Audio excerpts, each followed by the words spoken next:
Good morning, everybody. Welcome to another episode of Hawk Blogger Mornings. I'm Brian Emhauser. You can find me and everything we do on this show on YouTube, TikTok, Instagram at Hawk Blogger.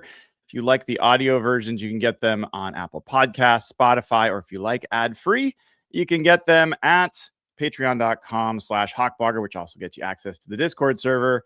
This is the number one Seahawks podcast on the planet for the number one football team on the planet, your world champion, Super Bowl champion, Seattle Seahawks. And it's a very special day.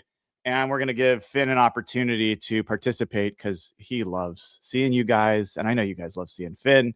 By the way, it's Finn with one N. I'm a weirdo that way. But yes, it is the beginning of the free agency legal tampering period for the NFL. And this is not going to be your normal episode. Those of you sickos who were with me a year ago know that this is a bit different. This isn't going to be a half an hour or an hour. This isn't going to be a specific topic the whole time.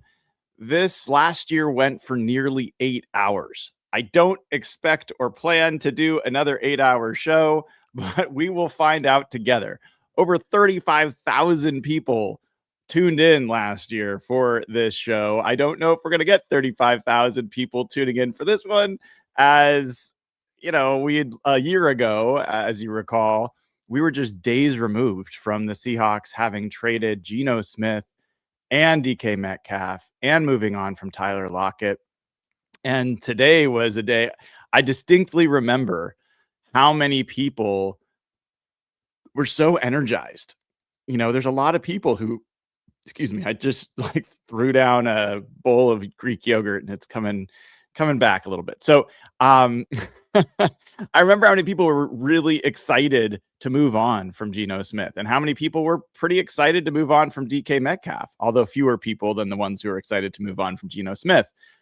And you could feel an energy in the fan base that was not there in 2024 because there was a lot of people who just weren't in on Geno Smith, did not like him as the Seahawks quarterback. I was not one of those people, but I'll certainly acknowledge that was a significant part of the fan base. So if you think about it, this was the beginning of what became a Super Bowl team. And I will also say, I used to believe that this day was kind of overrated and generally a day where it was fun. But if your team was particularly active, it was a really bad sign and probably an indicator not only that your team wasn't very good, but also an indicator that your front office was not very good. Because I think a lot of people have thought about free agency as a poor way to build a roster. It's usually you paying the most expensive price possible for aging, players, because if they're up for free agency, they're not rookies. They're generally not on their rookie contracts. So this is not usually the place to really build a great team. At the same time, the team that was most active in free agency last year, the New England Patriots, they spent more than anybody else and they went to the Super Bowl. The Seahawks spent a lot as well with Sam Darnold and DeMarcus Lawrence and Cooper Kupp and Eric Saubert and Josh Jones, and they went to the Super Bowl and won it. The year before, the Philadelphia Eagles, they got Zach Bond and like Saquon Barkley, and they went to the Super Bowl and they won it. So this is an important part. I think it's increasingly an important part of team building, and figuring out who won free agency is, I think, very difficult. It's very difficult. I think you really don't know until you've seen the whole picture, but it is a pretty foundational part of how this league shifts talent around and shifts money around. So I will talk to you all day about this stuff. I also have to warn you, there's already news coming in. I'm going to fill you in on the news. The way this is generally going to work, we're going to hang out together. We're going to hang out as news comes in. We're going to react to it. I'm going to introduce to you in a minute a tracker that I built that will either be great and really helpful, or it's going to be a total disaster. One of the two. I think it's for me, I'm pretty hopeful that it could be a really helpful thing today. but we'll find out together. So I'll show you that in just a minute when I'm not sitting here trying to keep Finn occupied. Another piece is that there will be times that I need to step away. Believe it or not, I am a human being. I do need to eat and drink and sometimes do other things. So I will, when that happens, I will put a sign up that looks like, where is it? Oh, not that one. This one. It'll look like this. It'll look like this. So if you see that, that just means I am doing something else and I'll be back. Um, I will also share I'm dealing with some homeowner fun stuff. We've got some pretty serious plumbing issues going on, flooding. I got to talk with insurance people and whatever. So I'm not going to bore you with all the details, but there may be at times during the show that I have to step away for a little bit longer. There might be some times where I have to look at my phone and text and do some stuff there. So I appreciate your patience and your understanding as I do my best to keep you guys all informed. I was going to have like a little news alert jingle, but I feel like I'm going to get dinged for a copyright or something. So I'll do my best to let you guys know when there's new news, but you can kind of just hang out. And unlike other shows, I'm not just going to, hopefully put a ton of fluff in here. I'm going to keep it mostly Seahawks related. I am going to go around the league as things happen. We can crowdsource this stuff together. There are going to be fake news stories today. It happens every year at free agency where there are fake accounts or people that want to get engagement and they say that they've got sources that are really just like sock puppets sitting on their bed, or they don't have sources at all and they don't care. So we'll kind of double check that. We'll double check that for each other. But I'm generally going to put stuff up there. I generally going to put stuff up there when it's real news and I've confirmed it. Finn really wants to sit on my lap. We're going to see if this works out. He's licking my hands as this goes. This I don't know if this is going to work. I see people saying that you want a ticker. I'm glad you brought that up. There will be a ticker when there's something to tick. So here's a sign. Like this is last year's ticker. To give you an idea, this was old news, but I will get that up there. In fact, why don't I do this? I'm going to put one up here and say,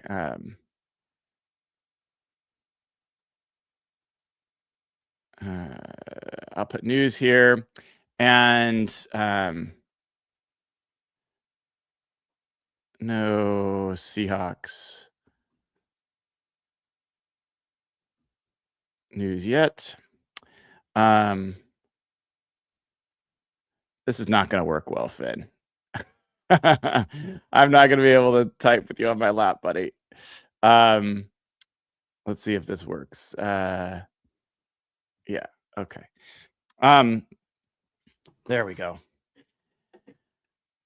All right. So at least that's going on. So I will ask people in chat, like someone, I appreciate Adrian just wrote Tyler Algier in all caps. Now, if that's who you want to see sign, that's great.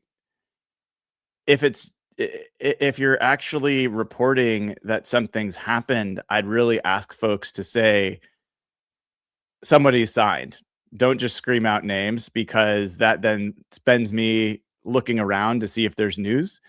So we'll get to that. All right. So let me introduce you guys. There's a bunch of news going on, but I'm going to introduce you right now to our friend, our collective friend today.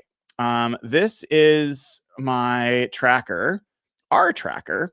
First thing I want to ask you guys is if you can see what is up there, if it's big enough. So what this is this is going to be a list of all the Seahawks, like all the players. There's literally, I've got almost 900 players listed across the league. And as we get news, I will update who's going where and for what price. If there's trades, I will have that. And I also have the list of who are the free agents. So this is the Seahawks. I can flip between any team. This is the Seahawks. And you can see here, let me just go back and see if you guys are able to see this okay. Not big enough, I'm seeing. All right. Let's make it a little bit bigger. All right. I don't want to make it too big because then you can't see most of it, but hopefully that's big enough for you guys. So I've got listed here who the Seahawks have signed. And yes, I am including players that were from that 2022 draft class who the Seahawks have already signed. That's Charles Cross and Abe Lucas. They should be listed here.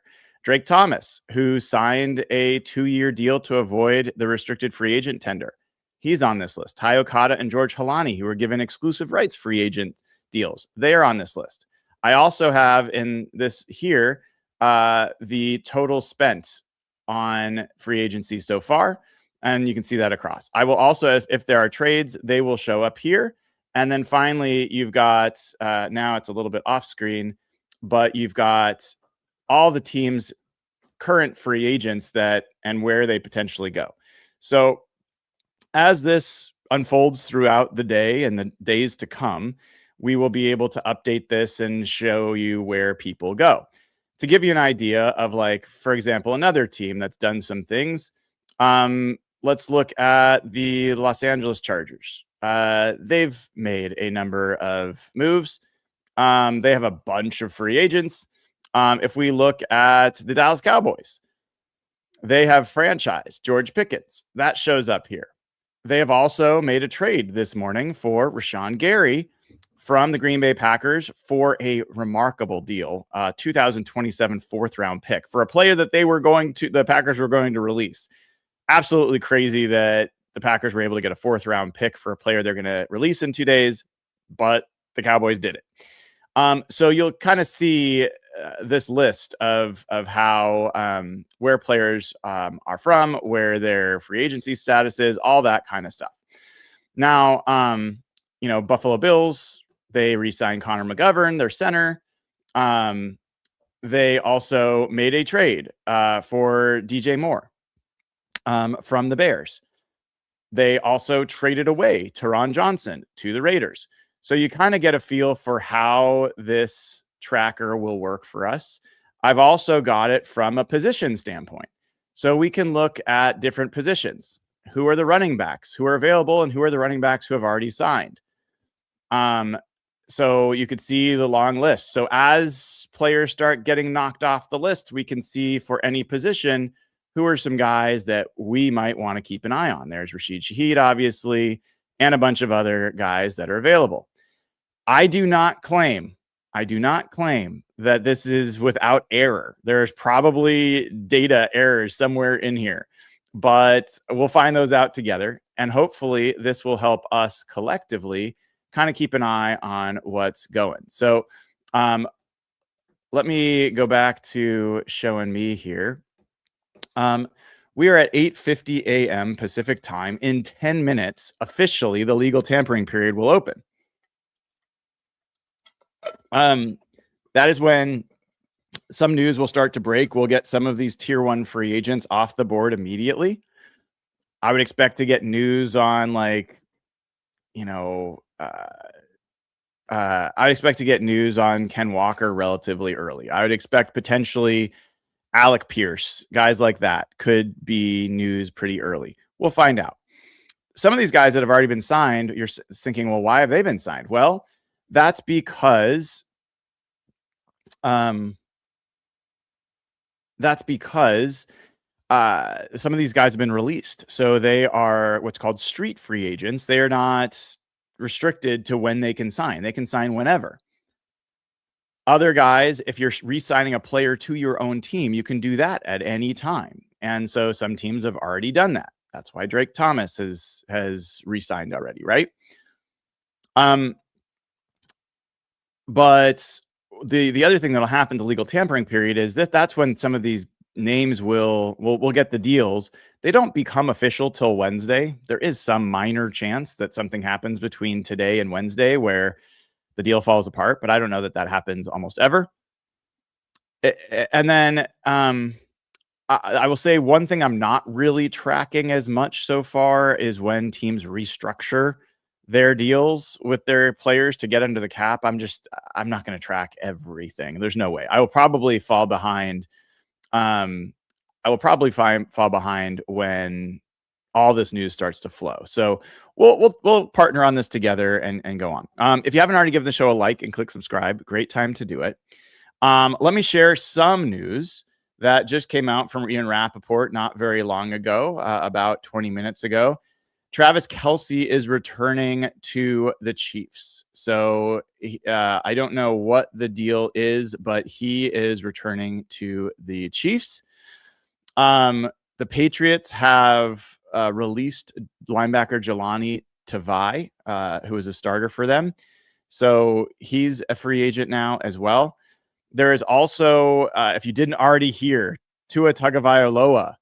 It was released by the Dolphins. It's going to be a $99 million dead money cap hit for the Dolphins to release their quarterback.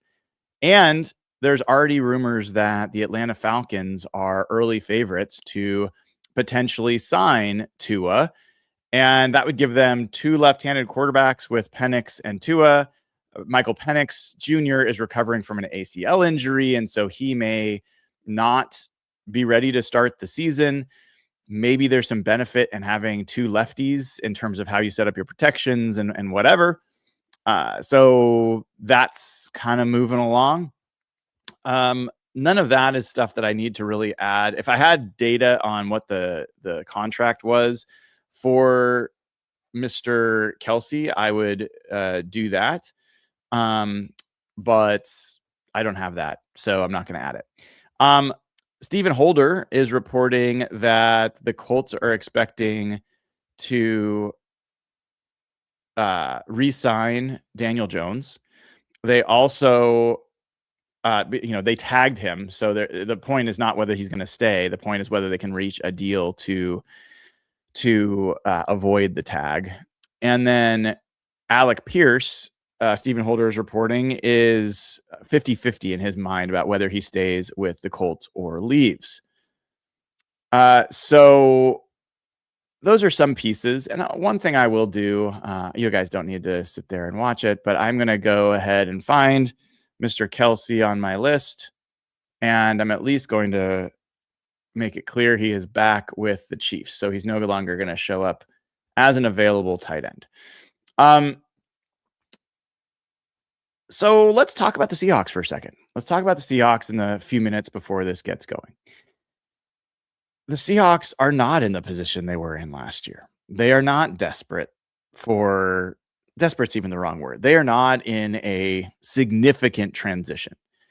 If you were to look at Seahawks starters from last year, and I think I can somewhat simply bring this up. Let me – I think ESPN has a decent depth chart. Let me pull it up and see if I like it or not. Our Lads has one, but it has so many ads on it. So let me share this with you guys.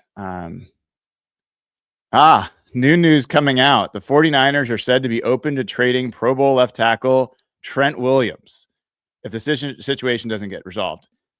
Resolution has not been easy, and Williams is frustrated with the process. He's due $32 million in salary with a $38 million cap hit. I mean, yeah, I think the 49ers are in trouble at left tackle because the 49ers have not tended to left tackle for years. They had reasonably good first-round picks the last few years. If they had used a first-round pick last year on Kelvin Banks, or I don't know, like one of the number of good tackles in that draft instead of Michael Williams, they'd be in such a better position. now Trent Williams is a declining player who's way overpriced, and either they pay a ridiculous sum to keep him for a year where he may not even play the full year and not play that well, or you lose him, and now you got to figure out a left tackle situation on the fly. And I personally don't think this is that great of a tackle draft. There's a lot of tackles in this draft, but a lot of them kind of profile as guards more than tackles. And I don't know, man. I think the 49ers really blew it on what they're doing with left tackle. All right. So what I was going to show you here is, so this is the Seahawks depth chart from last year. And let's look at this for a second. Like, how many guys, like compared to last year, what are we talking about? Quarterback is set. Running back is not. That's the one where we all know that's a big area of question. Wide receiver. Now Rasheed Shaheed's not there, but JSN, Cooper Kupp, Torrey Horton are. Ricky White the third is. Like, there's a decent amount, like 2 of your 3 essential starters for a team that, again, if you look at, I'll pull this up real quick, but if you look at the Seahawks, the Super Bowl champion Seahawks in 2025, and you look at their target distribution for receivers, JSN had 163 targets. Cooper Kupp was next at 70. Like, way less than half. Then you had AJ Barner, a tight end, third with 68. Then it drops down. The next closest is Ken Walker, a running back with 36. Rasheed Shaheed, who was only with the Seahawks for, I think, 9 games, had 26 targets. Torrey Horton had 22 targets. So I bring this up because yes, Rasheed Shaheed is most likely leaving, but we should be really clear about the percentage of offense that's leaving with him. Yes, he was a huge part of special teams, but even if you signed him, he was a third receiver for this team. I think he's one of the best, maybe the best third receiver in the NFL. I don't think he's a second receiver. And I don't mean that as shade against Rasheed Shaheed. I see him as a very talented third receiver, not a guy that you can constantly rely on to put up, 60 to 80 yards on a regular basis. You look at AJ Barner, Robbie Utes, Charles Cross, the tight end room is completely set from what it was last year. Fullbacks set from what it was. Brady Russell's a question. He is a free agent or a restricted free agent. They have not yet said whether they're going to tender. I'm guessing no. The starting offensive line is completely set. The backup lines are set. Yes, you could add, but they haven't lost from that group. Josh Jones is the one question mark. He is a free agent. You go to the starting defense, the interior defensive line. Brandon Peely is a restricted free agent. They probably will not tag him, but he is probably going to be back. Jaron Reed, Riley Mills, back. We don't know for sure, but we think that DeMarcus Lawrence is back. Yes, Boye Mafe is likely leaving. Drake Thomas and Ernest Jones are signed for the next few years. Patrick O'Connell, Tyrese Knight, linebacker is set. Uchenna Nwosu currently is on the team. I think he's going to remain on the team, but we'll find out. Derek Hall, Witherspoon, Julian Love, Ty Okada, Nikki Minwari, all still here. It's just a huge, huge difference. The reason I'm going through this is it's just a huge difference from where this team was last year, where you're talking about tectonic shifts for the Seahawks a year ago to where this year it's about figuring out whether or not they want to spend to bring in different players, whether they want to spend to keep their same players, or whether or not they roll the dice in the draft and maybe they get a little thinner at certain spots. It is very, very hard to win a Super Bowl and be as deep the year after as you were the year you won, because players on your team are going to want more money. Players that are up for contract are going to have an even higher expectation. Players who are free agents are going to command bigger deals. It's just hard. So you're going to be spending more money on players that are on your roster, shrinks the amount of space you have to have other players. And this is also a real challenge, and I would say a trap for most front offices. The Seahawks fell into this last time they won a Super Bowl. They would bring in rookies. They draft rookies, and they were not able to beat out the LOB like members offensively or defensively. Some of that was because they weren't good enough. Some of that, John Schneider's talked about, they just didn't have the confidence. They didn't have the belief that they could beat out Earl Thomas or Richard Sherman or Bobby Wagner or Cliff Averill. And so they kind of came in expecting to be backups. And you're going to have that to some degree. Like, is a wide receiver going to come in and believe they're going to beat out JSN? No. Maybe a better example, are you going to get a defensive tackle to come in and think they're going to beat out Leonard Williams, Byron Murphy, Jaron Reed, Riley Mills? Like, probably not. So it's going to be really imperative that the Seahawks figure out how to bring in players that can continue to compete for snaps, even when you've got a Super Bowl winning talent level on your roster. So, as I was talking, 9 o'clock has rolled around. It is now officially the open of the legal tampering period for the NFL. And we are going to have news flying by as this starts. So I will keep you guys as informed as I can. You do the same with me, and we'll see where we end up.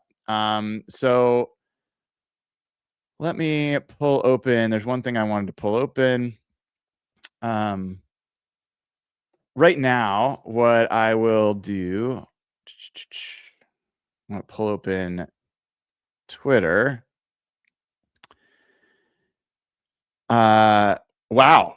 There we go. Alec Pierce has agreed to remain in Indianapolis on a 4-year deal for $114 million. So here we go. 4-year deal, $114 million for Alec Pierce, one of the biggest names on the market. That's a pretty big get by the Colts. I kind of thought he was as good as gone. And that is a $28.5 million average. And I'm entering this into my tracker. And let's take a look at the Colts.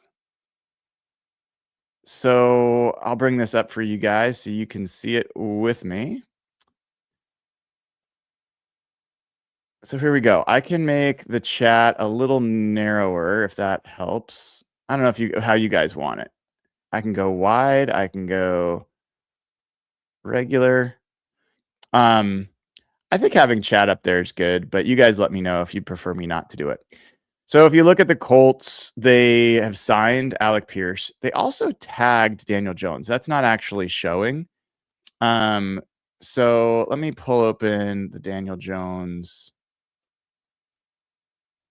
I thought they gave him a transition tag, right?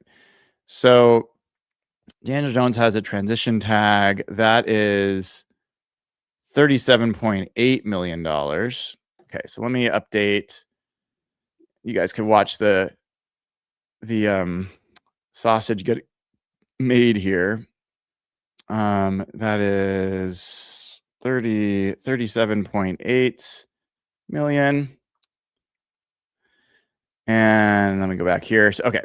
So you can see that the Colts have already spent a bunch of money. They also traded for Colby Wooden from the Packers and traded away Zaire Franklin, one of their starting inside linebackers, to the Packers. Packers have been pretty active as well, early at least. So they re-signed guard Sean Ryan to a pretty big deal, 3 years, $33 million. And they added Zaire Franklin. They traded away Rashawn Gary and Colby Wooden. So they've been doing quite a few things. They've got also a pretty interesting list of free agents. Malik Willis is potentially the top player available, depending on how you look at it. They've got Romeo Dobbs, who's expected to go. I think Quay Walker is expected to go. So Yeah, we will see. I see another error. I'm going to fix that real quick. And I'll pull back here. So let me Ryan. Okay. Oops.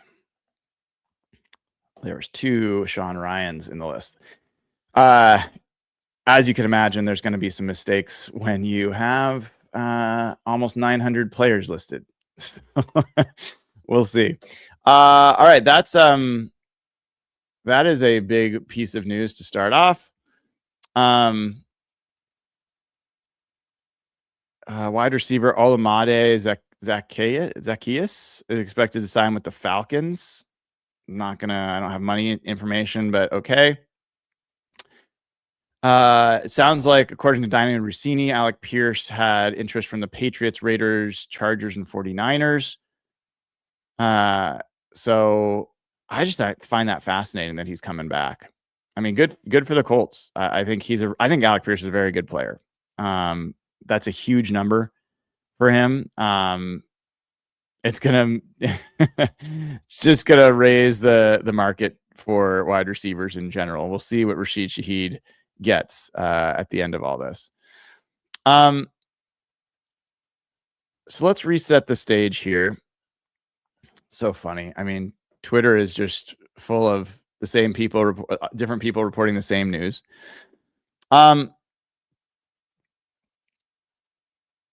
Let's put some I'll put some non-Seahawks news in the ticker while we've got some non-Seahawks news. So let's put this Alec Pierce signs with Colts 4 years, $116 million.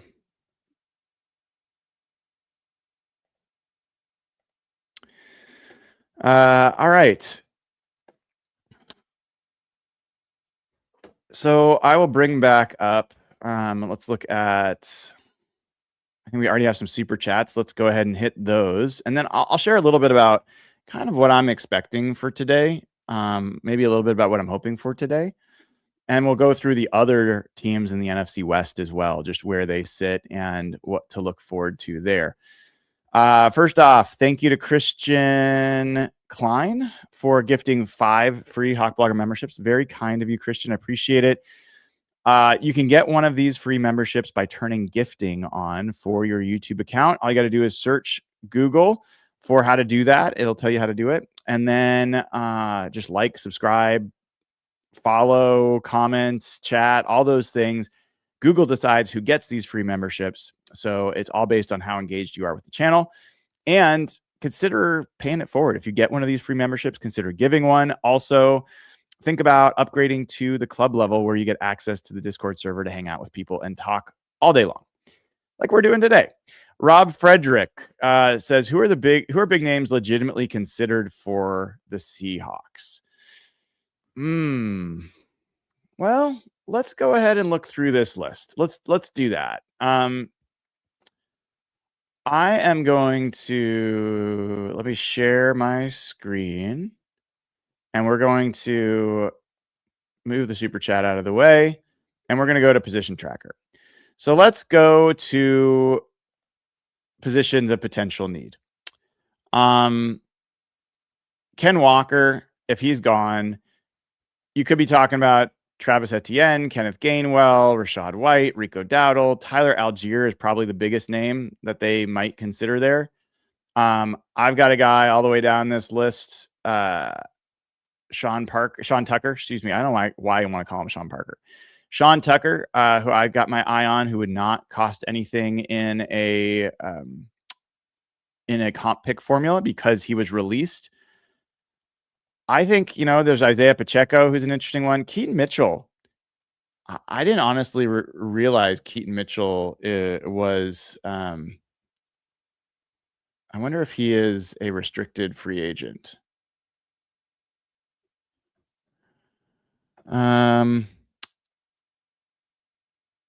Keaton Mitchell is as a restricted free agent. Yeah, he's a restricted free agent. But if he doesn't get a qualifying offer, he would be, so that would be, we won't know until Wednesday if that happens. But I like Keaton Mitchell. He's been a little injured, but he's a little smaller, but he's got a little juice. This is not answering your question. I'm getting off track, but that's okay. So Keaton Mitchell, last year for the Ravens had 59 carries for 341 yards, 5.8 yards per carry, long of 55. In 2023, when the Seahawks played him and played the Ravens, he had 47 carries that season for 396 yards, 8.4 yards per carry. 60 yards was his longest.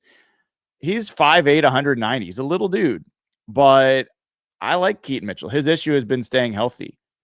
And given that the Ravens are spent on a lot of other places, maybe they don't tender him as a right of first refusal at $3.5 million. I wouldn't hate that. I wouldn't hate Keaton Mitchell. Anyway, sorry. So this is why it's helpful to have all of these names that we can go through. So those are some names. And then, by the way, news coming in. Eric Stokes has re-signed. The cornerback has re-signed with the Raiders. I'll put that in tracker in a second. Patriots are closing in on a deal with Draymond Jones. A name to watch. Wide receiver. Who are some wide receivers that could be named for the Seahawks? I mean, I don't know. Like, maybe Tutu Atwell wouldn't be the worst name here. Not a big name, but maybe not the worst in terms of a third receiver with some speed. I think that it's possible you could be talking. I mean, there are some people who have said Juwan Jennings. I think that makes no sense other than he's a good blocker. I don't think he's a fit in the locker room. I don't think he's a fit for what they need. The type of receiver I actually think that would be good for the Seahawks is Wan'Dale Robinson. I don't think they're going to spend the money on him, but that's the kind of guy I'd want them to draft. Small, like scat back kind of receiver that you can get a lot of yards after catch with.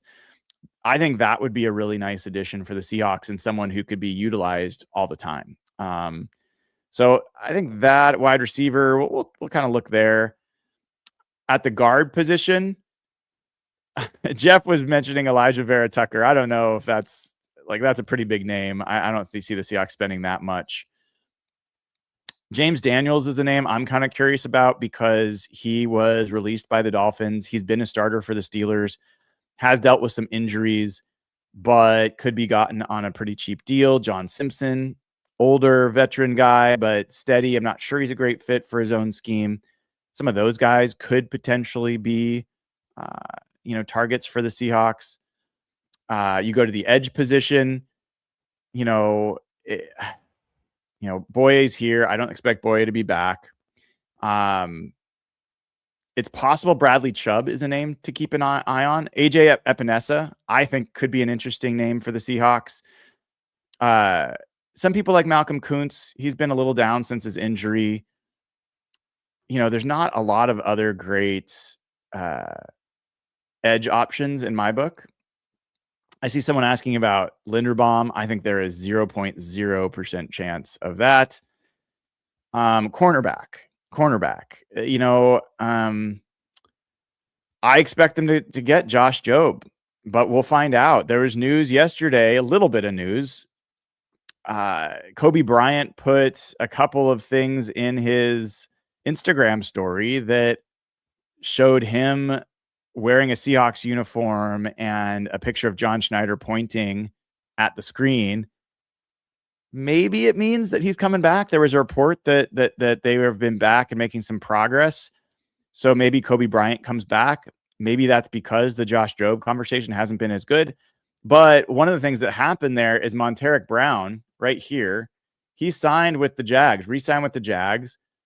3 years, $33 million, $11 million per year. I think that that's a decent chance that that's around what Josh Jobe will command.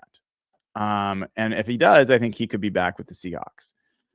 So we'll keep an eye on that. There's a bunch of news coming out. I'm going to update you guys in a second on that. Safety wise, Kobe Bryant, we've talked about. I don't know how realistic it is that they could go after another safety. I mean, Taylor Rapp is a name that was released by the Bills. I think there's some chance the Seahawks could be interested in him as a backup.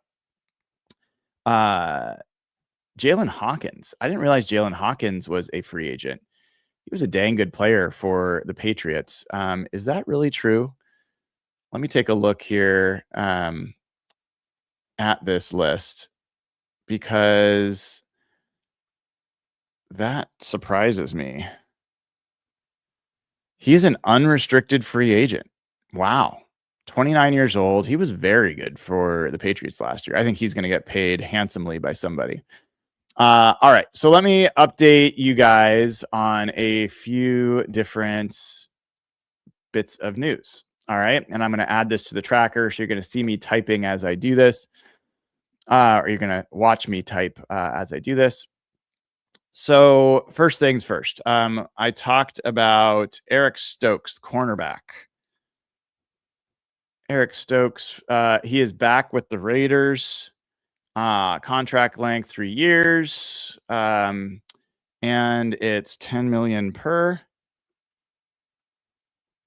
and it is $30 million total. So this is also why does matter for the Seahawks, because he's a cornerback. That's another corner coming in at 3 years, around 10 to 11 million per. That could have implications for Josh Jobe.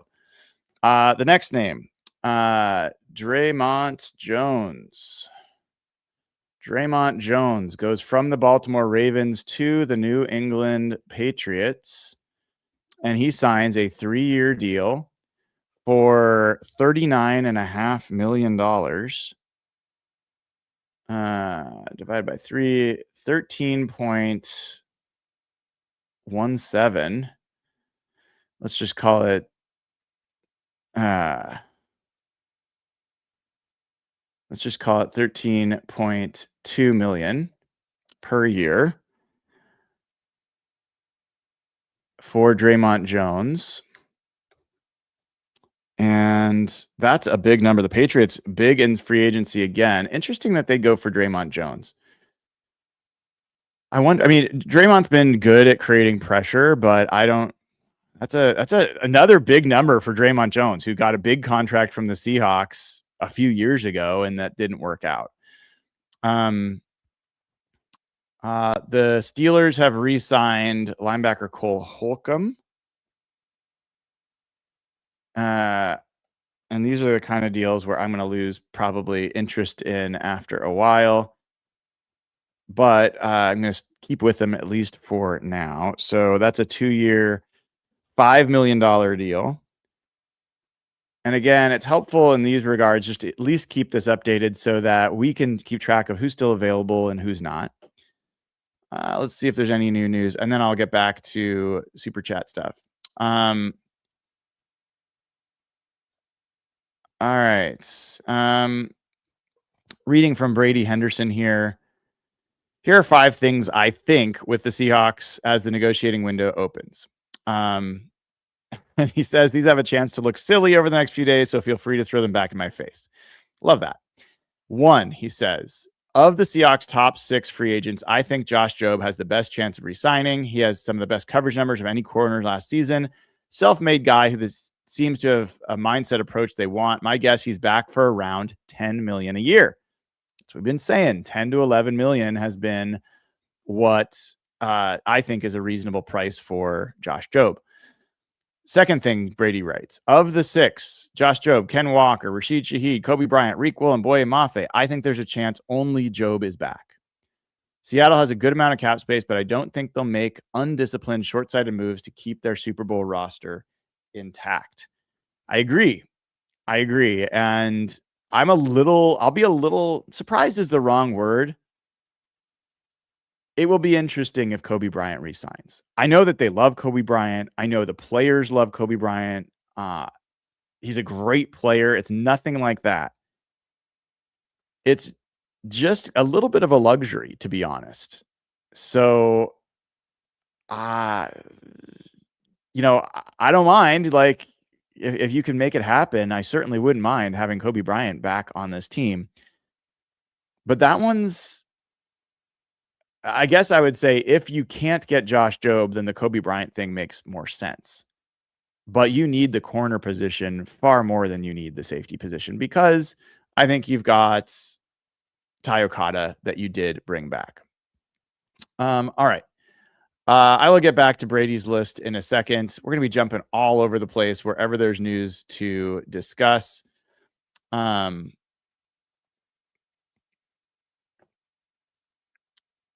Yes. And if you missed this before, 49ers are said to be open to trading Trent Williams because they can't come to an agreement on a deal. All right. Brady's written his third item, which is, I think Tariq Woolen is the likeliest of that group to sign elsewhere. The writing has been on the wall, and I don't think the strong year he had changes that. He has enough good football and obvious physical traits to get a big deal elsewhere. Yeah, I've been on that train for a little while. All right. People are saying Ken Walker to the Chiefs. Let's see if we got any confirmation on that. I am not seeing confirmation on that. Oh, there is. Tom Pelissero. Ken Walker. So that is the first big bit of news. First big bit of news. Super Bowl MVP. MVP Ken Walker III signs with Chiefs.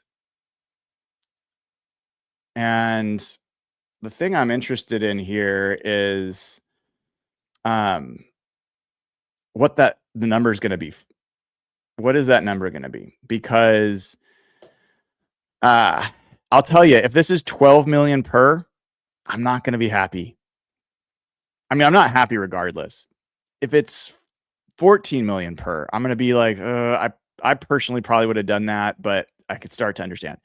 If it's like 16 million or above per year, then I'm going to be like, yep, I wouldn't have done that. I understand why the Seahawks would move on, but I feel like that's for me, that's a big part of this story. Ken Walker in Kansas City is going to be electric. The way that he's going to get used by Andy Reid and Patrick Mahomes, I think he's their most electric weapon that they've had since Tyreek Hill. I do. I think he is a massive difference maker. I think he's going to make huge impact. I think it's a great move for Ken Walker. I think it's a great move for the Chiefs. I'm not seeing numbers yet anywhere about what Ken Walker got. But it's a bummer. It's a bummer. I talked about my perspective on Ken Walker going into this free agent period and like the off season, I should say. And for me, I thought this was the biggest decision the Seahawks were going to have to make. I thought that Ken Walker is so good that the decision was not simple. Like, normally it's pretty easy to walk away from a veteran running back on their second contract, even if they're in their mid-20s. But with Zach Charbonnet hurt, and with this team's reliance on Ken Walker as a counterpunch to JSN, and I just don't think Ken Walkers grow on trees. I know Ken Walkers don't grow on trees. So it, to me, was a big question. Now, if it's for such a large sum that you just weren't going to do it, then you know what? That's just part of how these things go, and you just move on. You tip your hat and you move on. But if this is the one move I think I will be critical of if they pinch pennies. It's the one move.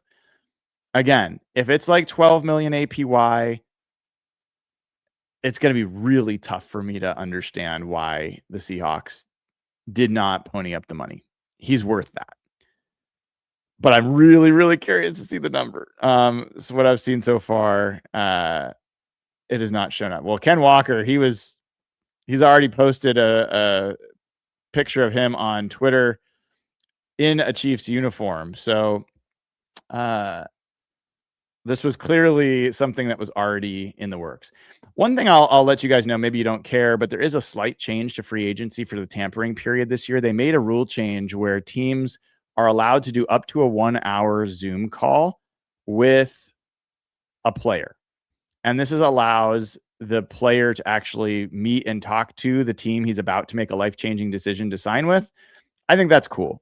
I don't know if Ken Walker needed that or not, but it used to be that you could not meet with the teams until Wednesday. But now they've allowed it during this tampering period. So got to write a quick note here. It was a pleasure to watch play, and Seahawks fans will always be grateful for his help in another ring. Good luck.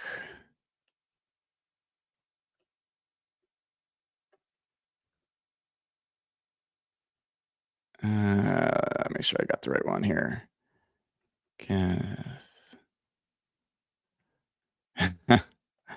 Yeah. So that's pretty big news. And not a huge shock. Andrew Bryant is saying he's guessing that it's going to be 25 to 27 million over 2 years. We'll see. We'll see. Yeah. So let me get back and share again the team dashboard. We can kind of look where things are with the Seahawks for people that are just joining. Oh, I got to put that in here. My goodness. Of course I've got to put that in here. Okay. So new team, Kansas City Chiefs. That's sad. Don't know the contract length, but we'll add that later. So let me put this up here for you guys to see. And I'm going to turn off chat for just a second here. So you see the Seahawks have now lost their first player. Ken Walker shows up in the players lost list. You see the players that the Seahawks have already chosen to sign. I do think it's really important to remember those deals for Charles Cross and Abe Lucas were huge. Imagine what today would be like if the Seahawks were potentially losing their starting left and right tackle as well. I think the Seahawks made the right decision in prioritizing their offensive line. I think that's going to pay dividends for years. I think that gives them leverage in situations with running backs. Not that, they can get people for cheaper, but that you can actually be pretty effective with a lot of running backs if you've got an offensive line that can manage. And I think the Seahawks are one of those teams that do. And if you look at the overall list of free agents for the Seahawks, you see now, as of now, they've lost one, and there's a bunch more that we will keep an eye on. So that I'll leave that up there for a little bit as we kind of go through. A couple other things that have happened. The Bucks are re-signing Cade Otton, the tight end, Washington Husky. So interesting. I'm going to make that change real quick. And then I will also talk about these super chats that I did not get a chance to finish. So let me just update Cade Otton. He is staying with the Bucks. Okay. If you see the numbers for Josina Anderson is reporting that our understanding is that the Chiefs are working through the terms on a contract deal with Kenneth Walker as we speak. All right.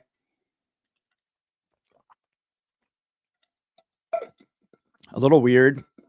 Must be some special terms because a little weird to announce the deal when you have already agreed that he's going there, but whatever.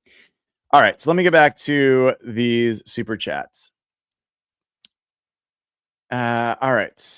Jeff Smock says, what's the biggest mistake you're hoping an NFC West rival makes over the next few days? I love that question. I don't know. Like, 49ers maybe spending big on something. What would it be? A wide receiver. Like, I think the 49ers spending big on a wide receiver would be, I would enjoy that. I think the 49ers are delusional about where they are. I think their fans are always delusional. Probably that would be one, but I'll think about that. Remind me as we go through. We're gonna have plenty of time to talk about these things. Hawks fan Matt, who's been a member for almost 2 years since we started this thing. How much do you think McDonald's ability to coach up our waiting in the wings players, a la Drake Thomas, figures into free agency plans? I don't think it's about the fact that Mike McDonald can do that and his staff. I think it's that's John Schneider's philosophy as well. And that when he talks about maximizing their 70 and not the 53, it is with that in mind. I think they like Jared Ivey and Connor O'Toole. And then there's a reason those guys run. I think they like Bryce Cable-Dew and Mason Richmond and Amari Kite. There's a lot of guys. I think they like George Halani. I think they like Velus Jones, and they might like Jacardier Wright. They might like Kenny McIntosh. I see people talking about George Halani in negative ways in chat. I think that's misplaced. George Halani started over Ashton Genty at Boise State for a reason. He's a really well-rounded back. He might not be like a starter, but he also might be. Like, I don't think he's Thomas Rawls, but I don't think it's crazy that he potentially is as productive in some ways overall. We are now getting news on Ken Walker's numbers. So let's fill those in. So the numbers for Ken Walker, 3 years. Let's make sure we got this correct. 3 years, worth up to $45 million. 45 million. That is 15 million per year, if you didn't know. All right.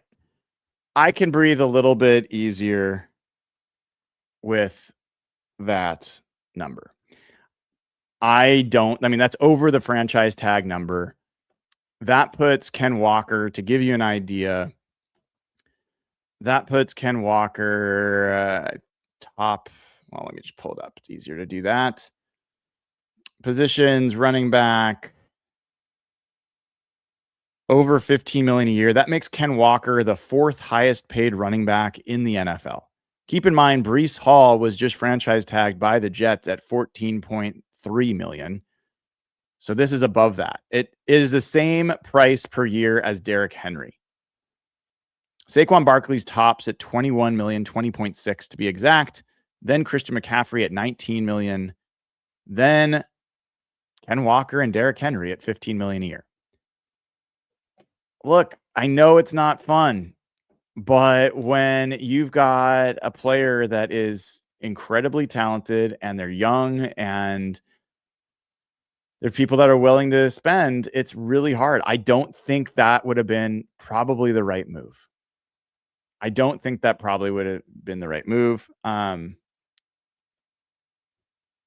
I'm just entering this into our tracker.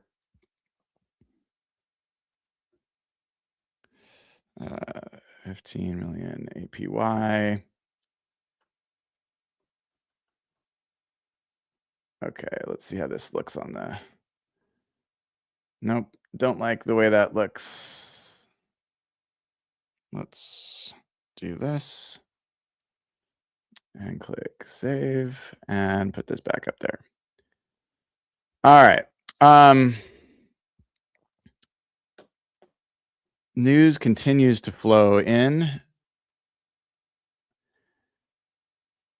Yeah, so funny. People are like, yeah, the guy signed elsewhere, but I was told that, well, interesting. The base value of the deal, according to Ian Rappaport, is $14.4 million. 28.7 fully guaranteed for Ken Walker. Doesn't change things that much. That's still over the franchise tag number. All right. So the Rams have made a move. The Rams have signed cornerback Jalen Watson. Let's see. Jalen Watson from the Chiefs. He was number 31 on Greg Rosenthal's big board. 3-year deal. Does not say how much. Let's talk about Jalen Watson for a second. What do we know about Jalen Watson? So let me pull up some info. Watson. So one of the things that's interesting here, he is 27 years old, 6'2", 197 pounds. Played for the Cougs, if you didn't know. And he was drafted in the 7th round by the Chiefs. He was graded pretty well for the Chiefs this year, 74 overall grade, 83.5 run defense. Actually had a couple of sacks, had a decent pass rush grade as well. And his coverage grade was 68.4, which isn't great, but not terrible. I'm going to take a quick look here to see how he did in man versus zone. Do we have that? What's a better way to look up that? Let's look at coverage grades for cornerbacks. Wait, that coverage scheme might be what I'm looking for. Coverage scheme. Yes. Cool. This is what I wanted to see. So the reason I'm looking up this is because Jalen Watson was sorry, not Jalen Watson. There was a rumor that the Rams, with the Trent McDuffie deal, which we'll take a look at in a second, that they are looking to get more into man coverage. And I want to see how Watson did as a man cover corner.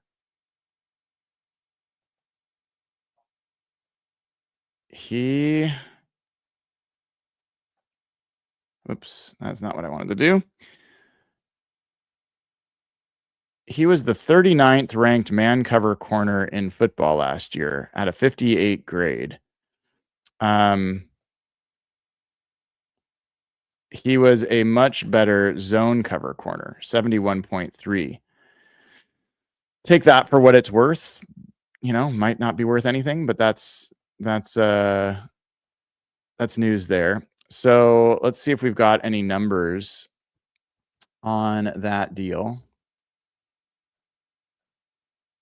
Yep. Aaron Wilson coming in again, 3-year deal, $43.05 million for Ken Walker. Highest paid free agent running back in NFL history. Interesting. Watson to the Rams. Yep. Okay. 3-year deal, still does not have numbers of how much. Patrick Mahomes, pretty excited. Already tweeting about Ken Walker. Field Yates saying the Rams have come into the offseason with a cornerback problem. Trent McDuffie and Jalen Watson have fixed that problem. We'll find out. Okay.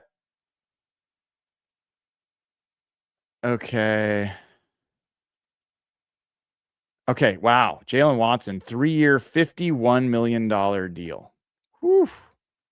That was a chunk of change. So let's take that. 17 million per year. Holy shit. Wow. All right. Well, let's take a look at the Rams and what has been a pretty active offseason for them so far. As often it is. Wow. I'll get to that in a second. Commanders, Pro Bowl left tackle Laramie Tunsil reached a 2-year agreement, a contract extension for $60 million with Washington.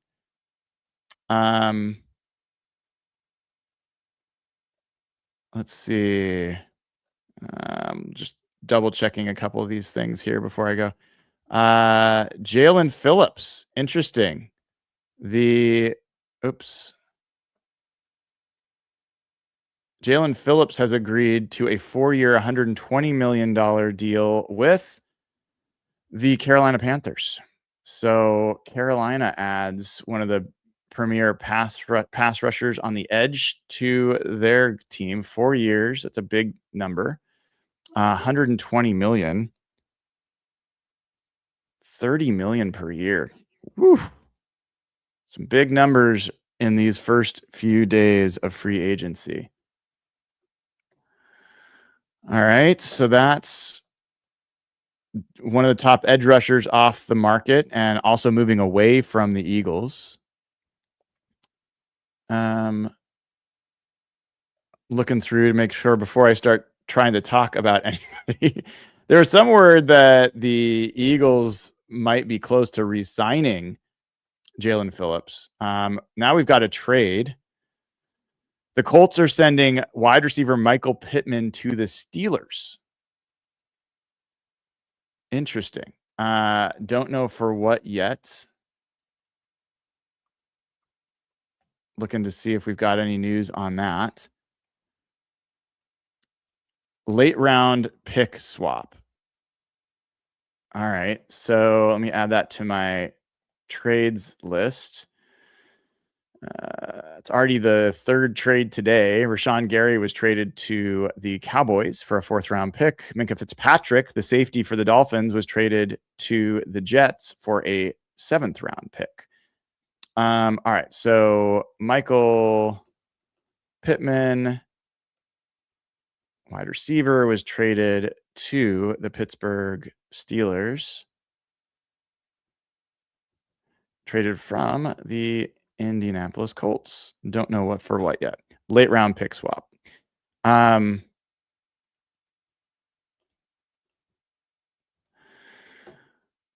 Woo. You guys staying with me here?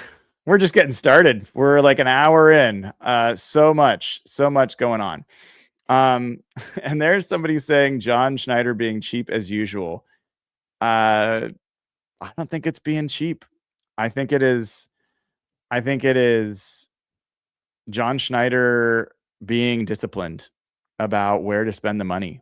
I don't think, like, I got to say, like, when people are saying John Schneider's cheap, let's look at this again. I'll put this up for you guys. John Schneider spent $160 million already. Now, because it didn't happen during this period doesn't mean it doesn't count. Charles Cross signed one of the richest tackle deals on the market. Abe Lucas signed a big deal. I think that's money well spent. He's spending money where he believes it should go.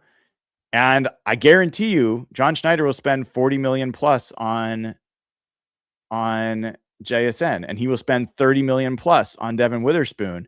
And he knows he's going to have to do that. He may, if they want Leonard Williams beyond this year, they might have to extend him if he's planning to play beyond this year. Derek Hall's going to need an extension.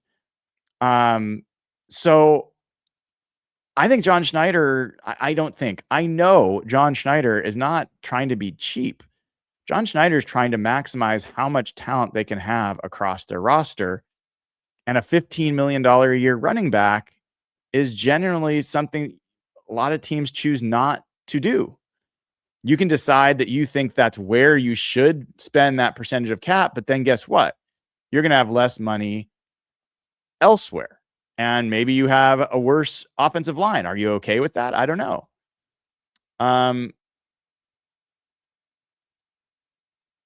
Okay, sorry. I'm just looking to see other news here. Nothing else at the moment. Okay. So while I've got 3 seconds to breathe, let's go ahead and look at the Rams. Okay. Let's look at the Rams, division rival, maybe the biggest competition in the division. They re-signed Cam Curl. Why doesn't it show? Hold on. Why doesn't Jalen Watson show here? Oh, because I said that. There we go. Let's go back here. Okay. So Rams have signed Jalen Watson. They traded for Trent McDuffie. They traded one of their 2 first-round picks. They still have the 13th overall first-round pick. They did have Rob Havenstein, the right tackle, retire, but he wasn't very good. And they got Warren McClendon Jr., who's a guy that is young and better than Havenstein. So I think they're set at right tackle. That's not a big issue. Re-signing Cam Curl was interesting. They have got pretty much if you look at their free agent list, they also brought back Tyler Higbee. They will likely let Roger McCreary walk. They will likely let Ahkello Witherspoon walk. Kobe Durant, I don't know. They could let him walk. Obviously, we know Darian Kendrick. I would expect him to go. But it's not like there's a lot of concern with who they could lose. I think that Cam Curl was probably their most talented free agent that they could have potentially lost, but they kept him. And they added 2 corners, one of which in Trent McDuffie has been an all-pro in his career. And then Jalen Watson, both former Chiefs corners. They basically traded for the Chiefs corners. Oh, we got a couple big bits of news. Let's get back to this in a second. I will fill you guys in more there. So the Dolphins have signed Malik Willis. Maybe the top free agent on the market, depending on where you're going. This is interesting. Miami moving on from Tua Tagovailoa to Malik Willis, who was pretty impressive in his time with the Packers. He signs a 3-year deal worth $67.5 million. That's actually not that much, to be honest. I expected more for a guy that you're planning to be your starter. It's $22.5 million. Now, that indicates that was the best he could do, or maybe that they feel like that's the best place for him. I know that the Arizona Cardinals, a lot of people were hoping in Arizona that Malik Willis would go to the Cardinals. Not going to happen. So that's interesting. We also have news, a lineman, an offensive lineman, John Simpson, has signed with the Baltimore Ravens. So the Ravens have been active as well, trading for Max Crosby. Now they sign guard John Simpson, 3 years, $30 million, $10 million per year.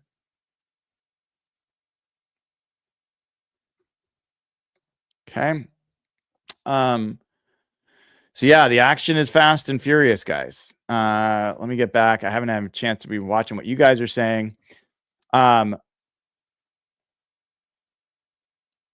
as we kind of look at the Rams, I feel like the Rams, maybe their takeaway was that they were a good cornerback play away from winning the Super Bowl.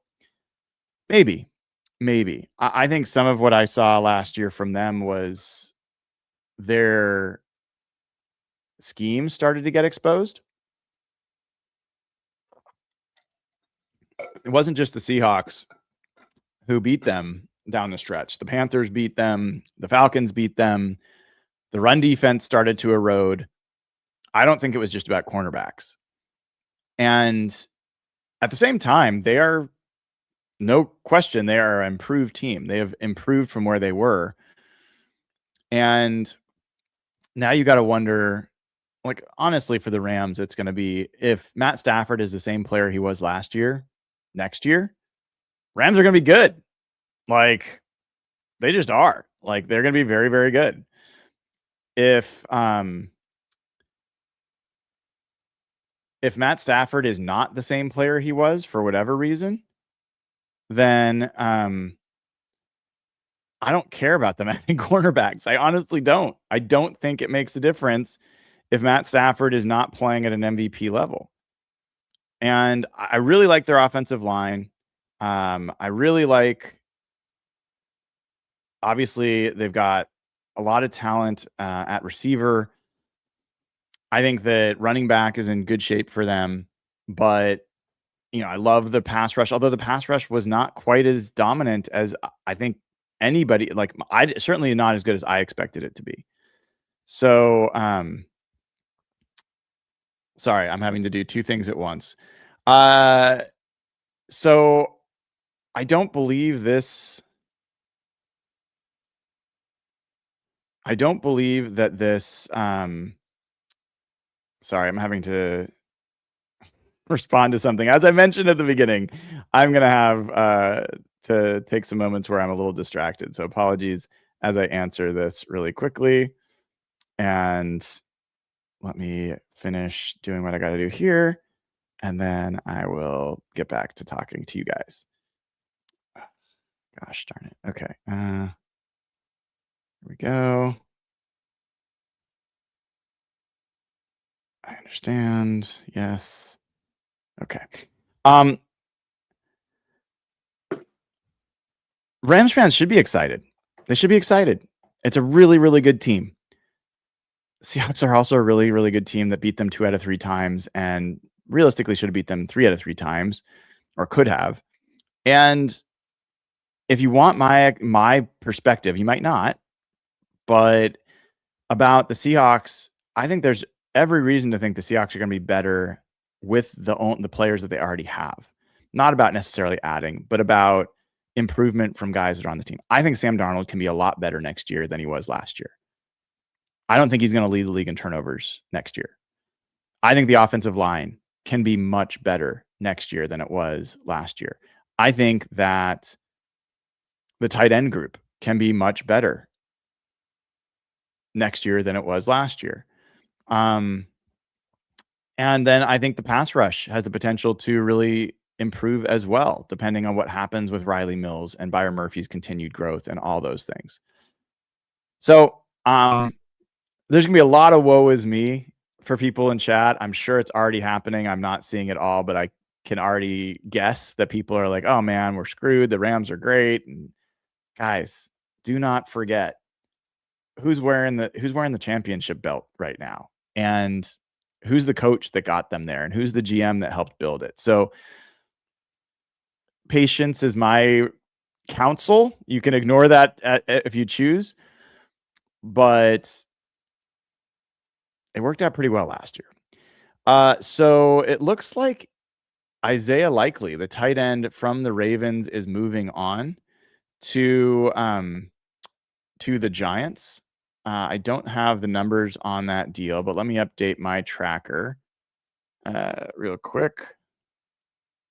Isaiah Likely is going to the New York Giants. I don't have contract length. And then James Pierre, cornerback. He is going to the Vikings. Okay, so he goes from the Pittsburgh Steelers to the Vikings, and that is a 2-year deal for $8.5 million. So I don't think that's going to have much to do with Josh Jobe. But any cornerback deal that comes in, I'm going to be watching.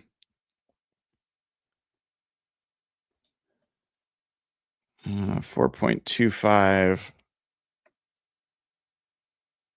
per year for James Pierre. All right. Let me just check other news flowing in. Oh, Jonathan Jones just says Chicago Bears are eyeing Seahawks Kobe Bryant. Sources tell NFL on CBS.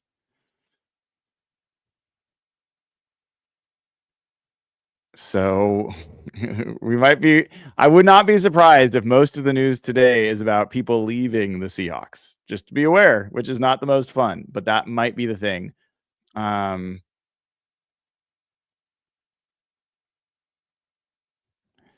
Sorry.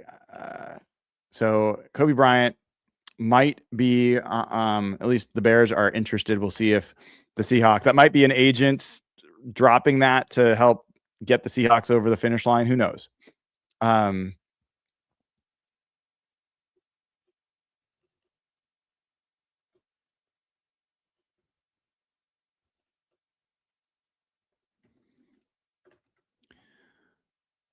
right. It is crazy. The Jets are signing former Bengal Joseph Asai. So let me find Mr. Asai here. Yes, New York Jets. He was an edge rusher. He's number 48 on Greg Rosenthal's free agent 100 top free agent list. Neville Gallimore is going to the Bears from the Colts. So that is Chicago Bears, 2 years, $12 million.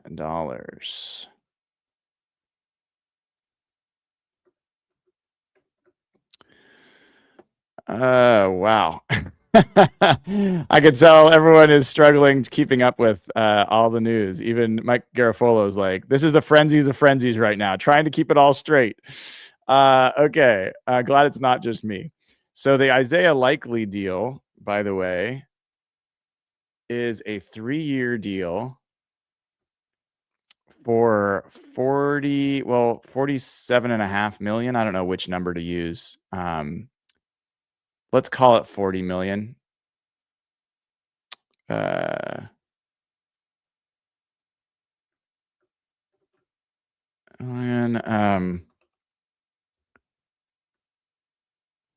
13.3 per year. Okay. Everybody's still with me. You guys you guys managing all right? Whew. A lot going on. This is fun. It'd be more fun if there was things for the Seahawks, but it is what it is. All right. The deal for Joseph Asai is 3 years, 36 million. Okay. 3 years. He is an edge rusher. This is interesting relative to someone like Boye Mafe, for example. 12 million per year. 36.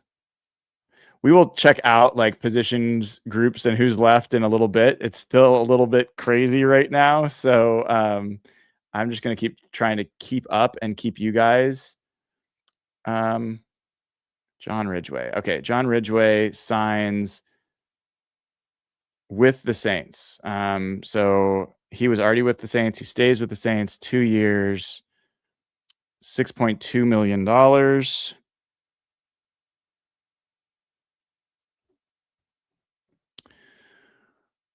Oh boy. All right. Oh wow. All right. So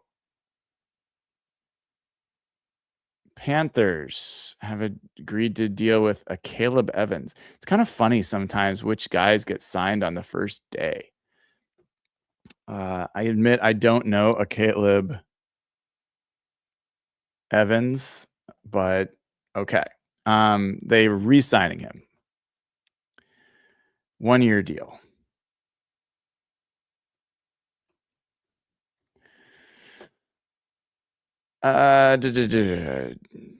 James Pierre, 2-year deals with the Mike Vikings. I think I already have that, but let me just double check.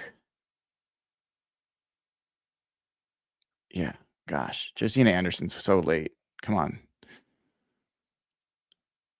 All right.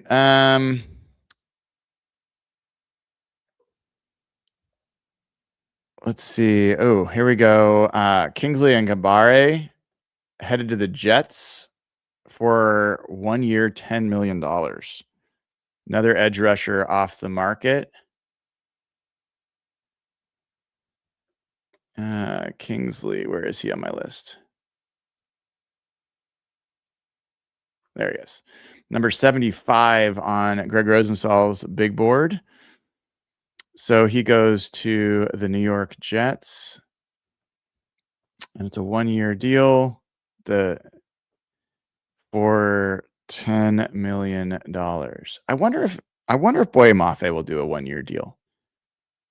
Because I think he's such a better player than what his stats would imply. And I wonder if he wants to lock in a long-term deal on a kind of down statistical year.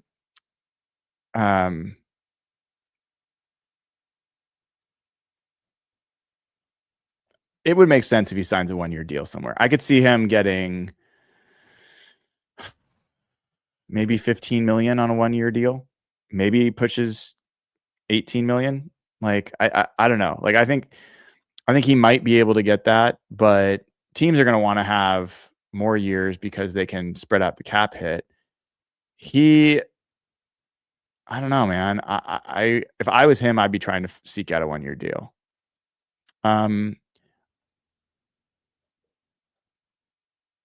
Okay. All right. I think I can take a breath and look at chat and look where we are. Okay. So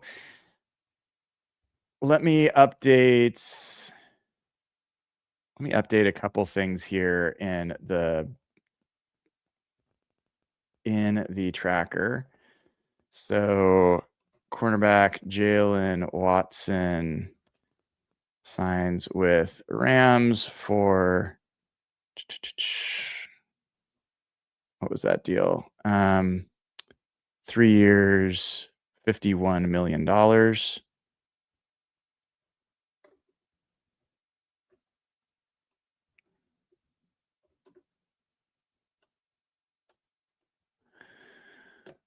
Okay. Let's put this back up there.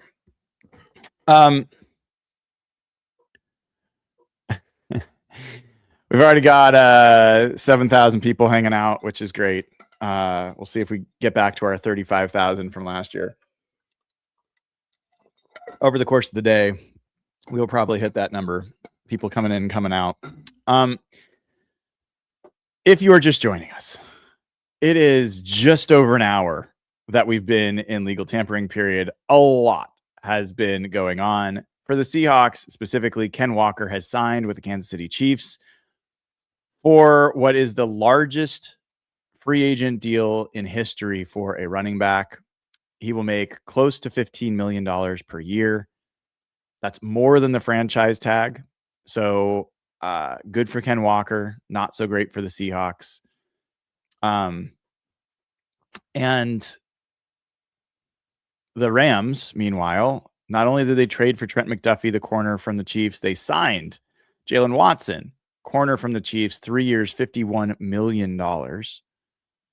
And as we look at the tracker at the Rams currently, they've already re-signed Cam Curl, their safety, 3 years, $36 million, which I think is probably the Kobe Bryant comp. You've got Tyler Higbee, who they re-signed. I thought a really low number, 2 years, $8 million. He is older, but I would have thought he would cost more than $4 million a year. And the Rams have, I think, done themselves well. They did well last year in free agency with Poona Ford, with Devontae Adams, all very, very like Nate Landman. They made some really, really productive additions in free agency. I think they're doing well for themselves again. Interesting. Demario Davis has just signed the 36-year-old, he just turned 37. He signed a 2-year deal with the Jets for $22 million. Wow. Good for him, dude. I mean, he is still a great player, but that is wild. The Jets doing Jets things. I don't know if I understand signing a 37-year-old player for that much money. 11 million per, and 22 million total. Wow. Okay. It's probably not the time to start looking through who's available. Let me get back to super chats. Sorry, I'm like all over the place because there's so much happening. Apologies for having a hard time completing a sentence. Okay, so let's get to super chats, which I missed. Hawks fan Mattman, we did talk about yeah, we talked about that. All right. It's Zeke says, do you think John Schneider should prioritize getting JSN and Spoon's deal done before Gonzo and Puka reset the market? I don't. So I think I believe that I put this out on Saturday. I think the right thing for the Seahawks is to sign Witherspoon to an extension as soon as possible. I think the Trent McDuffie deal is right in that same range. He's going to get around $30 million a year. He's going to potentially try to set the market, whatever. But I would rather them do Witherspoon, give JSN the 5th-year option, just like they did with Charles Cross. Let it ride with JSN, because I don't think it matters. If Puka's going to get what Puka gets, I don't think there's a lot of other players that are going to change the market significantly. I think JSN's going to get, whether he gets 41 or 42, I don't think that matters that much. But if you extend JSN now, what I think a lot of people don't understand is that his cap hit, when you give someone a $41 million deal, there's only so much you can do to shift cap around. I think it could take up $14-15 million of the cap this year. I'd rather the Seahawks wait, know that the cap is going to keep going up, spend their cap space this year other places. He's under contract already. You know you're going to have him for next year. And I think you could do what you did with Charles Cross and essentially do the extension at the end of the season when you already have spent all your cap space that you're going to need on injured players, on trades, on whatever else. There's no rush. Like, I'm not worried about resetting the market. So that's where I'm at. I would do Spoon now, not now, but I do Spoon soon. I would do JSN toward the end of the year or into next year. Adam Gregg has gifted 10 Hawk Blogger memberships. Thank you, Adam. Free Truth, who's been a member for 3 months, says Charbs made K9 rest so he didn't get injured. Maybe. I think the injury stuff with K9's a little overblown, and K9 also deserves credit for taking care of his body and some of the changes he has made there. Nico Kodo Chris, who's been a member for over a year, 15 months, says, I'm going to miss K9 so much, but I trust John Schneider. Well, I think that's wise. We'll get back to some of these super chats. I think there's some new news, a couple places. Tight end Austin Hooper has re-signed with the Falcons. He was with the Patriots, but he is now with the Atlanta Falcons. 1-year deal for $3.25 million. And I also believe there's more news. Let me get back to this. Where did it go? Mitch Trubisky, I'm not going to spend time on that.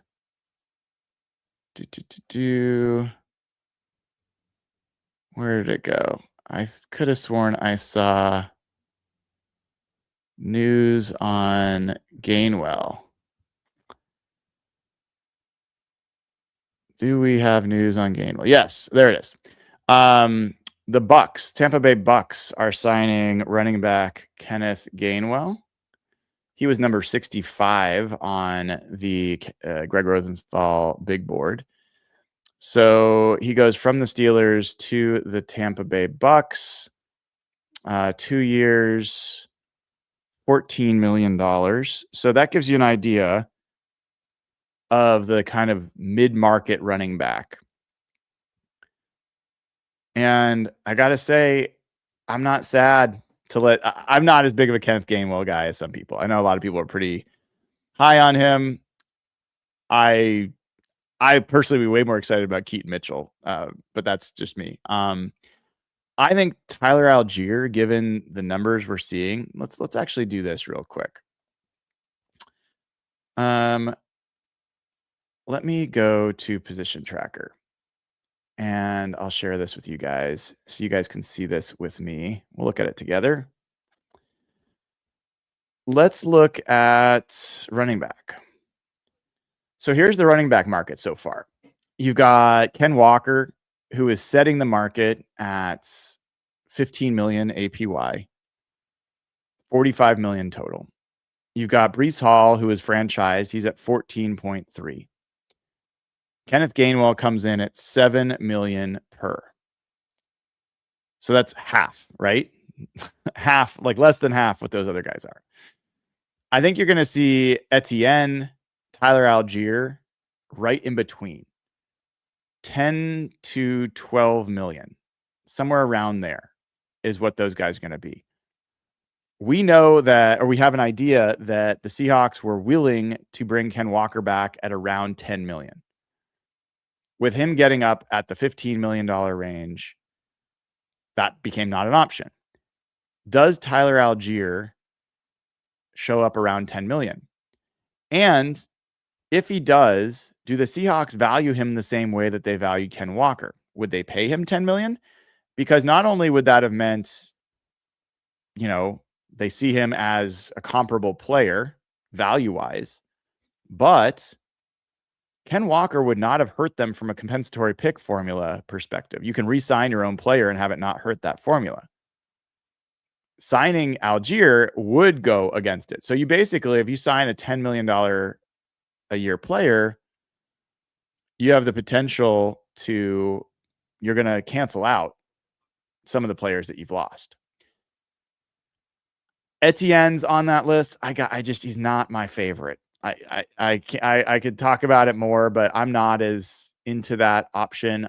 I like guys that are either very cheap and have the chance to really outplay their number, or guys that I just really believe are very good and still not top of the market. And so Algier for me is one of those guys who I think is very good, and I'm willing to pay towards the higher end of the market to bring him in. I talked to you before about Sean Tucker being a guy I see as a lot of potential upside. Keaton Mitchell's in that category as well. Amari DiMercado is an interesting name. I've always kind of liked him for the Cardinals. I don't think they've used him that well. I think he's got a little juice in his game. Chris Rodriguez is an interesting name as a guy that I liked coming out. Really physical back, but not a lot of juice to him. You can go back to DJ Dallas if you like. Brian Robinson, I think, is a nice, tough runner from the 49ers. It is a little bit of a concern to me that the Commanders moved on from him when they clearly still could have used him. And if the 49ers don't bring him back as well, I just wonder a little bit there. Like, I don't know, but I just wonder about how he is. But those are the names. Like Rico Dowdle's a guy a lot of people like. I got to say, I really didn't respect the way he handled himself with the Panthers toward the end of last year. He was pretty outspoken in the media, calling out the team, calling out the coaches. I don't know. I don't, it doesn't feel like a good fit to me with the Seahawks culture, but I might be right. I might be wrong.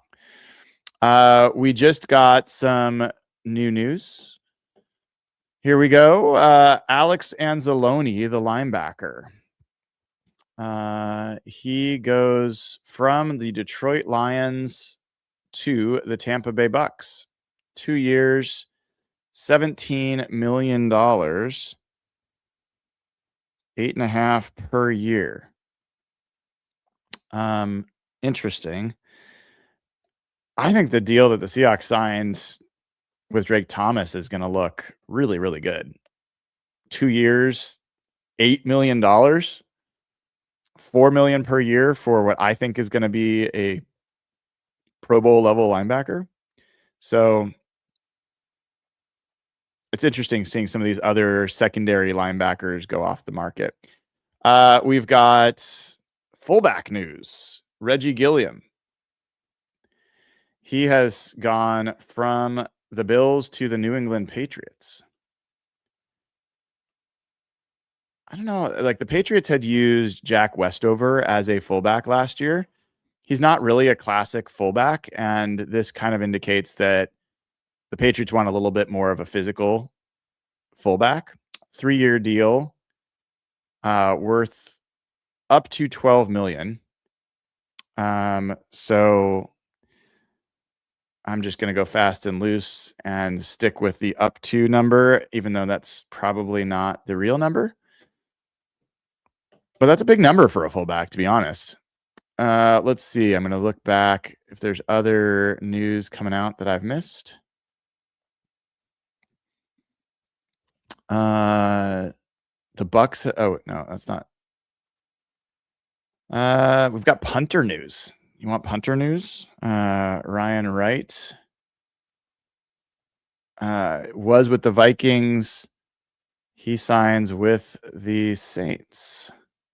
The Saints' big move, signing a punter to a 4-year deal, $14 million. You know, the only thing worse than like seeing your favorite players go is seeing your team's big move be signing a punter. No offense, Michael Dixon. No offense.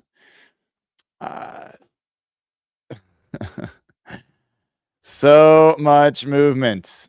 Wow. Okay. Let's get back to some of these super chats. We are now, again, like just hour and 20 minutes into this. I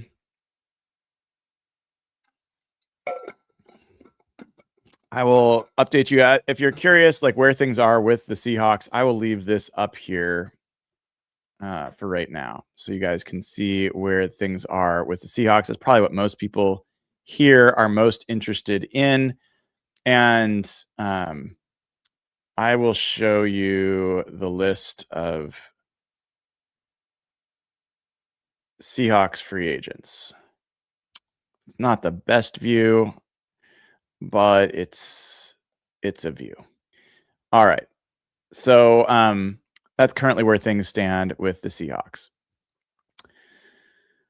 All right. Let's I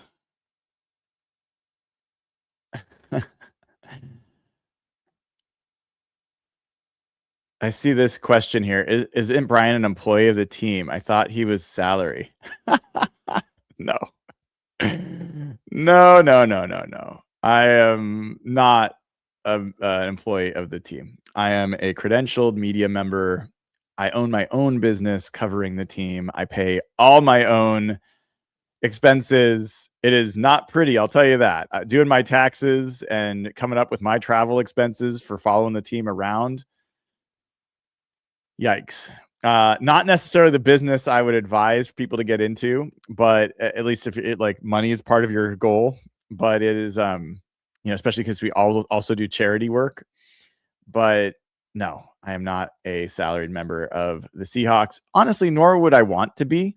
I love the Seahawks, love covering them, but I think that I'm better off when I am able to have a little bit of distance and a little bit of objectivity about them and criticize them without worried about being censored, or talk about things, having Evan Hill on the show that probably wouldn't be allowed otherwise, things like that. All right. I think there might be some news here. Let's see.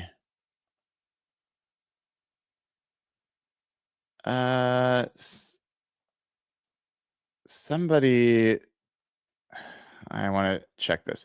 I will ask people in chat, do not say that something's happened if it's not a confirmed story. So Jonathan Jones saying that the Chicago Bears are eyeing Kobe Bryant is not Kobe Bryant signing. But this is Tom Pelissero does confirm the Bears are signing Kobe Bryant.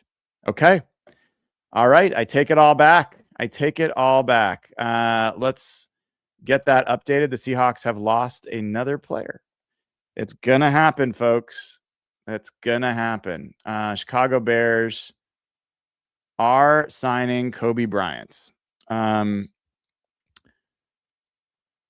is courtesy of Tom Pelissero just a few seconds ago.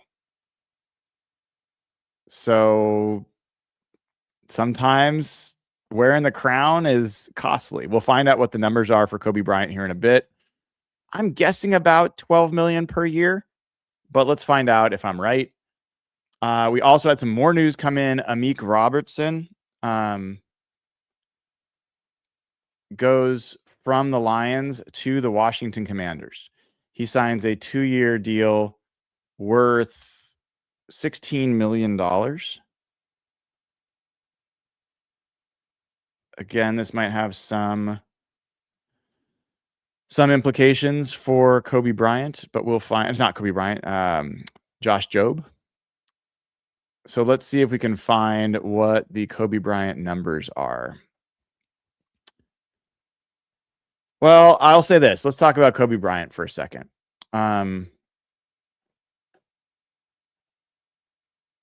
me put this back up there as well so you guys can see. And let me actually update the banner. Safety, Kobe Bryant signs with Chicago Bears.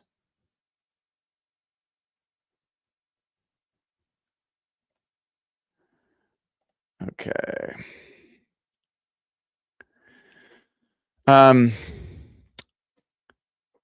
Kobe Bryant was a huge leader on this defense. I think an underrated leader on this defense, and someone that Julian Love talked about being a leader for them, and someone that I think a lot of the people on the defensive side really admired. People talked about him being a dog. People talked about his ability to cover a lot of ground. He was very smart, hard worker, and he fit in that room. He definitely fit in that room. Now, the fact is, I'm guessing the Bears put a number up there that was just a number the Seahawks couldn't match. I also personally believe that Ty Okada proved that he could step in and be a starting safety for this team. I saw online a lot of people that don't agree with that take, that Ty Okada is just like a backup. I don't know if that's right. And let's look at a couple numbers here just to give you an idea. So if we look at, I'm going to go from coverage scheme to just coverage in general. Okay. We're going to look at safeties in the NFL. And if you look at, let's look at overall grade. Let's just look at overall grade. Okay. If we look for Kobe Bryant, he had a 70.3 PFF grade last year. I'm not saying PFF grades are the end all be all, but it's just a reference point. He had a 67.2 coverage grade, a 75.2 run defense grade. His overall grade as a safety ranked 28th in the NFL for safeties. All right. Which, considering there's 32 teams and 64 starting safeties, 28's pretty good. Ty Okada ranked 19th. Where Kobe had a 70.3 grade, Ty Okada had a 73.1 grade. Where Kobe Bryant had a 75.2 run defense grade, Ty Okada had a 73.9 run defense grade. Where Kobe Bryant had a 41.4 tackling grade. Why did he have a 41.4 tackling grade? He had 17 missed tackles last year. He had a 18.7% missed tackle rate. That was 9th highest among safeties in the NFL. I think he did a lot to improve that. I actually talked about that, but it was an issue. Ty Okada, he missed 7 tackles, had a 10% missed tackle rate. Kobe Bryant had a 66.8 pass rush grade. Ty Okada, 71.2. He had 8 pressures. Kobe Bryant had 1 in, and he had more opportunities. Coverage wise, Kobe Bryant's 67.2 grade, Ty Okada 70.0. If you look at the actual numbers in coverage, Ty Okada had 1 interception. He had 4 pass breakups. Kobe Bryant had 3 interceptions and 4 pass breakups. So, I mean, Kobe Bryant, one of the things he really did was that he was really good at creating turnovers. The ball kind of found him that way. And so I think that's a hard thing to replace. Not everybody's got that. I think he's done really well for himself as a 4th round pick. I'm happy for him. It's a bummer he's not back with the Seahawks, but it's also just, oh, here we go. The numbers for Kobe Bryant, 3 years, $40 million. Okay, let me update here. 3 years, $40 million for Kobe Bryant.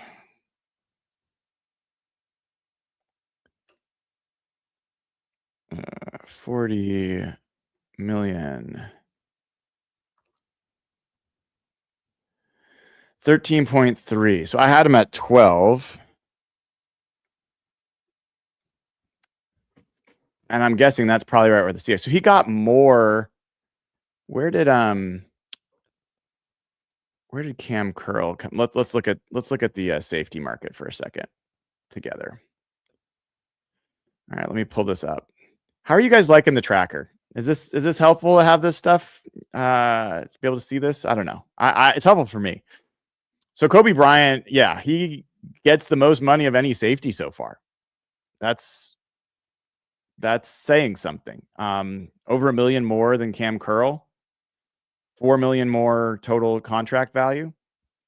And again, compare that $13.3 million per year to Ty Okada's 1.1. And I think what fans think about is let's just keep all the best players. Let's keep our players. We love them. We like them. They're really good. I get it. But if you're looking at from a GM perspective and you're looking at trying to field the best 70 players possible, these are the types of decisions you got to look at and say, is Kobe Bryant really worth $12 million a year more in your cash spend, your cap spend, however his cap number is going to be? Is he really worth that much more than Ty Okada? I don't think he is. As good as I think Kobe Bryant is, I don't think he's worth that much more than Ty Okada. You also then have to say, well, what's the draft look like? What are the deepest positions? Safety is one of the deepest positions in this draft. And how have you been at finding safeties? Also pretty damn good, to be honest. Like, if you look at the Seahawks, they are the team that signed Julian Love when nobody else would. And they're a team that drafted Kobe Bryant and moved him to safety. They're a team that undrafted, signed as a free agent, Ty Okada, and developed him. I think they got good play from D'Anthony Bell last year when he was in there. John Schneider drafted Earl Thomas. John Schneider drafted Cam Chancellor. So I think that it's not, Nick Eamon-Wari, if you want to count him as a safety, also a guy that this front office has added. So I believe that you have to, at some point, acknowledge that there is a salary cap. You can't pay everybody top dollar. And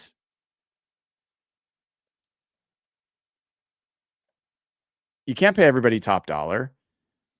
And you have to make some tough choices. I think this is a reasonable choice for the Seahawks to make. I wouldn't quite call Kobe Bryant a luxury, but it's close. I mean, I think he was a guy that if you are able to, you keep. But honestly, I think it makes a lot of sense for the Seahawks to lean into Ty Okada, Julian Love, to go into the draft, add somebody there. Maybe you go and you sign a guy like Taylor Rapp. Or let me look to see who are other restricted free agents at the safety position. Jarek Reed. Sorry, not restricted. That's probably not the one to look. I don't know if he'll be tendered, but Jarek Reed could be a guy. Like, who knows? If the Titans don't tender Jarek Reed, do you bring him back? I do. I absolutely do. We won't know if they tender him until Wednesday. AJ Finley is a guy for the Seahawks who's been on injured reserve. The team really likes him. He's available. Like, he's going to probably be back for the Seahawks. I already mentioned D'Anthony Bell. You get that comp pick. I don't know about Xavier Woods. Jimmy Ward's pretty old at 35. But not crazy to me. It's not crazy. All right, sure there's another punter move. I mean, if I'm for as long as I can stomach it. But like, punter moves are not going to be high on my list. Bailey, punter, 3-year deal, $9 million.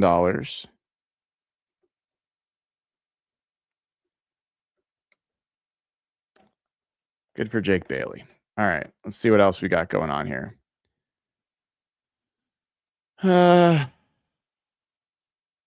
Okay. Cade Mays is signing with the Lions center.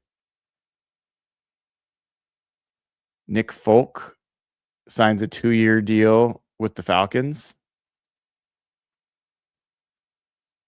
Wow. All right. Atlanta, 2 years. 41-year-old kicker. Yikes. All right. Cade Mays, the center, from the Carolina Panthers to the Detroit Lions. 3 years, $25 million. I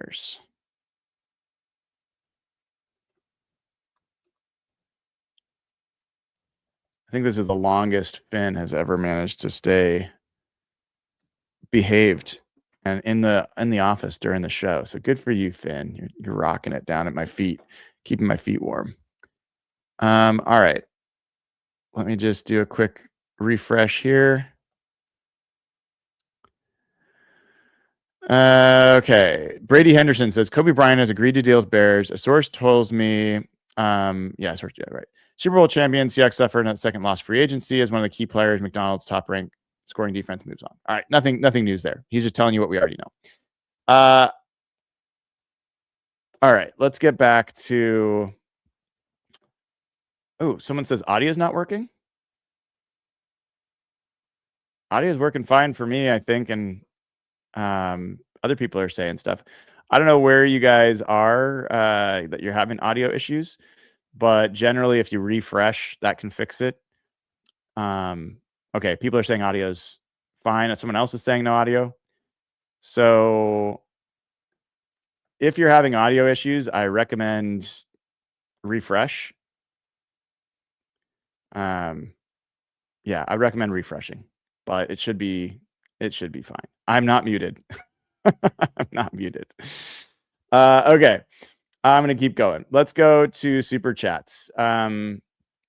So catching up on these, Bryant, and let me actually put the ticker back up so I can watch if news comes out. All right. Bryant, who has been a member for 4 months, says a Brian Fleury approved Brandon Ayuk could be cool. I don't know, man. Brandon Ayuk, nah. I don't think we need that drama in Seattle. Yes, he's a good player. Let him go play with Jaden Daniels in Washington. I'm not interested. But I understand the thought. And for me, I am very, very protective of the culture the Seahawks have built. I think the Seahawks are too. I think Mike McDonald and John Schneider are. And an old rule that somebody told me about high performing teams when I was back in the corporate world and doing that stuff is if you've got a high performing team, you know immediately when someone comes on that doesn't fit, and the team rejects that person really quickly. The problem with an NFL situation is if you bring someone in and they don't fit, you can't just eject them if you've spent meaningful free agent dollars on them. So I think you've got to be extra careful about who you bring into this locker room, because I think the locker room culture is arguably the biggest advantage the Seahawks have. I think it's a bigger advantage even than Mike McDonald. I think it's a bigger advantage than John Schneider, and I give them credit for creating it. But the fact that these guys are all about football, that they are low ego, that they absolutely, know the X's and O's, that they just grind on this all the time. I think that is just very, very rare. And it's also a great way to develop and cultivate more young players that have that same mindset.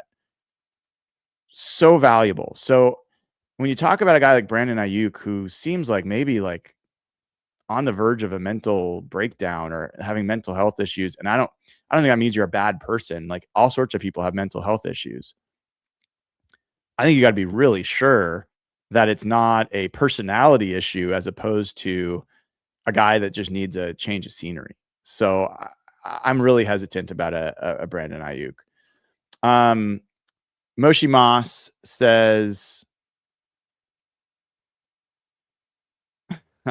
sorry, I just saw Breece Hall just tweeted, damn, we sure got a lot of money with the Jets. All these contracts that people are signing, meaning he's not happy that they franchise tagged him, but they're not giving him all this money that they're giving everywhere else. Okay, Moshi Moss says, how will this affect Jason Myers' legacy? I don't know. It's a good question, though. Tyler Morano, member for over a year, 13 months, says, we lose K9 to the Chiefs. Could we get Love from Notre Dame? No, there's no chance. He's going to go top 10. And I just don't see the Seahawks prioritizing that way. Maybe his backfield mate, Jadarian Price, later on. But even then, I don't know. I really think the Seahawks do need to delve into free agency for running back. I have a feeling it's going to be later in free agency, which is probably why Tyler Algier is just a pipe dream. But I really do like watching Tyler Algier run. I would enjoy that. Flat Screen has become a member. Awesome. Welcome to the crew. Great to have you. Jay Malfair says, dumb GMs overpay on day one. Yeah, I don't know. That used to be my philosophy as well. There's been a lot of GMs that have spent a lot of money on day one the last few years, including the Seahawks, Sam Darnold last year, the Patriots with Milton Williams, and those teams did pretty well. So Saquon Barkley, before that with the Eagles. So I don't think it means you're dumb anymore. I used to, but I don't think it means you're dumb anymore. I do think it means, you have to hit those. You can't, like, even the Draymond Jones level miss where he wasn't as terrible as people thought, but was not worth $17 million a year. Those are really costly. So if you're going to take a shot, you cannot miss. Wow, this is an incredibly generous super chat from BTB. $200, man. Thank you so much. Looking at the Seahawks roster, what would be your ideal free agent target for each position of need? Edge, cornerback, running back, safety, and any others you think they should address. Normally, I would say, you know what, like that's a show in and of itself, but I will, as generous as you've been with the super chat, I will try to go through and give you a little bit of answer there. I did this a little bit earlier, but let's do it again real quick. So, let's go back and we're going to look at the position tracker and we'll start with edge. Okay. So let me do this and let me get the super chat off of there for a second. Ideal free agent target for edge. I mean, Bradley Chubb's interesting. I like AJ Epinesa as like the right priced value physical player. I think he's a dirty work kind of guy. I like AJ Epinesa. I always have.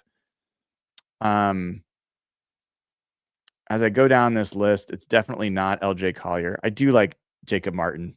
I do like Jacob Martin. I think he'd be an interesting fit in this defense. I don't know if I'd call him ideal. Definitely not Travis Gibson. Nice guy, but no. I mean, my ideal was Max Crosby, and I think that was their ideal as well. I don't think there's a second choice. I know a lot of people would say Jonathan Grenard. I don't. Jonathan Grenard wants a brand new deal as well. And I think if you bring in a guy that has not played for this team, John Schneider doesn't trade for players and then sign them to extensions. That's not how he works. And so either Jonathan Grenard will be unhappy because he wants a new extension. He doesn't get it at least till after the season, or players on the team will be unhappy because you just traded for a guy that did not just help you win a Super Bowl, and he and you're paying somebody else. Like that doesn't sit well with people. So those are a couple names for me. You notice I'm not going towards the top of the list for most of those guys. Those are a couple names. What was the other positions you mentioned? Cornerback. Let's look at corner real quick. So corner, I think Josh Jobe is the ideal. Just slot him in, then look in the draft for another one, and you're good to go. I think that there might be a guy like Marlon Humphrey that gets cut from the Ravens that you could add at no cost for your comp pick. That could be an interesting one as well. There's a few other guys, not Trey Flowers. I just got to take a victory lap for a second. News just broke. I got to give me a little bit of time here. Tyler Linderbaum has reached a agreement with the Raiders. 3 years, $81 million, $60 million guaranteed. I called this a while ago. So now I've got to take my victory lap. Let's see where I have that. Linderbaum.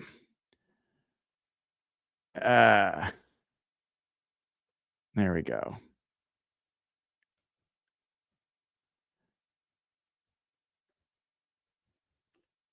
An easy one to see coming. Center is a crucial position for Clint Kubiak and for a young QB. So I called this February 16th. I like being right. I like being wrong too. I've told you guys that, but I like being right. It's fun. All right. So let me plug that in here real quick. Linderbaum. Now, see, this is interesting on so many levels because, okay, so his new team is the Las Vegas Raiders. Good for the Raiders, smart for them to clear cap space. And, now with the trade of Crosby with multiple first round picks and for multiple years, and They can spend as well. I think Linderbaum's exactly the kind of guy you should spend on. I think this is a question mark for me for the Ravens. Did the Oh, and there goes Tyler Algier. Goes to the Cardinals. All right, I'll be back to that in a second. But if you're the Ravens and you decide you want your edge rush and you give up an all-pro level center and your offensive line is weaker, I'm not convinced that that is ultimately going to be a good decision. But man, $27 million for Tyler Linderbaum. Congratulations to him and his family on that. And there goes Tyler Algier. So a couple Tylers go back to back. Tyler Algier is no longer an option for the Seahawks as he goes to the Arizona Cardinals. This is an interesting one for the Cardinals, who recently restructured James Conner's deal. James Conner is like a similar style back, rugged, gains 6 yards. I think this is a really smart signing by the Cardinals because I think Algier is a little bit like James Conner and can fit that role for them. Now, they don't have a quarterback. That might be important. But wow, it's just a $12.25 million deal. That's the part that is shocking to me, that he couldn't do better. That's $6 million a year. Is that right? That is, to me, the shocking aspect here, because I 100% would have signed Tyler Algier for $6 million a year. That is that's wild to me.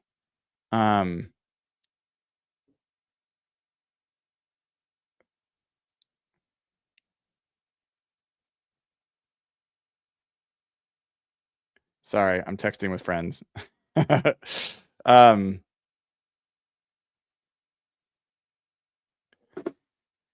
That is crazy to me. And it does reduce options for the Seahawks. So with that in mind, let's take a look. You talked about other positions. Let's go back to the position tracker I had before, and we'll go back to sharing my screen.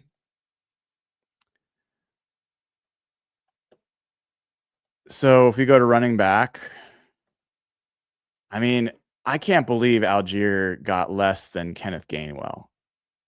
I'm a bit of a Gainwell non-believer, so maybe that's it. But now you're at like Travis Etienne. I expect Etienne's got to get more than that. He was a starter. Algier split, and he was really a backup. Rico Dowdle, I think Dowdle will be around that. I certainly wouldn't spend more than that on Rico Dowdle. Javonte Williams already signed with the Cowboys. I got to fix that. That's wrong. Actually, let me go fix that right now, because I want to see all the I want to see all the running backs together. 3 years, $24 million for Javonte Williams.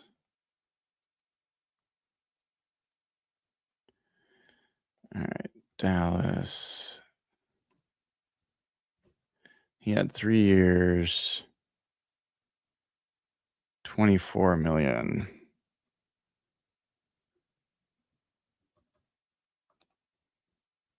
$8 million per. All right, so now let's go back. Now let's go back to viewing this together. So you've got Javonte Williams at $8 million a year, Kenneth Gainwell at $7 million, Tyler Algier at $6.1 million. I think that's going to be a steal.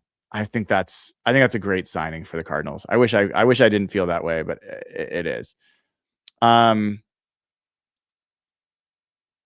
Someone says that Todd Archer says that the Cowboys have been in contact with Arizona safety Jalen Thompson today. That could be a tough loss for them. I think he's a good safety, but they've got other stuff going on. Wait a second. Why is this? feel like this is late. Yeah,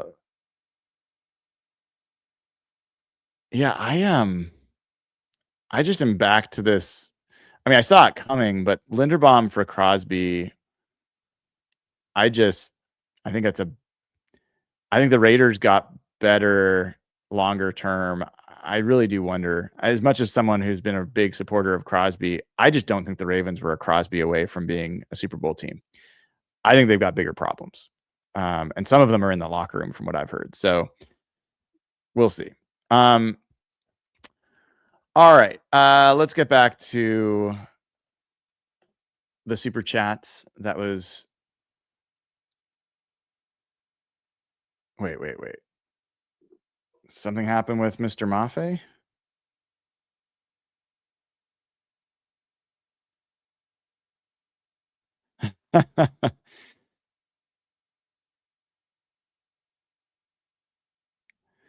um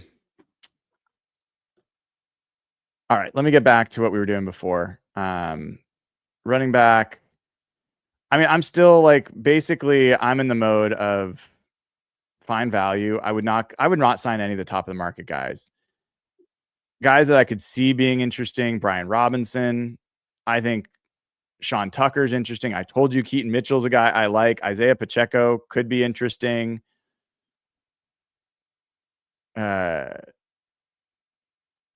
Maybe Dameon Pierce.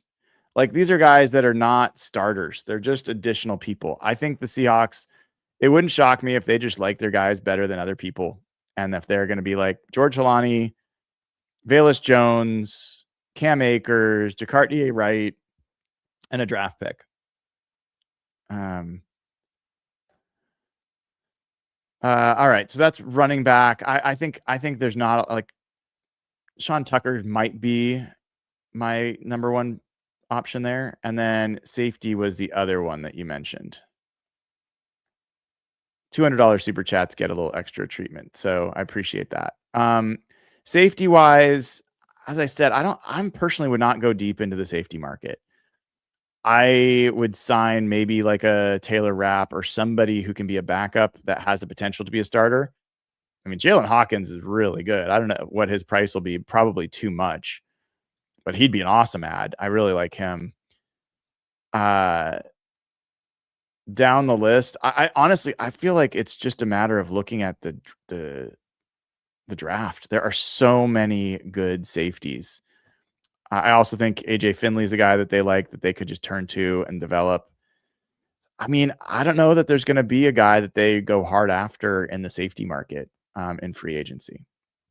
So again, thank you for the very generous super chat. If you guys ever want to do super chats for me that I get 100% of the proceeds, you can go to venmo.com/Brian-Nemhauser. I will put it in the chat for you as well. You could do super chats wherever you want. They're always appreciated. The ones on YouTube, Google takes 30% of those. Venmo, I get it all. So that is always helpful if people want to take that extra step. And I will bring open my Venmo super chat so we can have those available to talk about as well over the course of the day. Let me just pull those open. Have them ready to go to soon. All right. All right. We'll get to some of the Venmo super chats in a bit. Keeping on. Okay.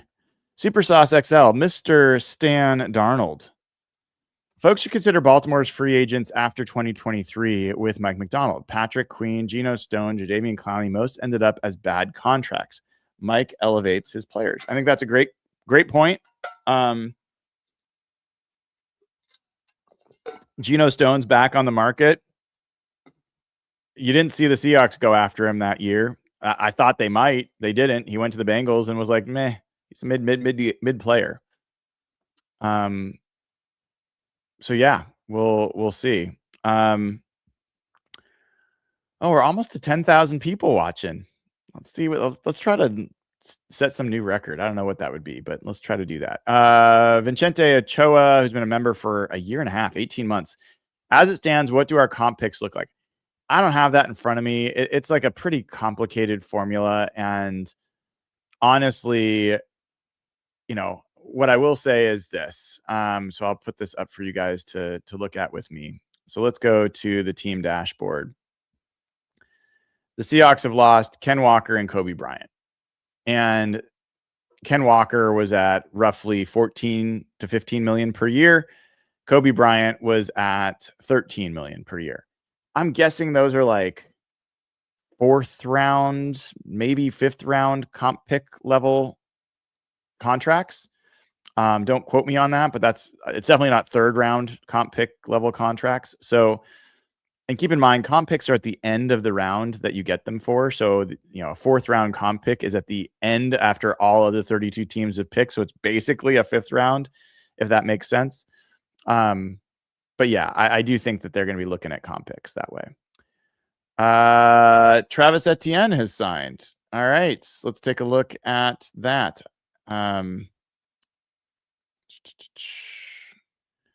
These are slow to update some of these places. All right. Thank you guys for the heads up. The Saints are signing Travis Etienne, which means Alvin Kamara could be cut. I'll take Alvin Kamara. As like non-comp pick affecting. That is interesting to me. I've been kind of watching this to see. I wouldn't hate Alvin Kamara. We'll talk about that a little bit more in a second, but let me update here. Etienne goes from the Jags to the New Orleans Saints. And I'll talk about this now. Let's go ahead and work through this. So, let's talk about Alvin Kamara for a second. All right.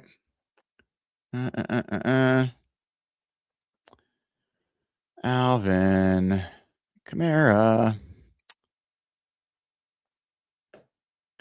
Alvin Kamara is 30 years old. He will be 31 in July.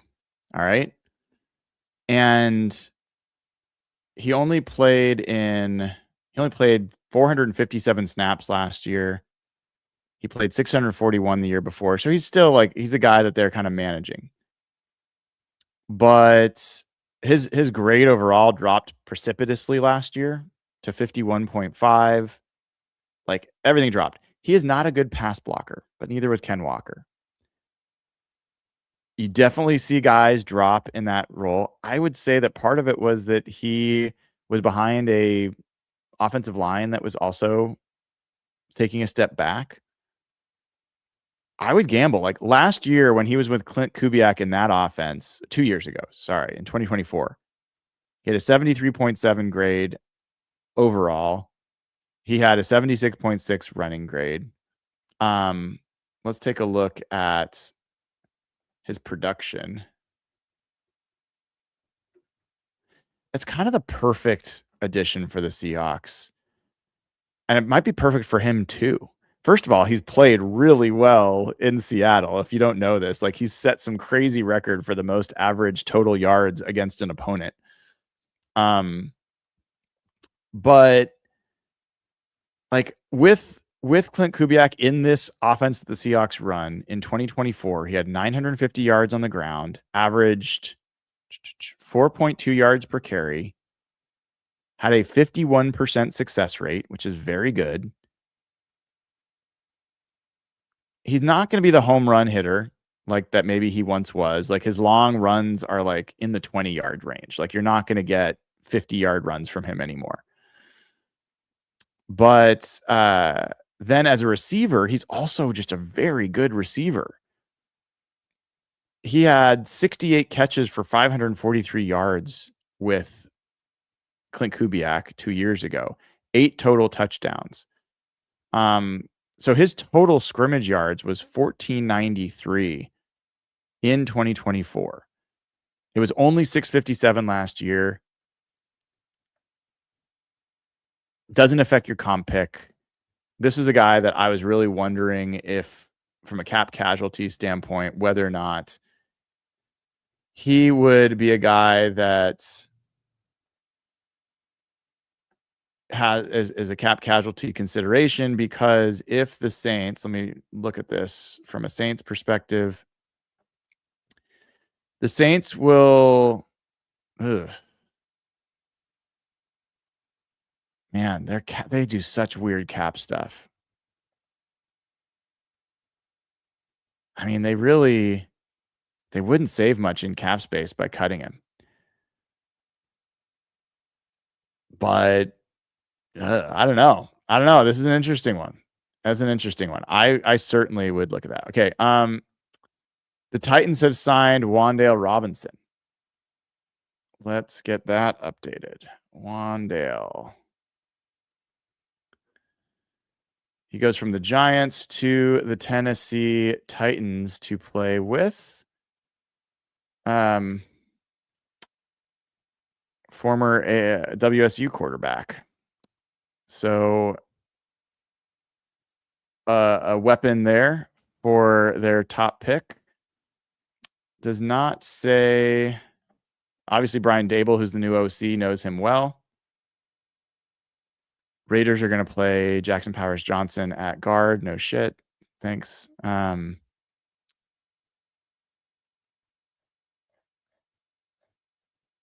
see if there's any numbers on those contracts. By the way, saying that it was, quote, pivotal for Travis Etienne to sign with a team close to his Louisiana home. This is part of what people also miss. They think, oh, why didn't John Schneider sign blah, blah, blah for whatever?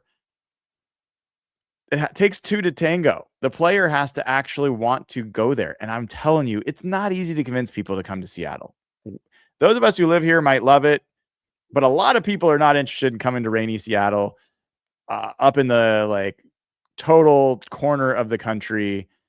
A lot of people don't want that. So Travis Etienne probably was never even a consideration for the Seahawks because he didn't want to go that far from his hometown, his home state. All right. Jahan Dotson, who was with the Eagles, has signed with the Atlanta Falcons. 2 years, $15 million. Okay.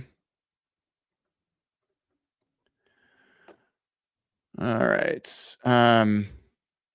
Kyrie's Tonga has gone to the Chiefs. So,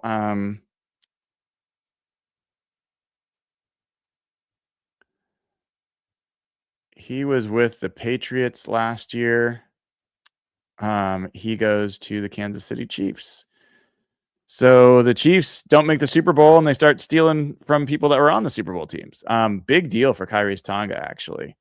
3 years, $21 million. That's a lot of money for a interior run defender, to be honest. So the Chiefs active in free agency on day one. Interesting. If you didn't hear, Travis Kelce will also be back with them. Ooh, Wan'Dale Robinson. Oof. Just getting the numbers on his deal with Tennessee. 4 years, $78 million.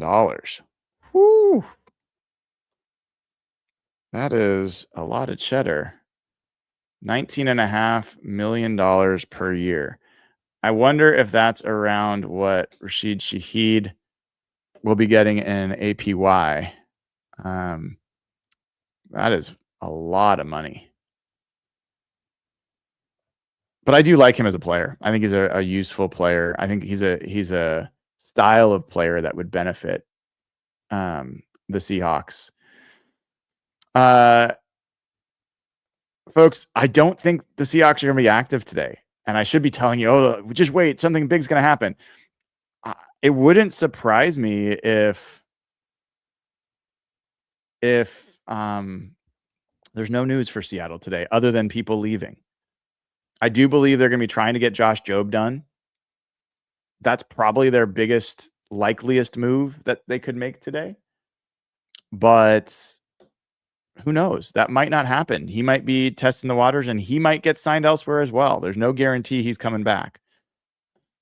We've got now data on the Etienne deal. Travis Etienne, who signed with the Saints, 4 years, $52 million. Wow. That is 13 million APY.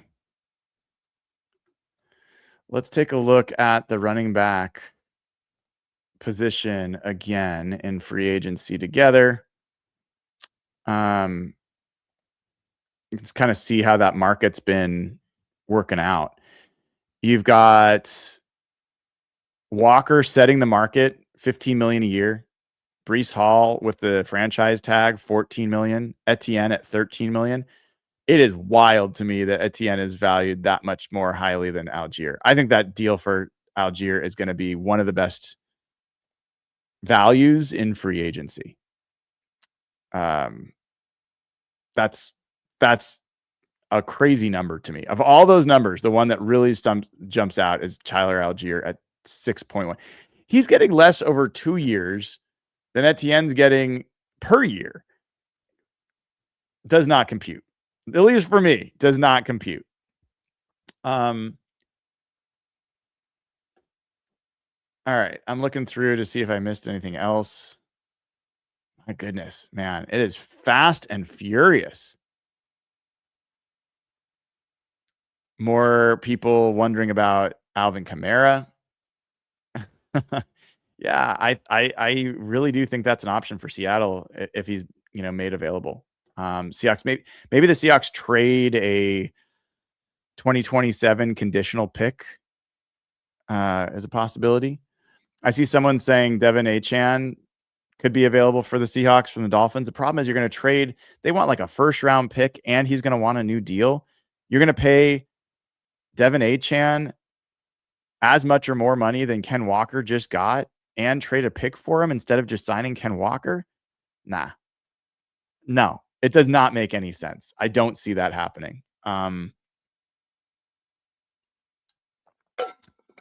Seahawks are in triage mode in that regard.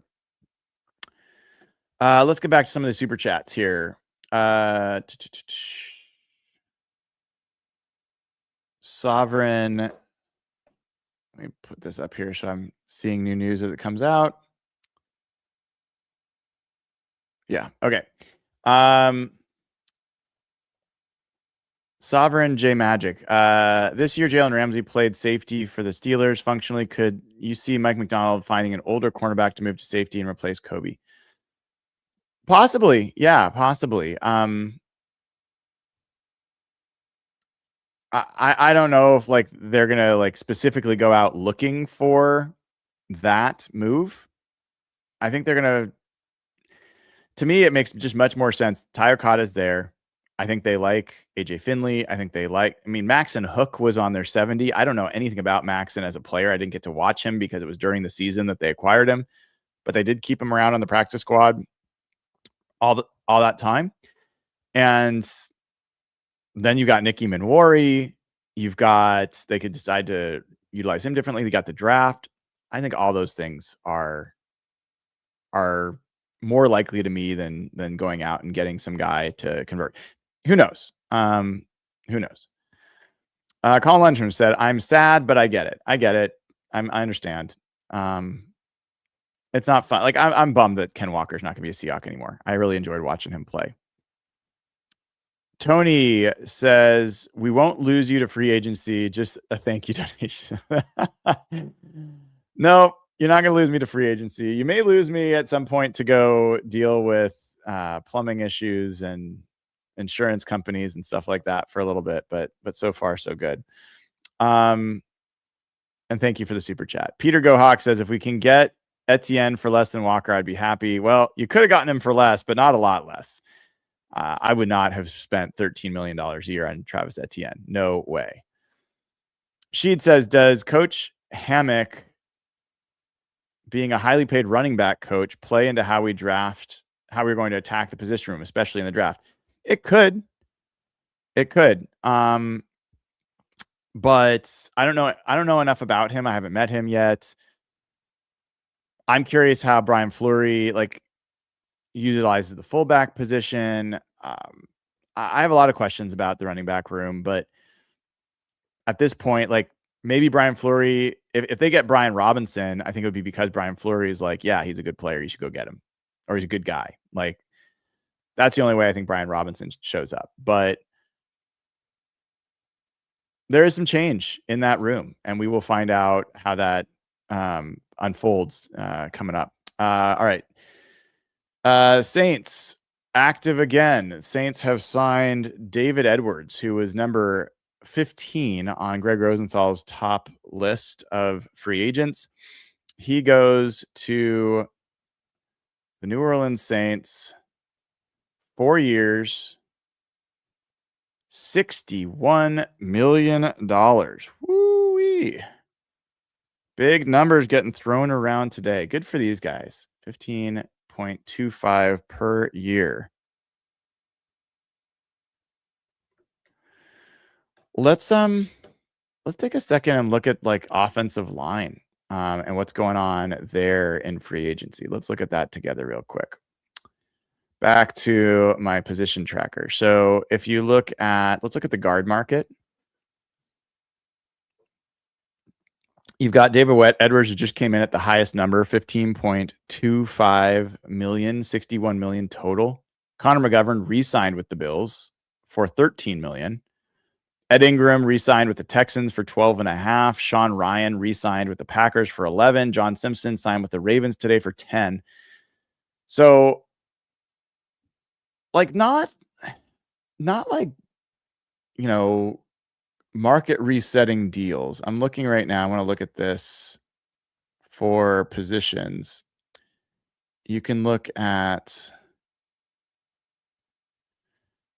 So Tyler Smith, Luke Gedeke, Landon Dickerson, Quentin Nelson are all 20 million or over per year.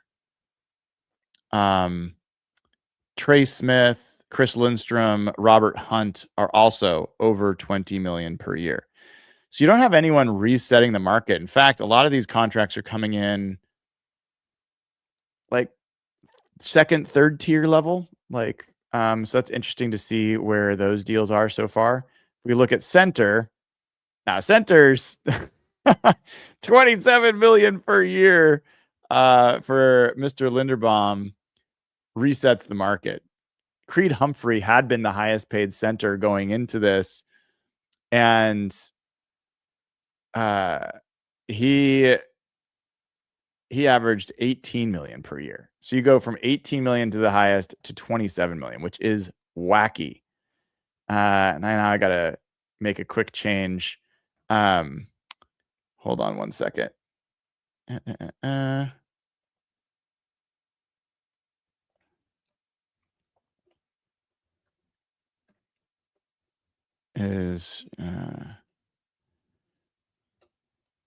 have put as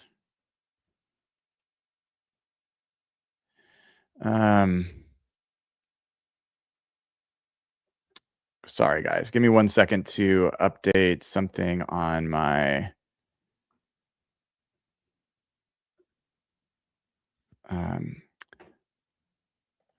is there new team? I want to screen out retired players.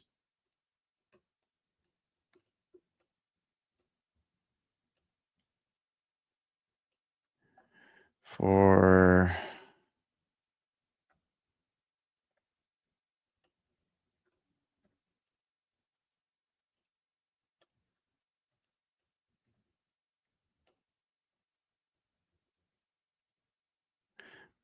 I've got all these different queries in this massive tracker I've built, and I have to make adjustments to screen out certain players. Hopefully this works. Okay, so this hopefully will work.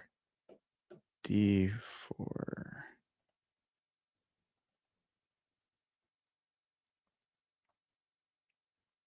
Cool. And just like that, I've screened out retired players. All right. So there's the center market. Pretty wild to see how much is going on there. The Raiders have agreed to terms with Jalen Naylor. So wide receiver Jalen Naylor off the markets. He was a guy that some people thought the Seahawks might be interested in. He was number 70 on Greg Rosenthal's big board of free agents. So he goes to the Las Vegas Raiders. 3-year deal. $35 million.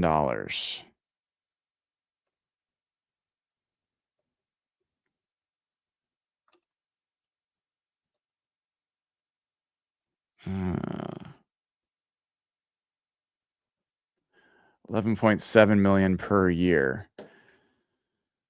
Yeah, so I think that's a market below, obviously, what I think Rasheed Shaheed will get ultimately.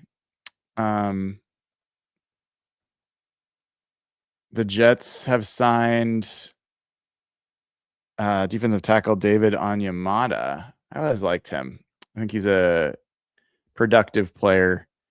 They signed him to a 1-year deal. And it is for $10.5 million. Those 1-year deals are tough on the cap. You cannot hide the money anywhere. In case you're wondering what I mean by that, when you sign a multi-year deal, you give a guy a signing bonus, and you can prorate that across the length of the deal. So if you give them a $5 million signing bonus, you can have $2.5 million of that count in the first year and $2.5 million count in the second year. And if you do void years, you can spread it out even further.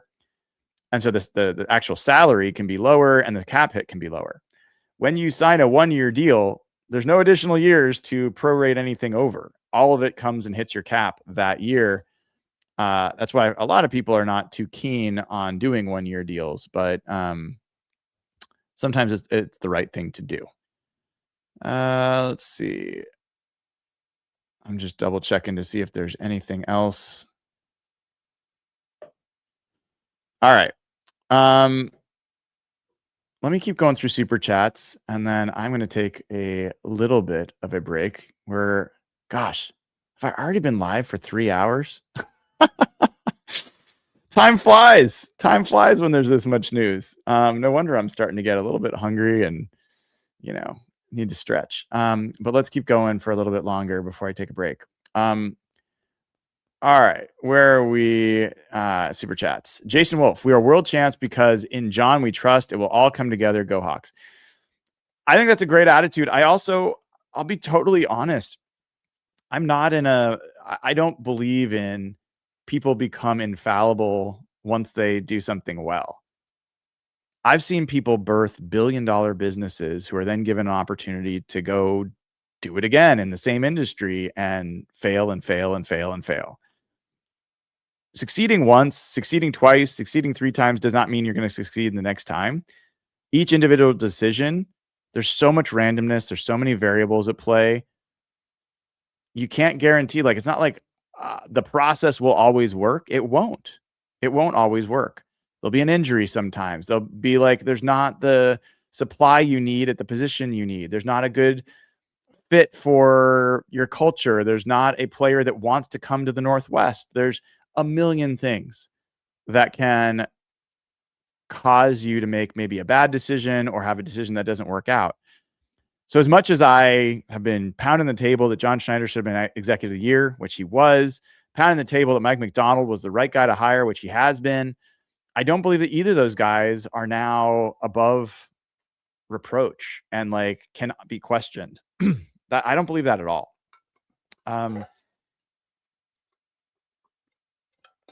And yet, I think that there should be a little bit of, what's the right word? Grace given, and maybe a little bit of patience shown for a front office that has really just nailed it for the last few years. So I agree. I agree on that front. All right. Matt and Beaverton has been a member for 18 months. Says, I'm not on Twitter. Just curious if the Twitter patrolman has been active today. If so, have citations been issued? I doubt it's been a very high citation day for Jeff. The things that usually get Jeff going are like when people do something really stupid. And I think today is mostly just news. So unless somebody tweets something that everyone already knew, he's probably not. He's just going to be consuming the content more than handing out citations. Chonky Hat says, y'all are missing the vision. JS running back 1. JS. I don't know who that is. Christlift says, I have to be the only fan that wants Rico. You're not.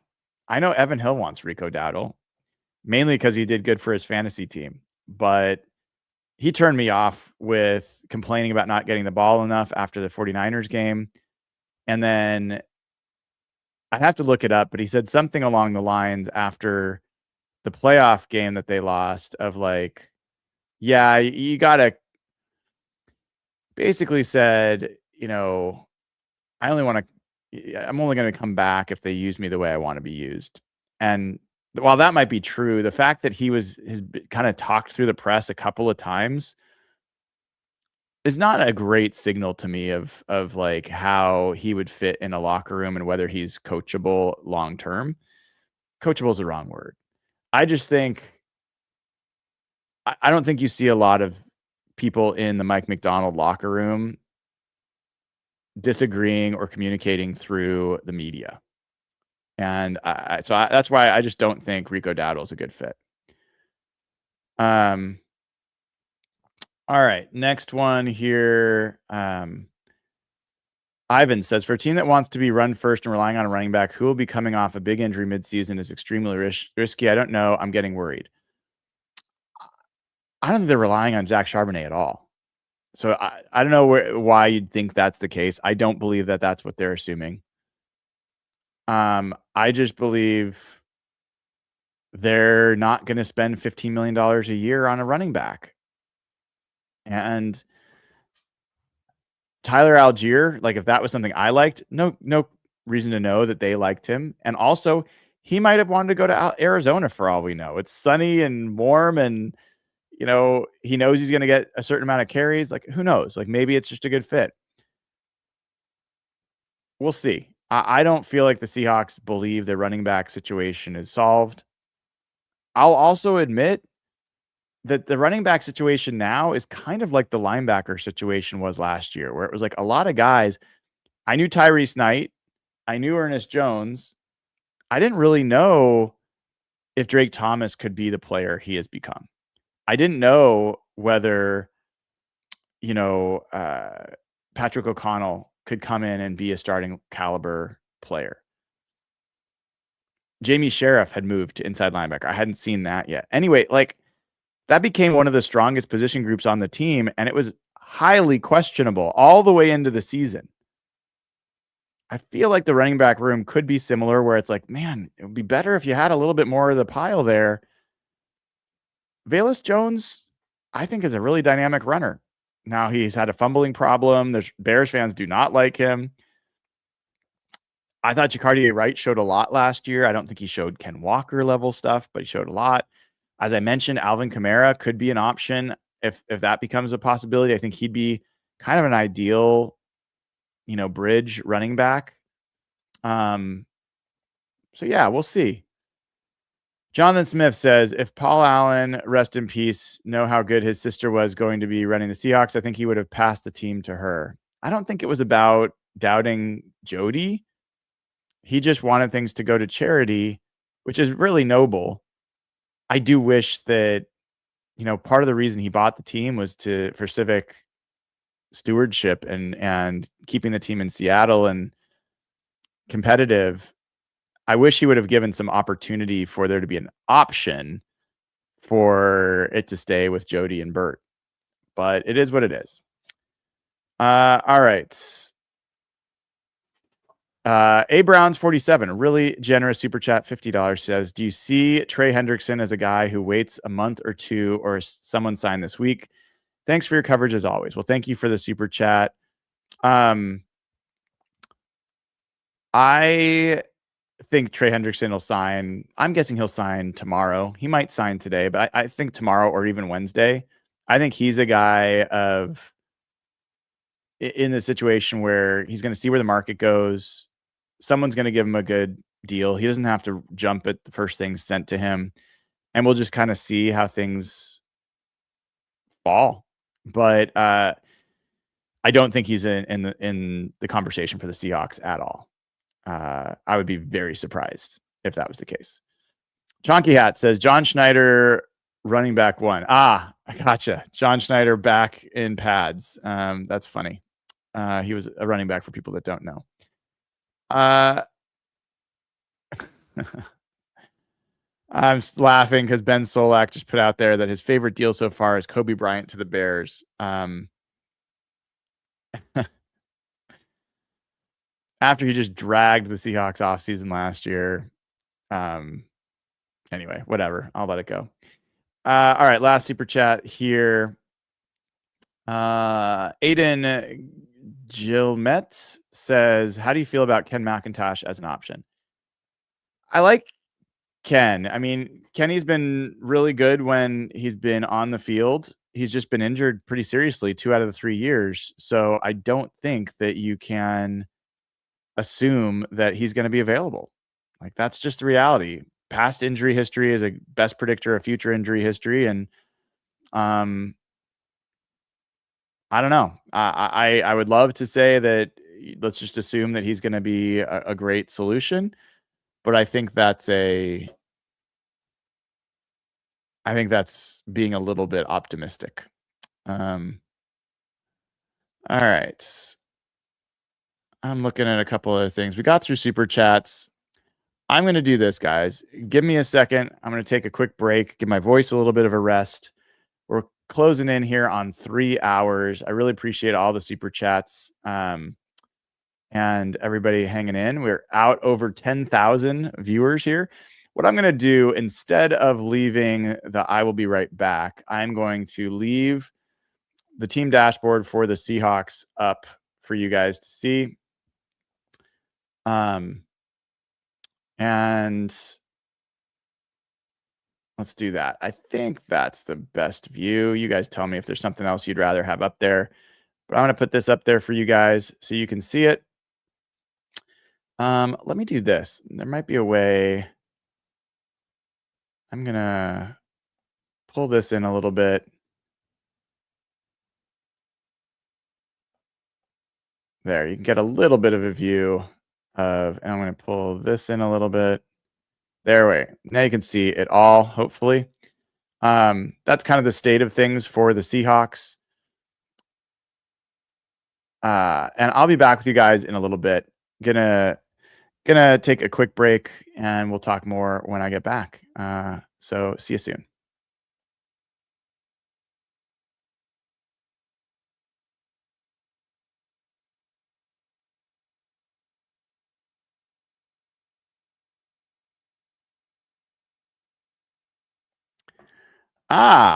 We got some news. Too important to step away from. Let's talk about this. It looks like the 49ers are signing Mike Evans. 3-year deal. That is an interesting choice. 3-year deal. At age 32. Do the 49ers, like, do they make any good decisions relative to the wide receiver position? Like, oof. I really like Mike Evans, but I don't know that that's a good choice. Let me find him in my list. He goes to the San Francisco 49ers. 3 years. I just can't get over that. That, of all the parts of this, that's the part that's the most shocking to me. All right. So let me quick just look at what are the 49ers history of wide receiver deals of late. And let me okay. The 49ers signed Brandon Ayuk to a 4-year deal for $120 million. He got injured and is now never going to play for them again. They drafted Ricky Pearsall, who's a good player, but has been injured both years he's played. They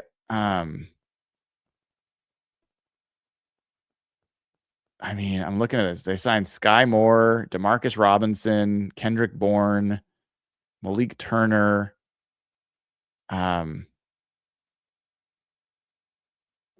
They don't have like Juwan Jennings. They signed a few years ago. I don't think that's worked out. Like at least this past year did not work out well for them. So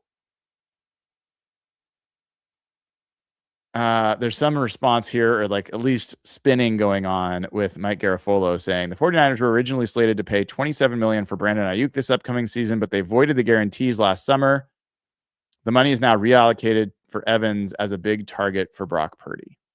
So I think this is like their Juwan Jennings replacement is the way I read it. And Brock Purdy does need like a guy that he can trust to throw the ball up to and can make plays. And Evans is a good player. So I'm not gonna shit on the deal from that standpoint. But Mike Evans was hurt a lot last year.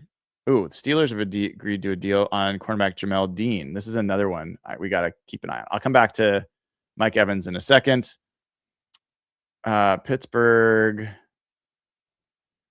Steelers on Jamel Dean for 3 years, $36.75 million.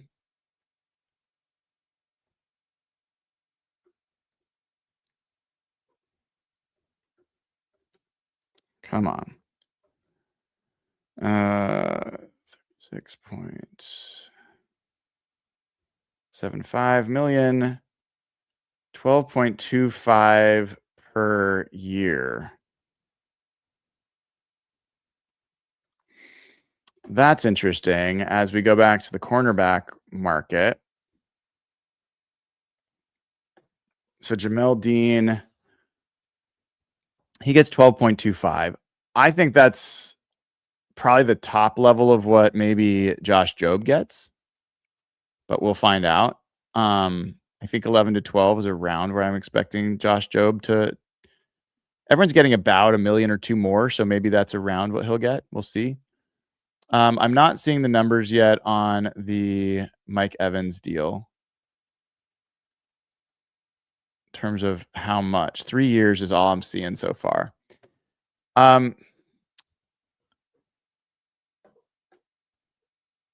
So yeah, I mean, let's add this to the running banner here. Wide receiver Mike Evans signs 3-year deal with 49ers.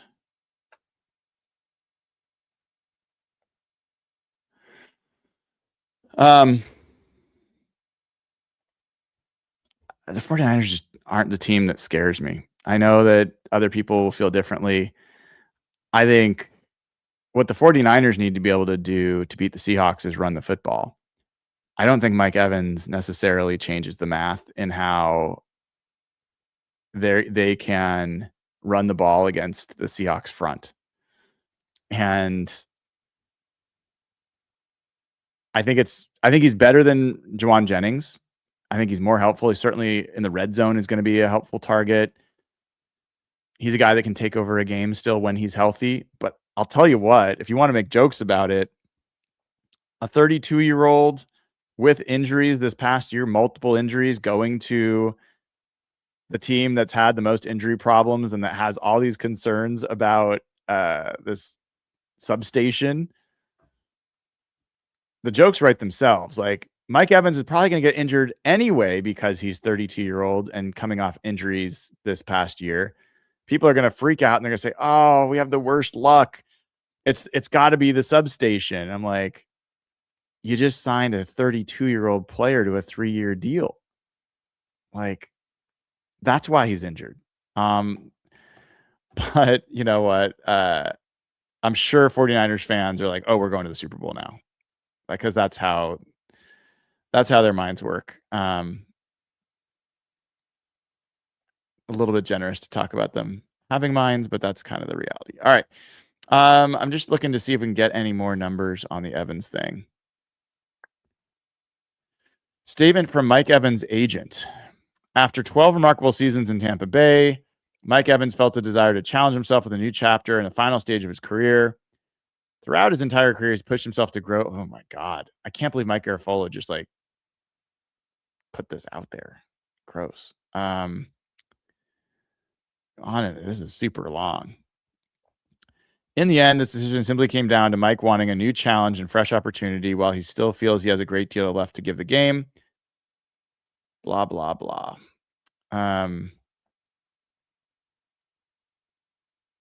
Yeah.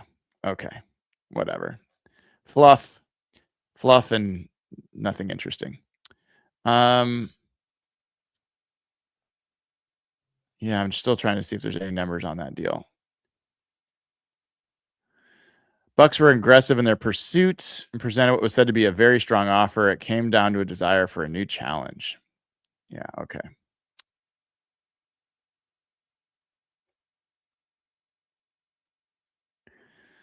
Devin Bush, linebacker, used to be with the Seahawks not that long ago. Goes from the Cleveland Browns to the Chicago Bears. 3-year deal, $30 million.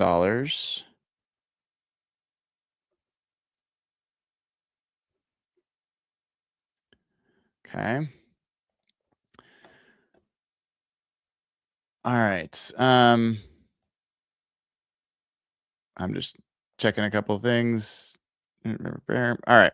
So let's do this. Let's take a look at a couple teams in the division to kind of see how they're looking. All right. So this is Seahawks.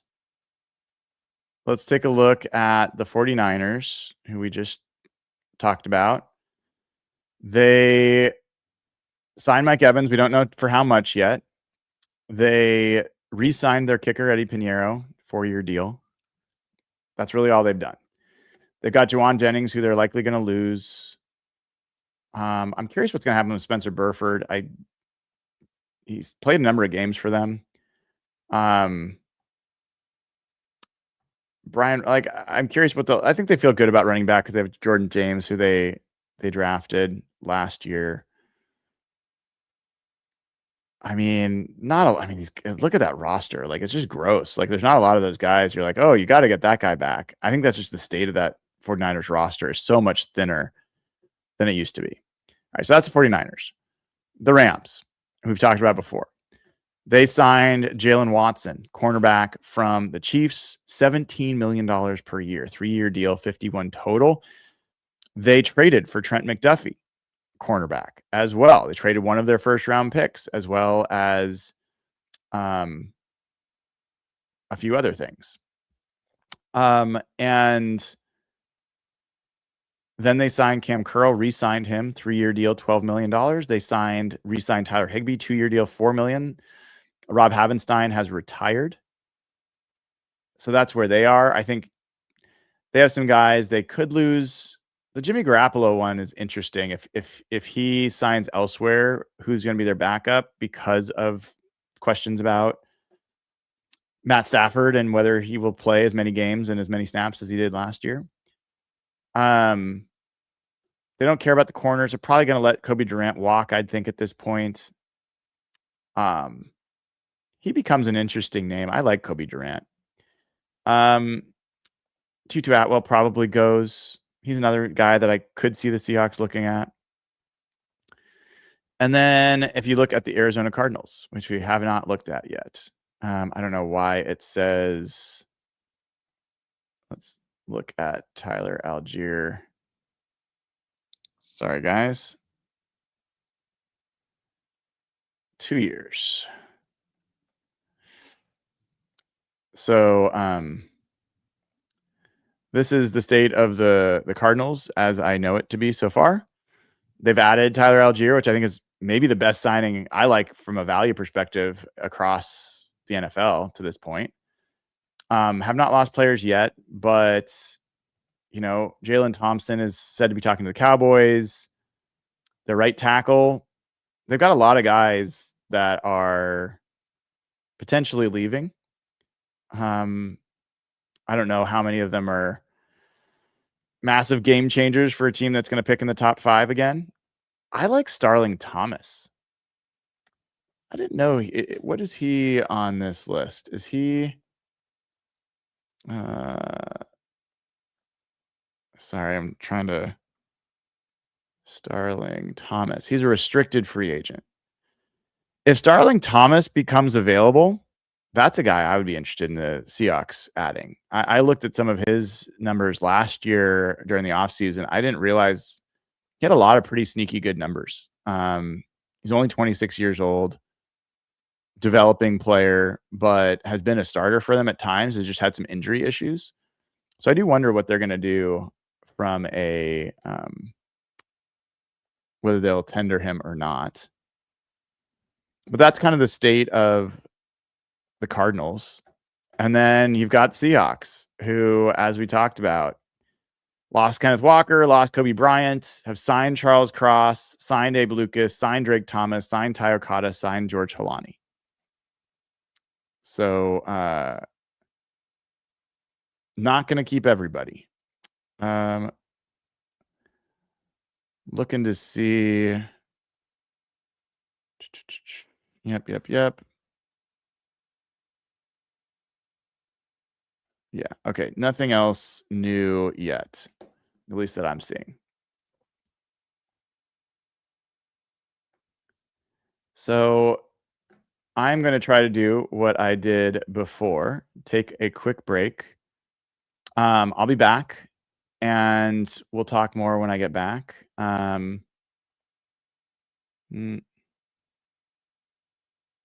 don't know what's best. Let's do regular. I'll leave this up for you guys until I get back. In fact, I wonder if, well, whatever. I'm going to leave this up for you guys until I get back. I won't be gone that long. And if something huge happens, I'll obviously run back quickly. Just going to give my voice a little bit of break and also grab a quick bite. And then we'll talk some more. All right. See you in a minute.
All right, I'm back for at least a couple seconds because I saw the Mike Evans contract numbers and I almost choked on this lovely sandwich that I just made. Look at this beautiful, get it in focus. Look at that. Oh, it's gonna be so good. Bagel sandwich. Oh, so good. So the Mike Evans deal, 3 years, $60 million. 3 years, 60. Oh. All right, I'll come back to that in a second. The Ravens are not tendering running back Keaton Mitchell. Says watch for the Giants here. I like him.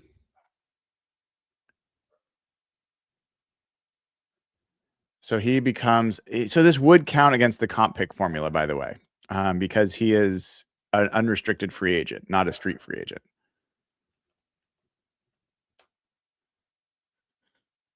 All right, so let me get back to what got me here. I got to make sure I saw what I think I saw. Where did it go? I know it was here. $60 million over 3 years. That is crazy. That is like a spit take. I mean, a 32-year-old player coming off a lot of injuries, and you're giving him $60.4 million. I will say this. I really like Mike Evans as a player. I think he's a very good player. 20 million per year. If the Seahawks had signed Mike Evans to that contract, I would be losing my mind right now, and not in a good way. That is an obscene contract for a 32-year-old player. For that to be worth it, they have to win a Super Bowl. Like, that's the kind of deal you do for a late in his career player that is the final piece in a Super Bowl puzzle. I don't think that's their final piece because they're also like they're struggling to keep Trent Williams with the team. And if Trent Williams goes, who knows? Maybe they've got a good solution for that. I don't know what it is. But that's I'm going to update the banner with the actual number there. 3-year deal.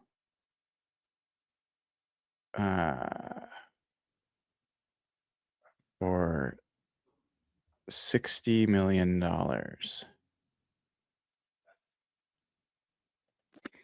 So that is that's wild.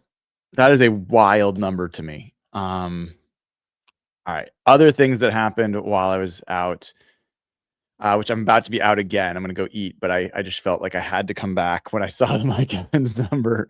That was crazy.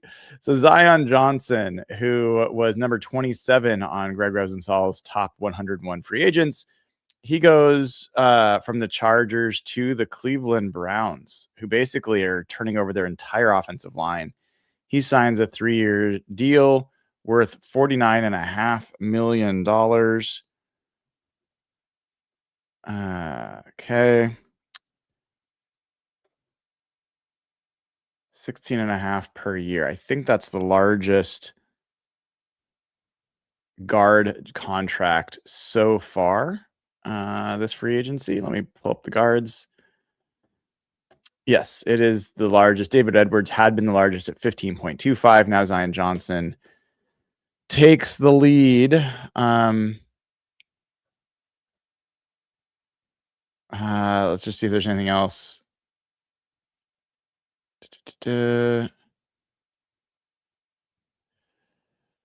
More details on Kobe Bryant's deal. Signed 3-year, $40 million deal, $12 million signing bonus, $14 million in cash in 2026. $12.25 million base for 2027 is fully guaranteed. So it's a good deal for Kobe Bryant. The Texans sign Dominique Robinson, defensive end, 1 year, $4 million. Not obviously a big name or a big deal, but I'm trying to stay on top of all of these names. He was with the Bears, so he goes to the Houston Texans. The Texans have been pretty active. I'm going to pull them up here in a second. Let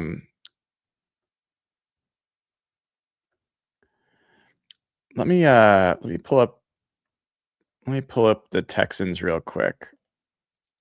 They've been doing a lot of re-signing, but a lot of these guys are guys they're bringing back, right? These are all guys that are already with the team. They traded for David Montgomery. They traded away Juice Scruggs and Titus Howard. Joe Mixon, they obviously are letting go. We've got a pretty long list of guys, but Texans are an interesting team. Like I think you've got a good quarterback. Not everybody feels that way after how he's played recently. You've got an absolute elite defense, no question about that. I think they believe they're very close. The Patriots beat up on them really badly last playoffs, and we saw the Patriots weren't close to the Seahawks. So I don't know how I'd feel if I was a Texans fan. I mean, Texans fans are pretty delusional. At least that's what I learned last year. But I don't know, man. I wonder a little bit where they are. So with that, I'm gonna go eat my lunch. I will come back if there's any huge news, but I'll be back soon. Someone's asking if the spreadsheet is public. It is not public. I keep it to myself for today. I will make it available to other people, probably people that are on Patreon, patreon.com/hawkblogger. If you haven't signed up, I'll make it available to people that are patrons. Maybe after today, I'll at least make it available for people that want to view it. But I can't have people in it right now because it might mess up what I'm doing during the show. So I've just got to keep it to myself for the time being. But we'll go through and we'll look at, when I come back, we'll look at what some of these teams are doing. Falcons have been relatively active.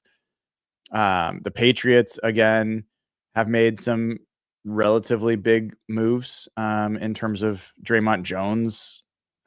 Pretty big price there. The Atlanta Falcons, we've talked about it a little bit before, have had a decent amount of activity going on. And obviously we've talked about the Chargers and the Rams. Rams have done a fair amount of good work for themselves in an area of weakness. So what are the Giants? Giants have gotten Isaiah Likely. Anyway, we'll do this when I get back. I'm going to go eat. I will leave this up for you guys while I go do that. If let me know in chat if folks want me to leave like some kind of, I can only play like royalty free music while I'm gone. So like I can play something like this. Do you want me to leave some music on? Let me know in chat real quick if you'd like me to leave this on or or turn it off. I can give you a couple choices. Okay, I will leave it on. I get some. Yes, so I'll leave this on, and then I'll be back here in just a little bit.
Well, folks, all you needed was Finn and I to take a little break for lunch.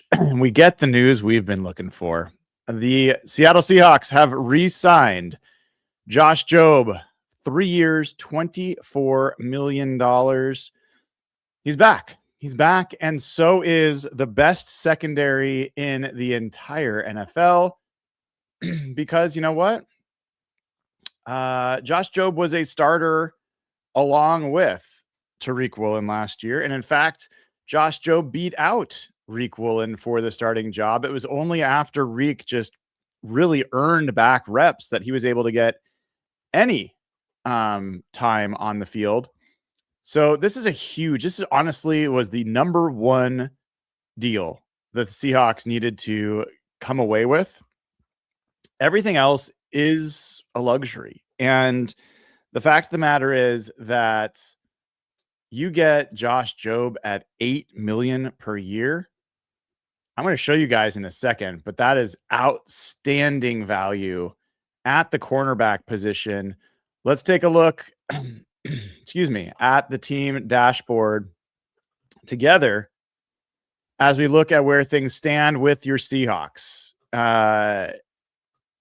You now have added nobody, but you have retained Josh Jobe at corner, Charles Cross, and Abe Lucas, your bookend left and right tackle for the next number of years. Drake Thomas back. You've retained your second level defenders, your second level starters, Ernest Jones and Drake Thomas. You've brought back Ty Okada, who can be your starter at safety. And George Halani to be one of your running backs. You've spent $184 million to bring back these players. Do not tell me that John Schneider is cheap. He has spent as much as almost anybody else because they had what has to be the best 2022 draft class of anybody. We'll go back. We'll have some fun looking at that a little bit later. But what an amazing draft class 2022 was. Charles Cross, Abe Lucas, Ken Walker, Kobe Bryant, Boye Mafe, Tariq Woolen. Unbelievably good. But getting back Josh Jobe puts the Seahawks in a situation where they basically can run back that defense largely. And now you can catch as catch can. Like if you find a corner or a safety that you like in the draft, you can take them. If you find a corner or safety you want to add in free agency, you can, but you don't have to. And to give you an idea, let's look at the cornerback market together and look at where these values go. I don't know if I do this. I think it's going to mess up the order, but if you look here, this is Josh Jobe coming in at $8 million per year. Amik Robertson signed for that with the Washington Commanders. I think Josh Jobe is worth every penny of that. I thought he was going to be coming in at the $11 to $12 million range. So for him to come in below Monteric Brown, below Eric Stokes, I think this is great. And by the way, people talking about, oh man, the Rams made this big deal for Jalen Watson, $17 million per. There were Rams fans and Rams, YouTubers who were talking about wanting to sign Josh Jobe yesterday. Like they were like, this is going to be our guy now. And you get him for less than half the price of Jalen Watson. That is a terrific deal by John Schneider. And couldn't happen to a greater guy, Josh Jobe. Like really, really good guy. I had a great conversation with him at the end, like cleaning out lockers, and he cares so much about doing the right thing. He's got a kid coming along. He's a core part of that locker room. He plays with the attitude that Mike McDonald loves. And he didn't know what his free agent life was going to bring him. And I'm just so happy for him that he stays with the Seahawks 3 years, $24 million, life-changing money for him and his family. And he gets to stick around like the best locker room in the NFL. So really, really happy for him. Really happy for the Seahawks. Happy for John Schneider. This was really job 1A. Like job 1, job 2, job 3 for John Schneider today was to get Josh Jobe signed, and he did it.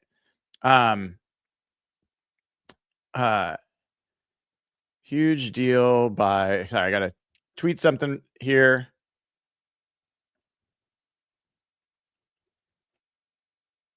Great life-changing money for a great guy in Josh Jobe, who was a starter for the best defense in the NFL last year. Seattle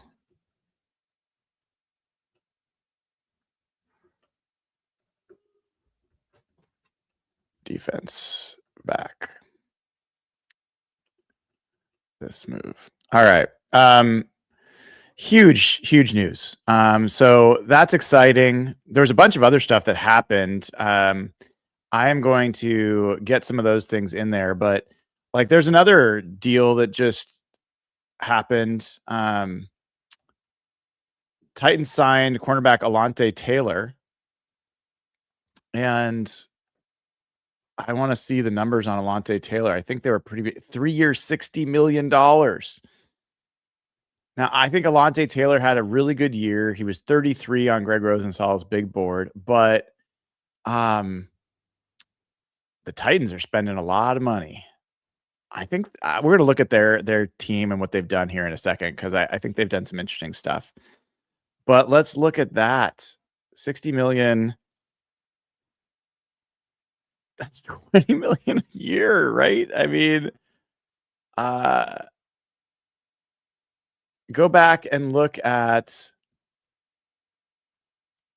the position now. Look at these numbers for the cornerback. I mean, is Alontae Taylor 3x the player, 2.5x the player that Josh Jobe is? I don't think he is. Other thing about Josh Jobe, age-wise, he's 27 years old. So he's right in the middle of his career. Alontae Taylor, 27 years old. Now, they're not the same guy. I'm not going to claim they're the same player, but I think that's pretty wild. How differently those two were valued. Brian Cook, the safety for had been for the Chiefs, goes to the Bengals. So let's update that real quick. He was the number 29 on the Greg Rosenthal big board. So he goes to the Cincinnati Bengals. I didn't know Cincinnati ever signed anybody. I didn't know they spent money. I would be so hesitant if I was a player to sign a contract with the Bengals. Like, you really want to play for the worst owner maybe in the sport, the cheapest owner in the sport. That is not where I'd want to play. But when you're getting 14 million plus a year, excuse me, for some people that's enough, but it wouldn't be for me. But that's for Brian Cook. There's some other deals here. Oh, Tremaine Edmonds signed with the Giants. So I want to get that in there as well. That was 3 years, 36 million. Yep. Okay. So he goes to the New York Giants. And that was 3 years and 36 million. 12 million per year. Another one. The Titans signed John Franklin Myers. Whoops. We're going to talk about this a little bit. No, his current team was the Denver Broncos, and he goes to the Tennessee Titans. Contract 3 years, a lot of 3-year contracts. $63 million. $21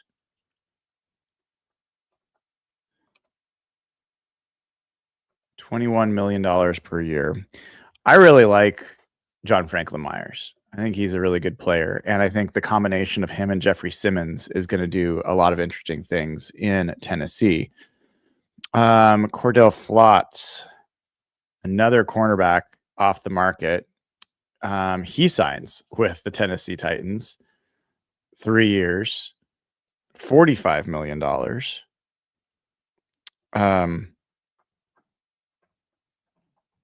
That's $15 million a year.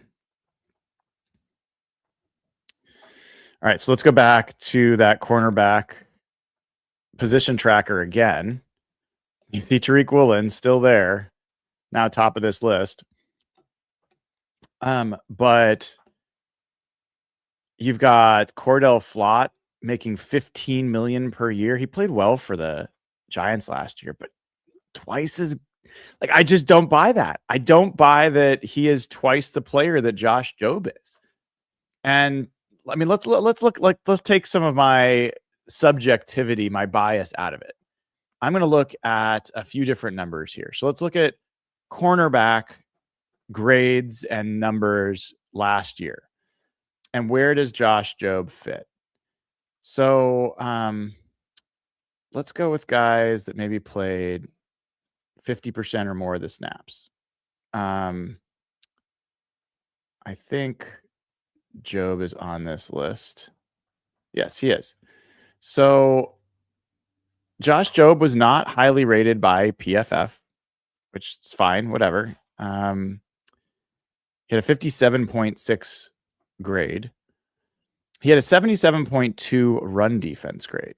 It's interesting. They really didn't like him. I want to see if maybe I wonder if his regular season numbers were different. So let me limit to regular season for a second.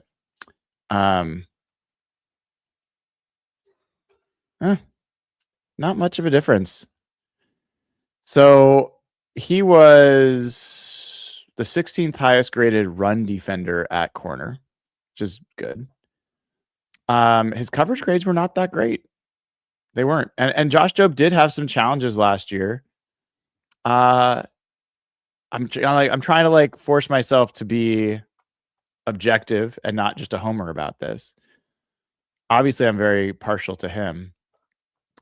But if we look at, let's say, Alontae Taylor, where did he fall on this list? Actually, let's look at Cordell Flott. So Cordell Flott, he was 26th in coverage grade among corners.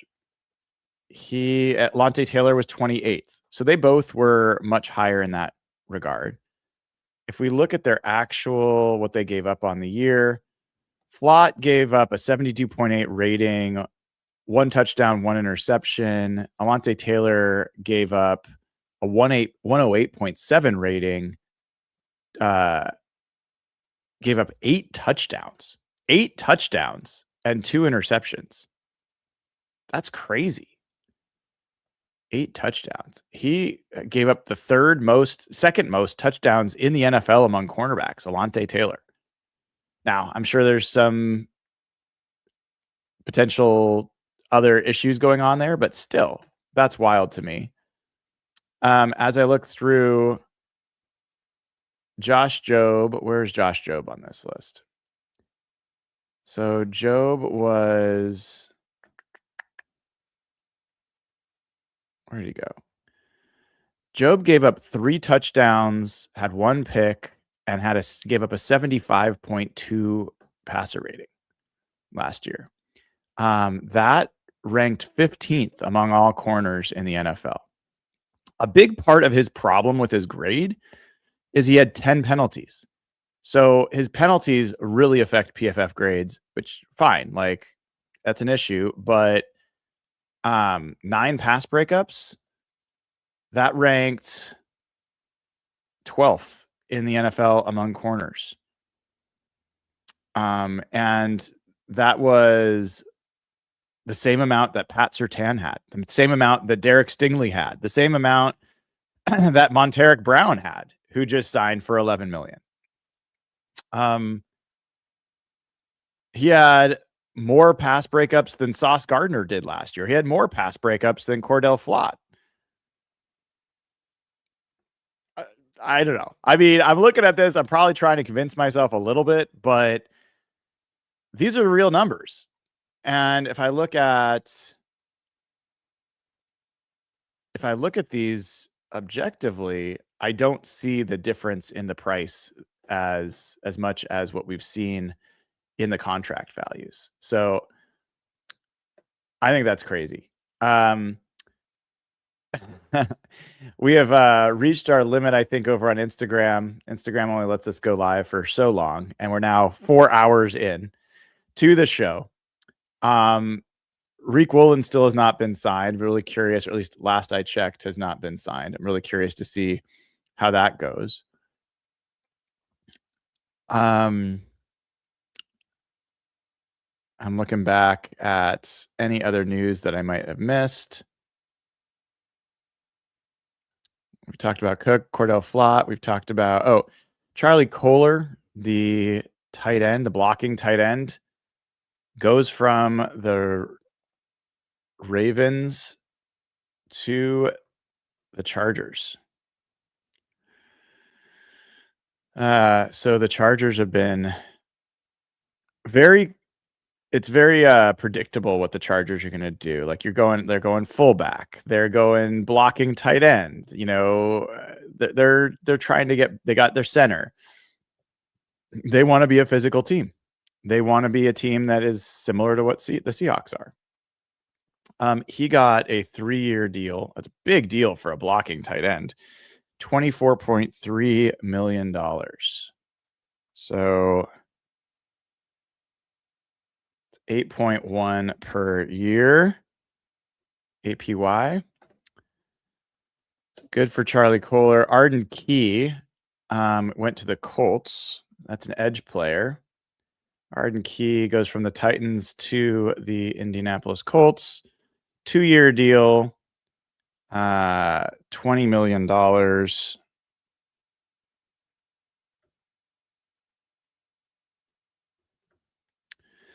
Who else did I miss? Did I already do the Tremaine? I think I did Tremaine Edmonds, but let's just find out if I, whoops. Stop it. Edmonds. All right, I already did that one. Okay, cool. I'm re-seeing if there's anything else. Okay, so let's do this. Let's look at, I already talked about the Seahawks. Let's look at the Tennessee Titans, Cam Ward, and what's going on there, because I think they've been a little bit like the Patriots of this year. They signed Wan'Dale Robinson, the wide receiver, 4 years, $78 million. John Franklin Myers, interior defensive tackle, who they can pair with Jeffrey Simmons, 3 years, $63 million. Alontae Taylor and Cordell Flott, 2 free agent corners, 3 years, $60 million, 3 years, $45 million. They have spent $246 million in free agency. We're only like a few hours into it, folks. So the Titans, with Robert Saleh as their new coach, he has history with John Franklin Myers back with the Jets, who went from the Jets to the Broncos. And now he brings him back. They're going to be a tougher, more rugged team. They give Cam Ward a guy in Wan'Dale Robinson who is going to be an easy target with some layups for yards after catch, screens, bubbles, things like that. Make the game a little bit easier for Cam Ward. They get 2 corners, which makes me wonder if L'Jarius Sneed is going to be someone who gets put on the market. Let's take a quick look at L'Jarius Sneed. And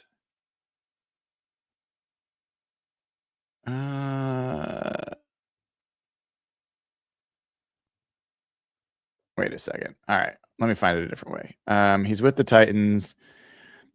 I feel like yes, L'Jarius Sneed. So I feel like he will save them 11 million in cap space if they cut him. I think he's going to come available. And L'Jarius Sneed is 29 years old. I don't think the Seahawks need to sign necessarily another cornerback. You didn't need Tariq Woolen and Josh Jobe rotating. Like, I think they were okay with Jobe just being the guy. But you have, you have Nehemiah Pritchett behind Josh Jobe.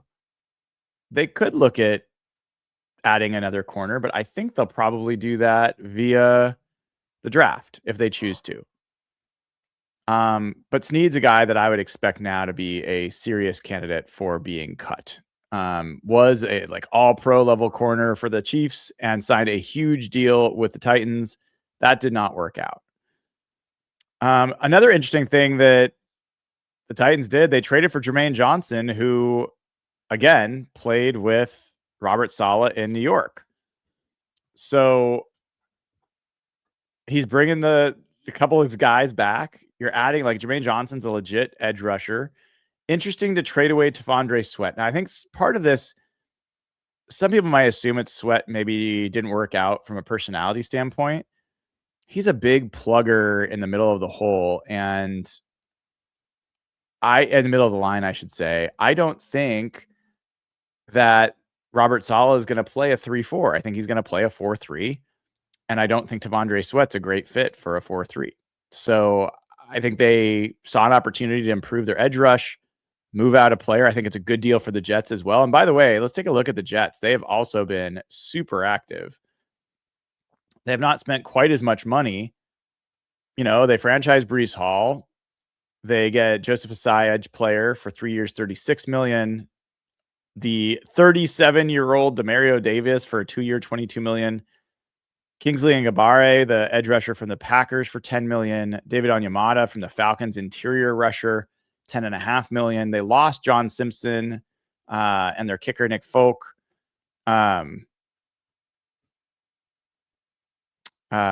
They acquired T'Vondre Sweat, Minkah Fitzpatrick. I don't know. I'd be interested to see what happens with the Jets. Let me do this for a second, folks. I'm gonna see. I just got a text. See if I can respond to it real quick. Let me respond.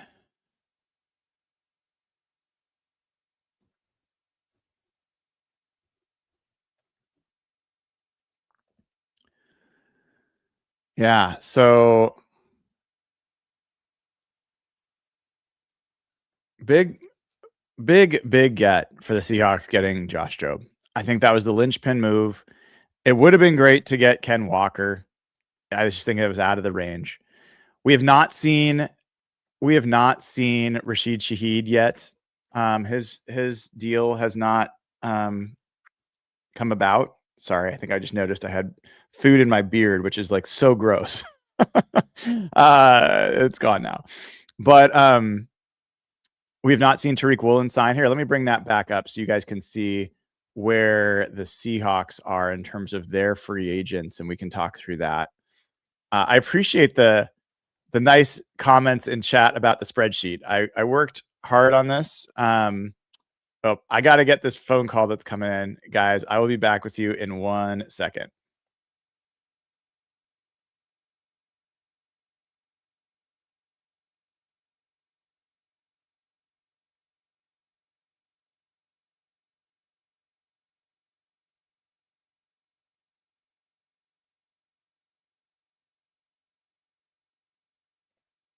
All right, I'm back.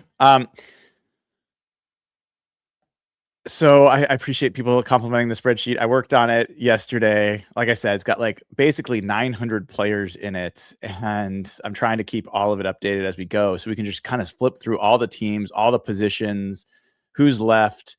and this is a way, I'm going to turn the comments off for a second so you guys can see. This is where all the different Seahawks free agents on the right-hand side of this show up. So you can see Ken Walker went to the Chiefs. Kobe Bryant went to the Bears.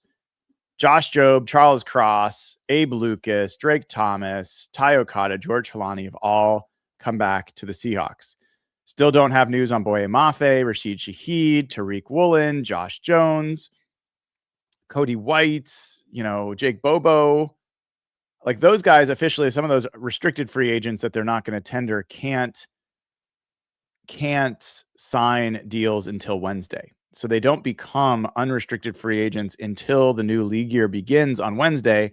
So Jake Bobo, who the word is the Seahawks are not going to tender, he'll be able to hit the free agent market, but his free agency really will start on Wednesday.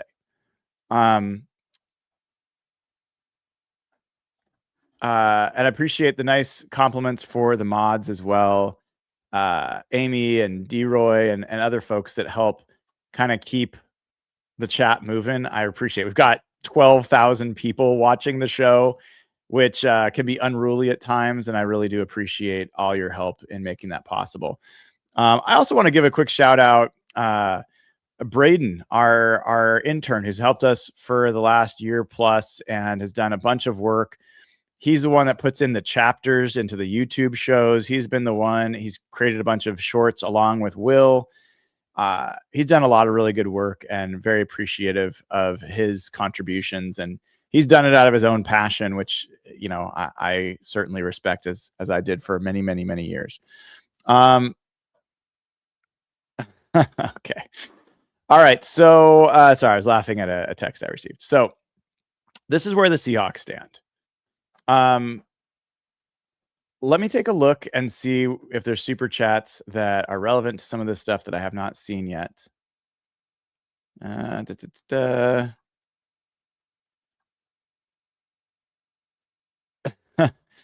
Yes. Alice Spy says, Mike Evans seems like a good fit for the substation. I agree. 3 years, $60 million for a 32-year-old injured wide receiver. Okay. I think maybe I'm not going to call it the worst value because Mike Evans is a really good player, but I compare that to the Algier addition to the Cardinals for $6 million a year for 2 years. Algier's like such a steal. Dark Guitar says, Brian, I picked up your book at Costco. Well, man, that is really awesome. I hope you enjoy it. If you guys have not picked it up yet, We Did Not Care is my book. You can get it at hawkblogger.com/book. So hawkblogger.com/book. You can get it. And I appreciate everybody who's been buying it. I'm still working on getting some more signings set up and stuff like that. JSN Glazer said, I really like that deal for Jobe at $8 million APY. I agree, man. It's a great deal. RTS says, Reek not signing is a bit telling to me. Is it a stretch to think he could be back? I think it is a huge stretch. I don't think that he's coming back. Even though I think he's a very, very good player and I really like Reek Woolen as a person as well. Based on everything I know, it seems pretty unlikely that he is going to be brought back. So I'm braced for that. But I do wonder if, based on what we're seeing, people are going a lot of different directions for corner.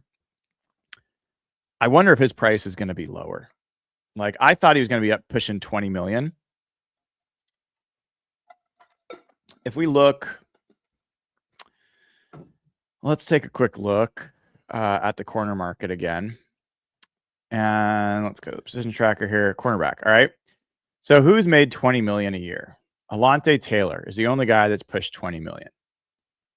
Now, Reek is a much better athlete, but I mean, Jalen Watson made 17. I'm not sure if Reek's going to get there. I don't know. I'm really curious how that ends up playing out, but I do not think he is coming back to Seattle. But somebody who is always welcome to come back here, Jeff Simmons, man. How you doing, brother?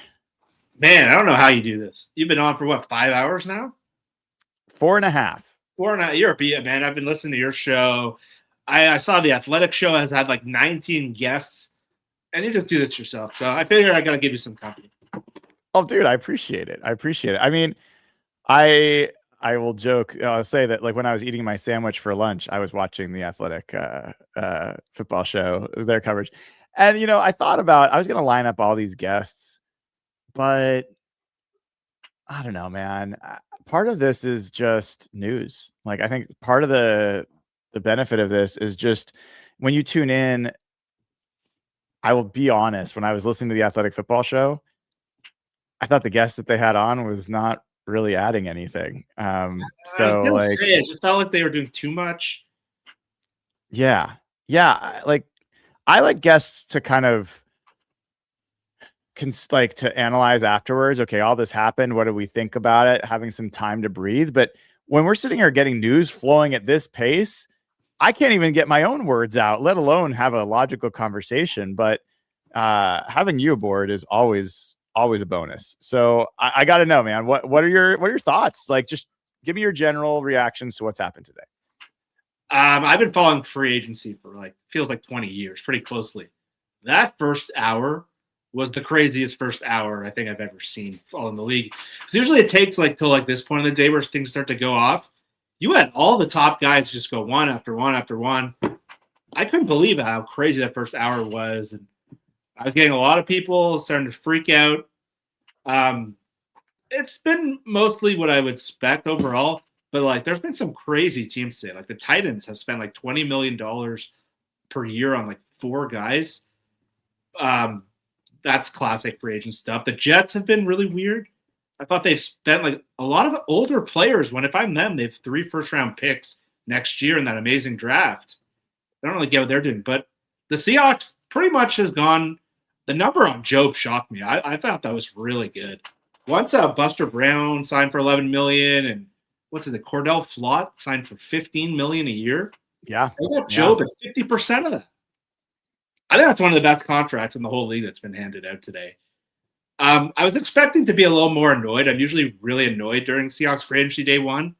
I think there's only one deal that's annoyed me today, and it's Tyler Algier. Yeah. I hate that deal. I hate it. I don't get it from like a number of standpoints. Like Tyler Algier's best comparison is like James Conner, and they just restructured his deal.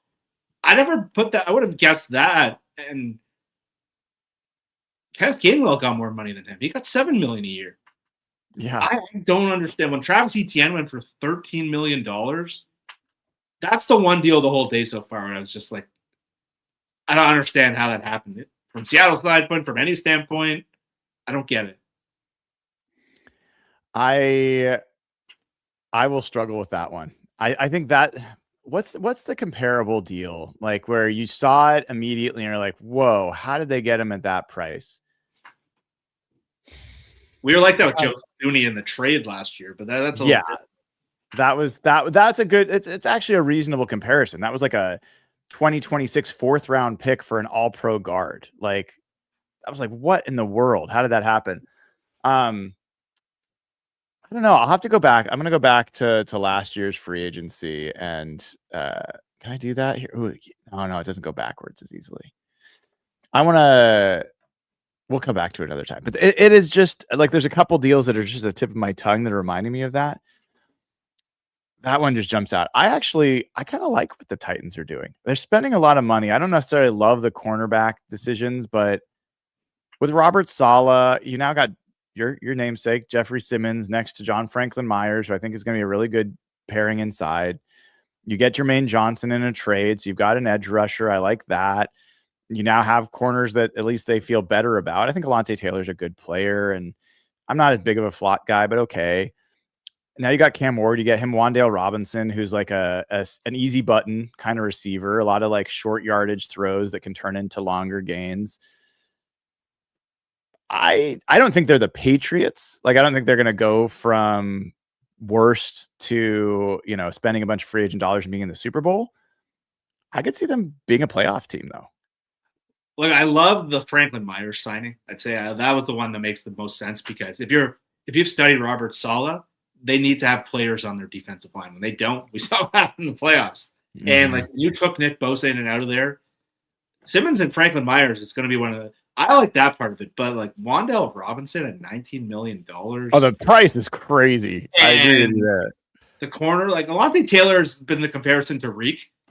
They're very similar. They're very up and down. Obviously, Reek is more physically talented than him, but Taylor at some points looks like the best player on the field. I have trouble with some of the. It seems like they just had too much cap room and they had to use it. They had like $100 million of cap room, so you end up with deals like that. But I don't know. I feel like they're just gonna end up cutting half those guys in 2 years. I gotta ask you your reaction to the Mike Evans news. I think it's a stupid signing for them, but I'm not gonna lie, I'm a little bummed. I said it as our show the other day. Like I really like Mike Evans. He's one of my favorite players, and I just hate to have to watch him on 49ers. But from like a roster building standpoint, a 32-year-old guy who struggled with injuries, like everyone's already made the substation jokes. I can see already. Like you can't go on Twitter, but like it's hard not to think about that. They're already one of the oldest, most injury-prone teams in the league. I'm not sure that's the move I would have made if I was them. I would have tried to get younger. And there's already quite like Kittle. We don't know about Kittle. I don't know. In the mix, it's all got lost, but they said they're willing to trade Trent Williams now. Does that mean they're going to cut him? So if you don't have a left tackle, could you even pass the ball to these guys? It seemed like one of those signings to like appease the fans. I was bummed because I just like Mike Evans. One of my good buddies is a Bucs fan, but I don't think that's a move that's going to move the needle. I think that's one of those things that wins in free agency. And I kind of thought Devontae Adams was a bit of a bad signing last year. I was totally wrong on that one. Yeah. I don't think this is Devontae Adams. I think there's questions whether he fits stylistically with Purdy. I think there's questions whether that's the age of it. They're still paying $20 million a year for him. So I think it's a move that just like wins the fans over. It's like the Anthony Schneider move. It's like the move he would never make, but I don't think it's a great move. I think they're going to regret that one. 3 years, $60 million. That's shocking.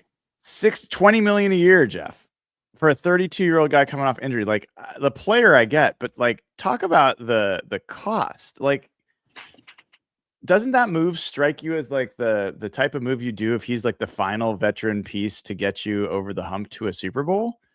And like you add in the Trent Williams news. If they lose Trent Williams and they add Mike Evans, where are they? Are they better? Are they worse? Like, what do you think? I think they're worse. I don't think you can run that offense without a functional left tackle. And they're ready. We don't know what they're going to get from Kittle this year, who's a big part of what they do. And again, like McCaffrey, they got a really healthy year. Are they going to get that again? They're just a really old team right now with Evans, McCaffrey, Kittle, Trent Williams, if he's back. If not, they got to draft the left tackle. There's not a lot of examples of being that old and working. Like, I would want an ascending player in there. They were supposed to have Brandon Ayuk in that spot. They were supposed to give him $28 million a year. He seemed to be ascending before he kind of lost his mind and went off the grid there. But I don't know. They seem like a move like a fan would make in Madden. It's like, oh, let's sign Mike Evans. That's just an old roster, man. Jeff, we've got some breaking news. Boye Mafe has been signed by the Cincinnati Bengals. That's not a good fit. What? Why do you say that? He just seems like the kind of player they would sign. They like kind of the athletic project, big names. I'm just so curious to see what the numbers are. Yeah, it just says 3-year deal right now. I thought he was going to go to the Eagles. I really did. I just could picture him in an Eagles uniform playing edge for them. That's interesting. I will let you know I'm going to get called by my insurance adjuster any minute. I might have to like put you on the spot to talk. You trust me with your show? You crazy? Oh, dude, yeah. Absolutely. I mean, people are going to be so happy to hear from you instead of from me. But I mean, Boye Mafe, like really good guy. I will say that he told me, I asked him, how would you want people to remember you as a player? And he said that I'm a good person. Like that was like surprising to hear a NFL player say that, not because NFL players don't care about being good. What? 3 years, $60 million. For Boye Mafe? $20 million a year. That makes sense. That's not surprising. Well, Brady Henderson tweeted out that someone told him 10, and I was like, no way.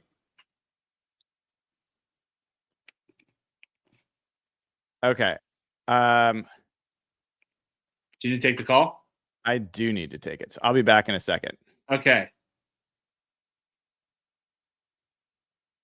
So, pretty big news here. I don't know if you guys saw this yesterday, but Michael Sean Dugar, friend of the show, put out a tweet of over-the-cap contract predictions. And I don't know if you guys have seen it. Jeff Kopp came out and was like, these are absurd. And the reason I said they were bad is they were way short. Hey, guys, thanks for everyone. So, yeah, take a look at that tweet Michael Sean Dugar put on. This is not a knock at him. I like Michael a lot. He's just repeating what Over the Cap said. So, one of the ones that jumped me, they said Ken Walker was going to sign for $10 million a year. And I was like, there's no way. Like, Seattle would have signed that deal by now already. He got $16 million. They had Mafe at a really low number. And I can't remember what the number was. Let me read out the tweet for you. Because I Twitter copped it a little bit, but they had Walker at $10 million a year. I said, no freaking way. What do you get today? He's one of the highest paid running backs ever. So here are the numbers that Over the Cap projected, and I thought these were laughable. They said Walker 3 years, $30 million. He ended up getting 3 years, closer to $45 million. So not as crazy. Boye Mafe, they had 3 years, $33. I thought that was way short. I was very surprised when I saw Brady Henderson put out 3 years, $30 today. Or he said he didn't say that. Sorry. Brady said that he had heard $10 million from an agent. You guys see what Jalen Phillips made today? Jalen Phillips made $30 million a year. And I really liked Jalen Phillips last year. I was pushing for him to trade for him. That's quarterback money. That's almost what Sam Darnold got last year. Jalen Phillips is a good pass rusher. So once Jalen Phillips, and this is what I project in the market, once Jalen Phillips got $30 million, I thought it'd be closer to 25, 24. I knew the teams that missed out would be desperate. And who were the teams that were supposed to spend? Bryant said he thought the Eagles. And I thought the Commanders. And the Bengals are that next tier. And so 3 years, $60 million. That is a shocking number. Even I thought that the $11 million a year they were projected was way low. $20 million a year for Boye Mafe. And I've been warning everyone, go look at my tweets. I've been texting people in our groups. I kept saying Boye Mafe is going to get a lot of money. And let's be real. It's crazy, but this is what happens. I'll tell you what happens. When players who are young and ascending are on Super Bowl teams, they get what's called the Super Bowl tax. And even before the Seahawks won, I thought Mafe was going to get a lot of money because he's he's actually kind of older being in his second contract. But the edge market gets crazy. And so there's rumors that Jackson Owe might have just signed too. Let's take a look at a second. Yep, the Commanders, who I projected for Boye Mafe, just signed Odafe Owe. 4 year, $100 million, $25 million a year. So let's go through this. Boye was exactly where I thought the market would slot in. Boye got $20 million a year. Owe got 25. So that's exactly what I was telling all of you. And when I saw the over the cap one yesterday, and I saw 11 million, I saw Brady say 10 this morning, I was like, there's no way. Because the teams that miss out on these guys, there's a domino effect. And the team who wanted Jalen Phillips, I'm guessing the Commanders were in there. I'm guessing the Bengals were in there. They go to the next guy. And so we just saw Owe come in for the Commanders. Me and Brian and a couple of the other guys were joking last night. I said I thought Boye would sign with the Commanders. So I got the idea. So let's go through this again. The Bengals just signed Boye Mafe, who had 2 sacks this year. The Seahawks' fourth best edge rusher. 3 years, $60 million, $20 million a year. And those numbers get inflated a little bit, but I'm very happy they didn't sign that deal. I don't think the Seahawks would have been near that price point. But that's what I was trying to warn a lot of you. The edge rusher market and like the spreadsheets, and that's not really the Bengals. But I laugh when Brian said the Bengals because they just seem to have a type of like the kind of the project athlete that they think they can get more out of. They're replacing Trey Hendrickson with Boye Mafe. Like, I don't know. And Boye, like, I'm so happy for the guy. He got $20 million a year, $60 million. That's money that, like, I don't think the Seahawks would have been in the ballpark with. Like, you could argue whether they should have signed Walker. Personally, I thought Kobe Bryant ended up way higher than I would have guessed. So let's talk about this so far today. So they've now lost Walker, Kobe Bryant, and also all three of those guys. We still have not heard Shaheed's name, and we still haven't heard Woolen's name. The big questions now for the Seahawks are what are they doing in running back? And do we know if they're going to sign an edge rusher? The edge rusher market has gone like I thought it would. The numbers at the top have been a little higher, but Boye is going to the Bengals. So, again, thank Boye for his contributions. It was a solid second-round pick. He never kind of – in 2023, in the second half, the peak Harris last year, it seemed like Boye was like – had turned the corner. It seemed like he really had he had that sack streak. You guys remember that? Like 7 straight games with a sack. We never quite saw that version of him again. Again, he was a fine complimentary rusher. The analytics and the spreadsheets really, really like him. But once I knew he was hitting the market in this kind of weekend class, I thought Boye was going to get paid. And I was texting Evan Hill either a month ago or 3 weeks ago, and I was telling him, Boye is going to make a lot of money. And he's like, I don't get it. $3 million? He had 2 sacks last year. He surpassed even the number, I thought. So just to repeat that for anyone who tuned out, Boye Mafe made $20 million a year. And look, a lot of the targets me and Brian talked about in our show on Saturday are still out there. Bradley Chubb, Von Miller, some of the guys Brian suggested. Jonathan Greenard still has not been traded. But this is what I thought Boye would happen. I thought 18 million was my guess, 15, somewhere in there. But again, I don't know why people are like surprised, like John's going to spend money. Like the Seahawks have been pretty consistent in how they do free agency, and I don't always love it. I've spent every free agency for like the last 10 years begging for a guard. We don't necessarily need one this year, but this is kind of how John was trained by Ted Thompson, and Ted Thompson tended to sit back in this, and it'd be easy to do what the Rams did. But look, I think all the areas we thought the Seahawks were going to do, most of the guys have left. The questions now are, I think an interesting case is what's going to happen now is just to shift the conversation. Rasheed Shaheed. So Rasheed Shaheed was a guy that the report came out last week. They're going to test free agency. The Bills were linked. The Raiders I'd say the Bills and the Raiders were the 2 common pairings. And it was really interesting from a Seahawks standpoint that the Raiders signed Jalen Naylor. And so Shaheed's been kind of quiet. But yeah, Mafe and Brian, I don't know if you saw this, Odafe Owe got $25 million a year from the Commanders right after. From the Commanders. Yeah, so he got 4 years, $100 million. Wow. The edge market has gone. Like I didn't think it would get to this level, but I was just saying how we were talking to Evan like 3 weeks ago, and Evan was like, "The guy got 2 sacks. Like, who's going to pay this guy?" And I said this was going to happen. Like, whoever didn't get Jalen Phillips, the market was going to start chasing those guys. And Owe and Mafe ended up probably $5 million higher than I would have guessed. Let's look at the edge market together here. Yeah, the edge market is kind of falling into place. Look at these numbers, man. 30 million for Jalen Phillips, 25 million for Odafe Owe, 20 million for Boye Mafe. Mafe gets more than Khalil Mack. That number kind of stopped both of us in our tracks when he got 18 million guaranteed. We were talking about it the other day, and I'm like, he'll probably make too much. That for a 35-year-old was shocking. Yeah, this one is down here. It's a little bit different. This was an extension for Danielle Hunter, 40.1 million 1 year extension. Like that guy, another level. But yeah, like those are some pretty healthy. And the interesting with Trey Hendrickson, not off the market, right? But what do you think this means for like a Bradley Chubb, who you've talked about, or AJ Epinesa, who I've talked about? Like, I feel like Epinesa, I feel like he's going to be in the $8 million range, maybe. Yeah, that's kind of where I had a tier of those guys. 7 to 8.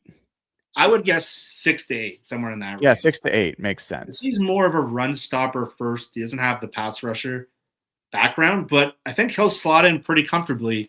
Like the Jets signed a couple guys around the $10 million mark. One of the guys from Green Bay, Kingsley and Mbare, and Joseph Asai got $11 million or $12 million a year. So right.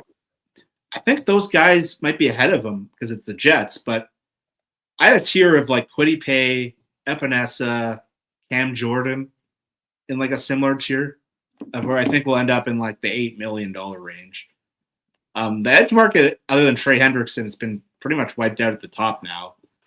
Levon Chason's still out there. And Clowney's always out there. But you have that. This is where the Seahawks like to operate in. This is where they found DeMarcus Lawrence last year.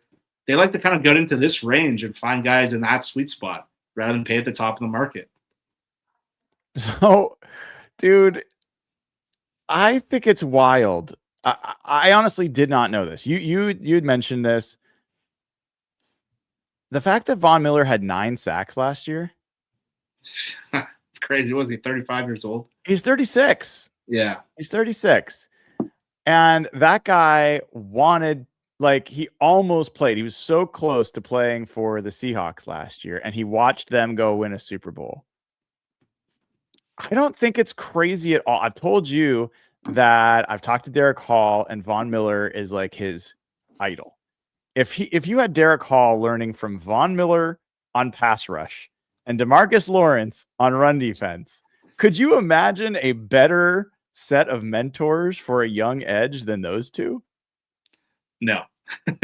No. Von Miller hosts camps every year where like all of the young edge rushers in the league come to Von Miller's camp where he teaches them like the tricks of the trade. Like if you want to like design like one of the perfect prospects as like a pure edge rusher, Vaughn is like the perfect mix of speed and power. And the fact that he at 35, he was on Rich Eisen last week and they're asking him like, how did you do that? He's like, these guys still fall for my moves. And he said, or else he would stop playing. But he can still sack the quarterback. And that is an area where the Seahawks are lacking. But yeah, if you want someone to train Von Miller, they have like, because they were probably thinking at the time last year that Nwosu was having that surgery and it wasn't clear whether he was going to be back for week 1. Like they probably thought we need another body, and that's probably why they tried to get Miller. And so you have to imagine they'll double back unless that bridge is burned. All right, dude, we've got a little bit of news that I want to run by you. The San Francisco 49ers have just signed offensive tackle Vidarian Lowe. 2-year deal, $12 million max. And I don't know a lot about Vidarian Lowe, but we're about to find out together. So is this a precursor to moving on from Trent Williams? He was a left tackle for the Patriots. Now, he only played 317 snaps last year. He played 800 snaps the year before. Not a lot of, I mean, his pass blocking grades have been okay, 67. Had 13 penalties in 2024 when he was a starter. He is 26, almost 27 in actually just like a month. Is this a precursor to Trent Williams moving on, dude? It feels like closer to the Josh Jones signing in this market. But what I would guess is it's probably a hedge that if they have to go into the draft and have to draft a left tackle potentially with their first round pick, it's an important signing. And I don't think that's like a starter's contract. Like you saw some of the numbers that went out for like guys signed last year at that level of player. But all indications are that they might have to cut Trent Williams or they might have to trade him. And they can't trade him with no options. So my guess is this is a hedge at some point. But I think we can see where the crumbs are going. They're going to have to deal with that number, especially taking on Mike Evans today. And Trent Williams at his age and his injury history, that's coming to a head quickly. I don't think that's their like plan to replace him, but it might be part of a plan with a draft pick. Interesting. Interesting. So actually, let's do this. I'm gonna bring that back up here. I can't quit my little tracker here. This is awesome. It's been helping me kind of like last year. I was just scrambling around. I was like, it seems like this team's done a bunch of stuff, but what have they done? That's not what I wanted to do. I wanted to pick the Rams, but now I can kind of see who they've lost, who they've kept, who's left to be gotten. You can look at the different position groups. Talk to me about the Rams, dude. How do you feel? They've traded for Trent McDuffie. They've signed Jalen Watson for $17 million a year at corner. Cam Curl they bring back for $36 million, and then Tyler Higbee they bring back 2 years, $8 million, which I thought was a kind of surprisingly low price. How do you feel about the Rams? I think they're overcompensating a little bit. I think they're overcorrecting to what happened in the playoffs. But look, every fan is. I'm getting a lot of DMs. I'm guessing you are. It's like the Rams are spending this much money. The Seahawks are sitting on their hands. This is how the Rams operate. So they're not a sit back and wait team. They're a go out and get things done team. They trade first round picks. They're aggressive. I don't know if these are the players. Well, look, Trent McDuffie's an awesome player, but I don't think like importing some of these Chiefs corners that haven't done necessarily well leaving there is what's going to push that team over the top. I would be going all in on what makes them good and maybe adding to their defensive line a little more and adding. I think it's a bit of an overcompensating. Look, these are good players they're getting. Everyone in the media is going to now pick the Rams and say they're the most well-rounded team. They've solved their biggest problem. I think this is an overcorrection, in my opinion. I'm going to tell you a funny story in a second. I love that take, Jeff. Actually, I think that's well said. That's why I love having you on the show, among other reasons. But I think that this strikes me as a Rams team that does what they always do. Yeah. Which is, we just have these couple things. We're going to make these moves and everything will just be fine. And not necessarily looking at really what's going on with their team. And maybe like, for example, does this solve the issue where they've drafted players and built a team that didn't know what to do when the Seahawks scored a touchdown early in the NFC Championship?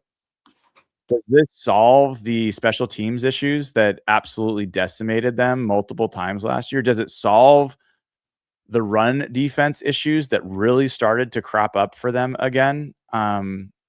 Like last year, like going in, it was like, oh, Poona Ford's our solution for our run game and defense. And it did help. But then toward the end of the year, it started to creep back as an issue. And so I don't know, man. I think these are good players. I don't have as much information on Watson, so I have not watched as much of him. But it is a little striking to me whenever you got cornerbacks leaving Spagnuolo's defense. Like L'Jarius Sneed was like the best corner in the NFL, and he goes to the Titans. He's gonna get cut, dude. He's been a huge bust there. He's been a bust, and so there's a bit of a. You're going now and getting two of his cornerbacks as your solution. I think they're gonna be better than what they had.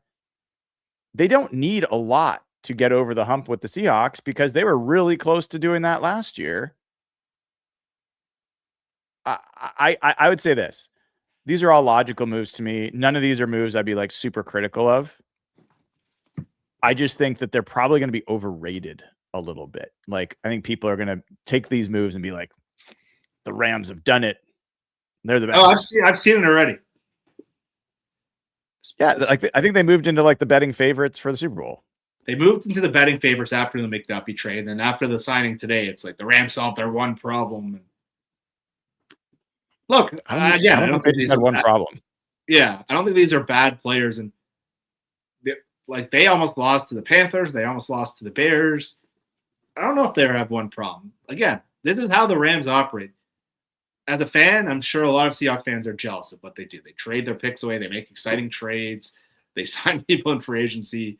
They don't sit back and wait and kind of act like they can replace all these guys. That's just not how they operate. They have a big cash budget. They do things very differently. That's just, yeah. Yeah. Sorry, I'm looking at some news coming in. Comp pick news. Nothing that we need to get too super deep into. Well, I'm guessing they're signing no Darnold. picks for the Seahawks. None? No, they signed Darnold, so that's like one of the top names. Darnold, DeMarcus Lawrence, Cooper Kupp was a cut, but they signed, and they really, I don't think they lost that many guys last year. Most of their losses were trades. Right. The comp pick game is going to be next year because right now they haven't signed an outside player yet, but we do have some news, some NFC West news. A player that I like, I've always admired from afar, Jalen Thompson, the safety for the Arizona Cardinals, has signed a 3-year deal with the Dallas Cowboys. Don't have numbers on that yet, but he moves on. It's $33 million. Okay, $33 million. So $11 million per year. Kobe Bryant sure did well for himself, I feel like. Dude. That's one of the surprising deals of the day. Yeah, let's look at the safety market, and then let's look at the Arizona Cardinals a little bit too together. 1 second. All right. So look at the safety market. Yeah, I mean, I feel like that's a little bit of a Super Bowl tax, right? It is, and that's literally, if you saw my tweet, that's literally what they said word for word. Is that what you said? I didn't see. I've not been able to keep up with everybody's tweets. Yeah, I was wondering how you've been able to keep up with anything today, but literally word for word what I put out when Kobe signed was that's the Super Bowl tax. And again, I really like Kobe Bryant as a player, and when we saw those pictures yesterday, I was okay with him coming back. I wouldn't have overpaid for him. I liked him, but what happens when everyone always wants to blame John Schneider? What happens when you win the Super Bowl is the secondary starters on your team, like not the depth level starters, but like the next tier under the greats, they get overpaid because what happens is everyone wants to try to replicate Mike McDonald's defense. And so who are the guys who are the secondary starters? That's Mafe. And Kobe falls in that tier. And so when the Seahawks tried to sign him last year, I wonder if that was for like $6-7 million. And once Cam Curl came out and got $12 million a year, I'm like, all right, Kobe's not as good as Cam Curl, in my opinion. But he lopped him by quite a bit, $1.5 million APY. So yeah, I was pretty surprised he got that high. A lot of people see the fit with Dennis Allen, but like that's literally the definition of the Super Bowl tax. Like every Super Bowl winner, you can go back years, Patriots, Chiefs, those depth secondary kind of, not just he plays in the secondary, those are the guys that get paid a little bit more to be something that they really haven't been before. Like it's going to be curious to see what Kobe's like at safety without Mike McDonald. Yeah, I find it I kind of find it fascinating seeing you talked about this when I was taking my call, which I have to update you on anyway. It was pretty funny, but Boye Mafe, who was the 4th out of 4 edge rushers for the Seahawks last year, gets $20 million a year. Dude, sign Derek Hall. Extend Derek Hall right now. You're right. I'll say you one of Brian's best skills. You would not have to do $20 million a year for Derek Hall right now. I think you could get him at $15 million a year, and I think that would be a screaming frickin' deal come next year. Yeah, one of Brian's best skills is he's always trying to push the Seahawks to get ahead of the market. And for everything Sean Schneider's done great. I think only twice in the years he's been here, he's really done that. One was with Tyler Lockett years ago when they let Paul Richardson go. They got him at an incredible value. Then he broke out the next year. And really, Abe Lucas, who you were advocating against kind of the rest of us who are saying sign Cross, there hasn't been any of the huge right tackle deals yet, but that's going to age so well. $15 million a year for him. Yeah. Boy, I got more than him. And different position, obviously. But, yeah, if you can get Derek Hall to sign now and not have him get close to the market, not have to deal with free agent numbers, and that would really help. Because that position group could go in reigns next year, and who knows what happens. As it stands, I'm sure his agent's like, well, Derek's better than Boye is. That's I believe that to be true. Derek Hall is a more well-rounded player. I think he's a much better fit for this defense in general. And I think I believe he's a guy that could go and easily cross the 10 sack threshold any year. I think that's absolutely within his potential. I think he has more potential than 10 sacks, but they also ask their edges to play a little different in this defense, and it's not always going to be a high sack total for these guys. But that's where I come back to, man. And then we'll look at the Arizona Cardinals in a second. I have to tell you this story. It's so funny. So, in the midst of all this, I've got like this flooding stuff going on, and I'm working with my insurance, and maybe I can get Pemco as a sponsor, because I actually have had a very good experience generally with Pemco as a homeowner, which is not the case with a lot of insurances. But my insurance adjuster's looking at the damage, taking pictures, and I'm like, okay. He's like, oh, I didn't want to interrupt your stream. I'm like, what? He's like, oh, dude, I've been following you for ages. Oh, wow. I'm like, dude, I hope he likes me, because I have a lot in his hands. No, but he's very professional, but he was very nice.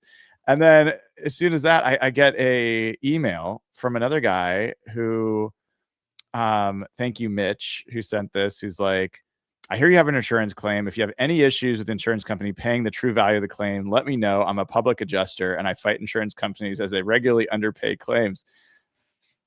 Who knew that doing Seahawks podcasts would get me this tight with the insurance industry, dude? I'm in the insurance industry, not that line of work, but maybe I got to start telling people I know you too. But maybe you're the key. Maybe they just know I'm in a different world. Know you. Based on my home insurance experiences, they probably wouldn't want to talk to me. I had a bad flood a couple of years ago, and there was a lot of fighting involved. So, Brian, you're hitting every level of fan, every level. It's so crazy to hear stuff like that. Like every time I've been in Seattle, like, and when we went to Arizona this year, we were walking through the parking lot. Me and Samara, my wife, were walking by, and someone's like, "Oh, hey, Jeff," and we got like recognized, and we're like, she was like, "What? People know you here?" And like, so Brian, as you build this stuff, I'm glad people are watching, because there's a lot of crap out there. Like, I've been even having trouble finding good content, and what you've been doing all day, it's been fun to watch, man. Dude, it's so great to have you on with me. I'll tell you that much. So we do have some news breaking. This was rumored this morning, and now essentially has become somewhat official. Tua Tagovailoa, the quarterback who the Dolphins released, has agreed on a 1-year deal with the Atlanta Falcons. So don't have the exact numbers for it yet. I'm guessing it's not much, because it's going to be the league minimum. He's getting paid like a crazy amount for Miami. Right. If he takes more money, he offsets what he gets from them. So yeah, there's no real benefit to him getting paid more, right? No, and Atlanta has paying Kirk Cousins and Penix a top 10 quarterback, so they don't have a budget to even spend. So it kind of works. They kind of mesh well together.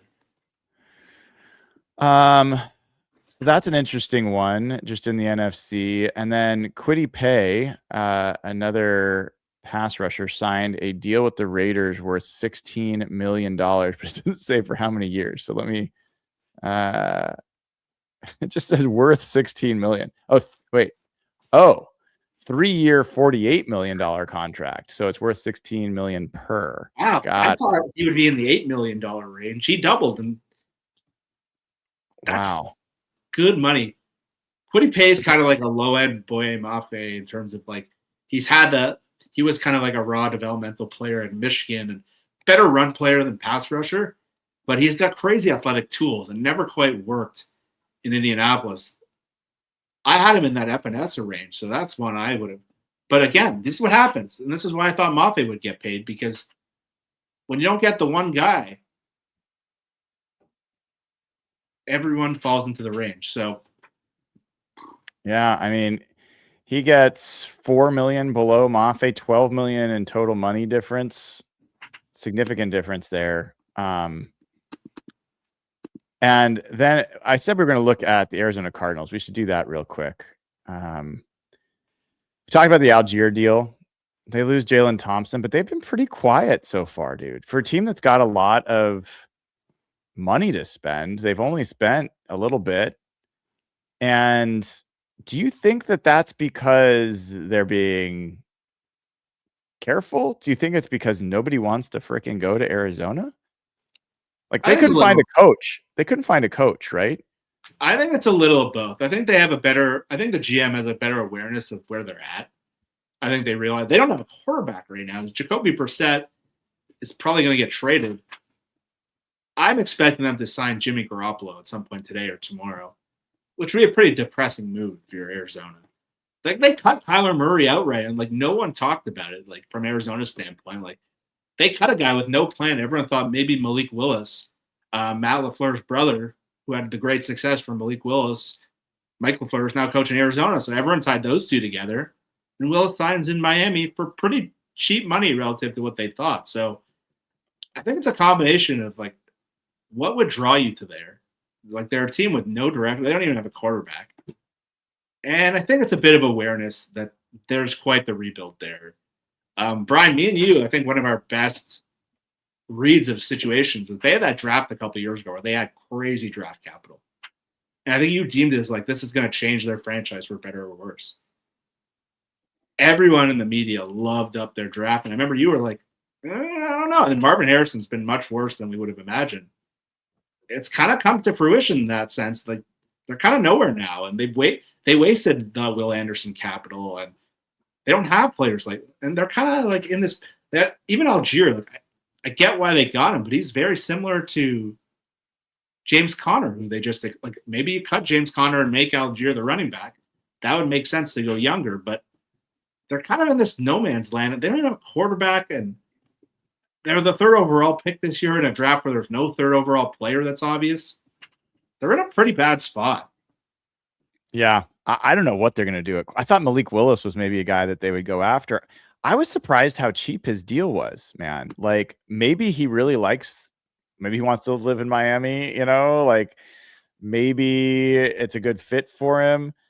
Maybe he just doesn't want to play in Arizona. I don't know, but I look at Arizona, like I guess you got Jalen Waddle in Miami. Achan's going to probably get traded. They're run by Green Bay guys now.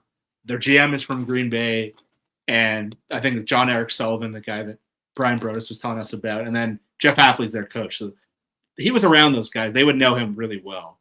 That was a tie that people would thought. But yeah, Arizona with Trey McBride, Marvin Harrison, probably better O-line, Mike LaFleur calling plays. It seems like a better situation than Miami, who has, I think Bobby Slowick's the OC. They have A-Chain, and I think they'll keep him in the end. So him and A-Chain will be a fun little combo. But yeah, that's not a very exciting offense over there.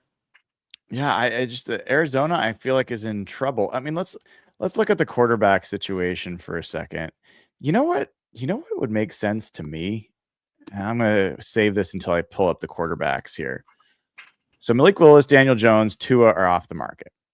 Marcus Mariota is also off the market. He re-signed with Washington. I haven't updated that yet. This name right here, Jimmy Garoppolo. Yeah, I just mentioned him. I think he's going to sign there. That's who makes sense to me. So Garoppolo was with Mike LaFleur the last 2 years in the Rams. So he's going to know the offense. And Monty Alstonfort was with him in New England when they drafted him. So that was the tie there's a lot of people in the league that have been making, because he's a stopgap for a team going nowhere. He can run the offense and kind of be like this Tavares Jackson, what he was with Darrell Bevel. But there's not a quarterback to draft in this pick at third overall unless they get with Ty Simpson.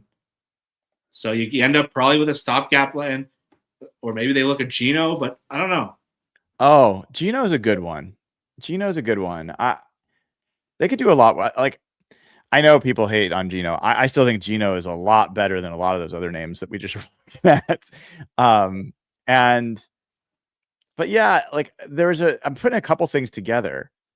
There was some buzz that the Rams are looking at quarterback in the draft harder than they've done for years. And the implication there might be that they're going to let Garoppolo go and, get younger at that spot. They've got, what is it? Was it Stetson Bennett or? Yeah, but he has not.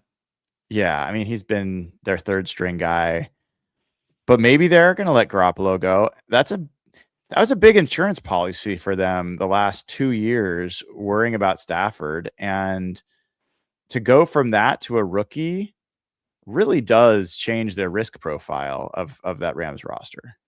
It does. They thought so highly of Garoppolo there when they almost traded Stafford last year. And that came really close. I don't think people talked about that enough. Garoppolo was one of the options that McVay was going to go forward with. We saw Garoppolo play against the Seahawks in Week 18, I think 2 years ago, and they were able to move the ball with him. And so I think the whole team was pretty high on what he can do.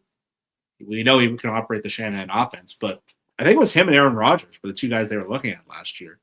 So Kirk Cousins is a free agent. Maybe they go with him as a replacement, but I think they're going to draft a younger player. Stafford's going to be 38 years old. They have these high picks with not a lot of like current needs. But is this really the draft? You want to take a quarterback? Maybe. I'm not seeing much out there. I don't know, man. Who knows? So I see a lot of people. We're going to take some super chats here in a second, but there's a lot of talk, Jeff, about Jonathan Grenard. Like that's where people pivot to. I will tell you, I want to test this out with you and get your reaction. I've wiped that from the possibility list, and here's why. Jonathan Grenard, part of the reason he's up for trade is because he wants a new contract. Yes. And John Schneider does not give new contracts to guys that he trades for. He doesn't do that. He didn't do it with Leonard Williams. He didn't do it with Rasheed Shaheed, much to the chagrin of our Derek in our group, but he doesn't do it. It's like not something that he's uncomfortable with. It is a like rule. He does not do that. And even if he were to bend in this situation, Jeff, then you're getting a guy that you're paying when you're not paying Derek Hall or DeMarcus Lawrence or Uchenna Nwosu new dollars. I don't think that would go well in the locker room. So I don't think there's any way you're trading a day 2 pick to then not pay a guy who wants to be paid and then hope that you can re-sign him at the end of the year or extend him at the end of the year somehow. Like, I just don't see that at all making sense for the Seahawks. Yeah, I came to the same conclusion a couple days ago. Because funny, when like we were starting to sense that like Crosby wasn't going to happen, most likely, I started to look at names that I think could get traded. And then one of them, I texted our guy Rob Staten, and I was like, Jonathan Grenard might be available. The Vikings have to shed money. And then literally a day later, like Jeremy Fowler comes out, it's like Jonathan Grenard's up for grabs. So I was kind of into that idea until like what you just said. Word came out he wants a new deal. So I like Grenard at his current number, which I thought was even a little high. He was $19 million, I think, average. I thought that was a fair number in this market, but the Seahawks are already only down to 4 picks. I don't think it makes sense to do the combination. And on top of that, like what you said, it's not just something that's like you have to look. John outright talks about it. It's a philosophy. And it dates back to when they traded for Percy Harvin. They did the thing that you're supposed to do. They signed Percy Harvin. And it really upset Golden Tate and Doug Baldwin, who were up for new deals. And you saw how frosty that relationship was from the start. Literally fought Golden Tate at the Super Bowl. But that whole thing really struck John. He's never done that since. And I don't personally agree with that philosophy. I think it's cost him money in some areas. Like maybe Rasheed Shaheed would be on the team right now. Maybe other things. But look, I'm not the GM. That's John's philosophy. And so the combination of already taking away from a draft stock that's pretty low to pay a guy more money who's 29 years old, I believe, I just don't see that as likely in terms of how the Seahawks do things. I agree. I will say this, that Nick Corti for Over the Cap, who always does a great job with comp picks, as it stands right now, he has the Seahawks getting a 4th-round comp pick for Boye Mafe and 2 5th-round comp picks, one for Ken Walker, one for Kobe Bryant, which I know, Jeff, warms your heart. Are you excited? Well, that's the thing was everyone's like, they're going to get all these 3rd-round comp picks. They're not even getting 3rd-round comp picks. So a 4th-round comp pick is basically a 5th rounder. Yeah. It's the end of the 4th round. So, look, you could have convinced me into the 3rd round. Jeff, when was Richard Sherman drafted? What round? 5th round. But was he a comp pick? What round was Cam Chancellor drafted? He was the 5th round, but what about in the last years? What round was AJ Barner drafted in? He was an early 4th rounder. Well, I think it's the best argument against. What round was Torrey Horton drafted in? Okay, but would you rather have good players now in a Super Bowl window or the chance of taking a Torrey Horton? No. I think the best argument you can make against my take on this is back in the day you couldn't trade them. You can now trade comp picks. Yes. Which for moving up in the draft, or I think that's massive. So I think that would be your best argument. But like the stock of 2027 is the early players in the draft. I think Seattle getting a couple extra fifths versus losing guys in a Super Bowl window. I don't know how valuable that is, but I think the way to argue against me would be you can trade these things too. Yeah. So they're just getting free assets, but based on who's left in the market, I don't see the Seahawks signing a bunch of unrestricted free agents. So they could be in line based on Reek hasn't signed yet, either is Shaheed. So that could set them up pretty good in that sense. I'm curious what happens with Shaheed now. I don't know if I see either of those guys topping $20 million a year at this point. So you're probably talking about another fifth round, like maybe 2 more fifth round kind of things. And I think isn't your max like 4 comp picks? It's 4 comp. Well, the Cardinals just signed a quarterback. Who'd they sign? So we might have missed this one. Gardner Minshew. Yes, there he is. My guy. That's a potential starter number, $8.25 million. Yeah, 1-year deal. Wow. That is oh dude. Yeah. If you're an Arizona Cardinal, are you like maybe you're getting Malik Willis, you take the bet, or I mean, if that's their move at quarterback, that might eliminate the G thing too.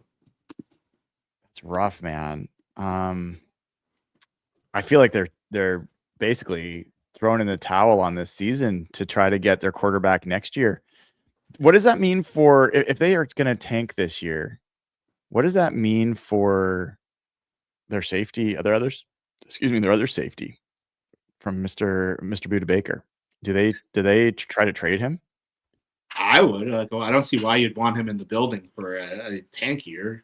You can at least get something for him when you're rebuilding, but it's an odd fit because you have Trey McBride and you have Marvin Harrison and you have Michael Wilson who you got to pay. Like the infrastructure of like a decent offense. Yeah, Buda Baker's 30. That's it. He's 30. I mean, like you could save $13 million in the cap if you traded him. They should trade him. Yeah. Why did they sign James Conner back? That's what I'm saying. I don't understand. Like they're doing one thing here, one thing there. That's a sign that like they're trying to compete now. Like maybe this isn't their final quarterback move. Maybe they're gonna sign Garoppolo as well. Like why would you sign? Maybe they have Jacoby Brissett there. But they could go with Brissett and Minshew, but just like the dominoes are starting to run out. Like Tua's gone. Kyler's going to sign with the Vikings, I believe. Like I'm starting to look like, where does Geno go? Where does Jimmy go if he doesn't go here? It's starting Russ. It's starting to. Oh my God! What if they sign Russ? They could. Like that would make more sense. What if they sign Russ? That would make more sense. If the Seahawks were facing Russ twice a year, dude, it would break Josh Cashman. Oh my God, dude, that would be so funny. I mean, I have to admit, I've enjoyed Russ's persona a little bit more now that he's talking shit about Sean Payton. But wow, maybe. I mean, that cost wise, it would make sense. They could have him and Minshew fight it out, and I don't know. Well, yeah, that's true. Like the one quarterback landing spot still left is the Jets, who they're trying to tank also. They have 3 first-round picks next year. Maybe like Geno goes there, but or I don't see Russ going there with like Aaron Glenn. I don't see those two meshing. No, he's not going to go back to New York. No, he's not going to stay in New York. So, yeah, it's kind of weird where it feels like Russ is starting to show more personality. My theory is maybe he's starting to pivot into TV, but he wants to play. He should. He should stop playing. It's hurting his legacy. And yeah, I don't think they need money with the Sierra success and the money he's pulled in his career. So, and he's going to get a ton of money in TV. So, Jeff, by the way, chat is on to us. Joey Aquino says Brian just takes Jeff's takes. And then Yeah, I figured I hear the opposite. TP1 says like Jeff's takes are better than Brian's. Please. I'm like generally our takes are the same. That's the thing. That's the thing to complain about is we're just two people saying the same thing from different parts of the continent. Yeah, most people say I just agree with everyone too much, but that's the Canadian in you. It is, but like I'm also a Twitter cop fighting everyone all the time, so I definitely disagree. Like I was fighting with, and when you were off, I was talking about this. Like over the cap, Michael Sean shared over the Caps free agent predictions, and like I wasn't taking any shot at Michael Sean for the record. Like he just put out a number. Those looked so stupid, and they made me so mad. I'm like Kenneth Walker for $10 million. Boye Mafe, I think they had him at like $9 a year. They both like almost doubled their number. So I'm not agreeing with everyone's takes, but I tend to see things very similar to you in a lot of areas. Well, we have similar worldviews, I think, in a lot of ways. So, all right, let's take a couple super chats. How much longer do you have before you got to head out? Like a good 15, 20 minutes. All right. So let's go through a couple of these, see if we got any questions. Like the Jobe deal. Yep. Reek not signing. Nope. Well, here's one from Don't At Me Fool. I like that handle. Quick recap of everything that's happened. How would you recap everything that's happened, Jeff? Where would you start? So from the Seahawks standpoint, they've lost 3 of the free agents that we were anticipating. One was on the fringe, but they lost Boye Mafe. Kenneth Walker was one of the first free agent signings of the day. Got $16 million a year. And Kobe Bryant got paid pretty handsomely by the Bears, $13 million a year. So the Seahawks, they had 6 starting free agents. I thought they'd bring back one of them, and they did. And they got Josh Jobe back, a number that frankly surprised me on how fair it was. I thought they had rationale to get over $10 million a year based on some comparable corners getting 10 to 13. So to get him an 8, really good day. Rasheed Shaheed's still out there, and Rick Woolen's been like a ghost. Like I have not heard his name. I have not heard a report. He's still out there, but pretty much in line with how you thought the Seahawks day. Some people got more money, Walker, but in the rest of the league, the money's just flying around. From the Rams and the 49ers, the Rams added a corner, pretty high-end one, Jalen Watson from Kansas City. And the 49ers paid huge money to get Mike Evans. Big name, $20 million a year at age 32. Pretty shocking that they'd give him $60 million over 3 years. All good there. I'm trying to see. Did Devin Lloyd sign? He is not. He's not signed yet. Okay, that's what I thought. So that market has not moved at all. Yeah. So this is not the prettiest way to look at this, but here's one way to kind of see a summary. This is Greg Rosenthal's top 100 free agent list ranking over here, right? So of the top, well, it's top 40 free agents, let's say. The guys that have not, like, basically almost all these guys have signed. Malik Willis, George Pickens on a franchise tag, Jalen Phillips, Tyler Linderbaum, Alec Pierce.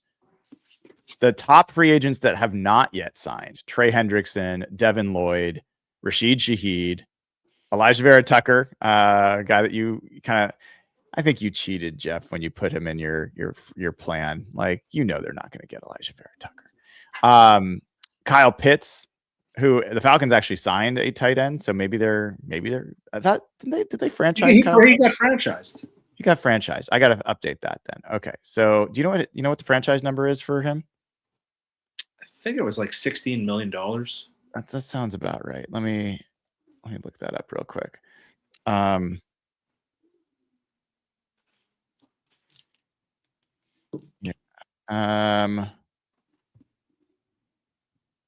What is that price? I want to put it in here. I'm to get $20 million a year. 16 million is, I guess, what it's saying. Oh, wow, I called that right. So let me update that. Kyle Pitts, Atlanta. Let's say 1 year and 16 million. Okay. So Rasheed Walker tackle. Did he get? I don't think there's news on him yet. No, the tackle market hasn't really moved. Yeah, Illuminor. I thought Illuminor was on the Patriots. No, he was on the Giants. He was on the Giants? Okay. Yeah. Oh, that's the wrong. I knew it was the wrong team either way.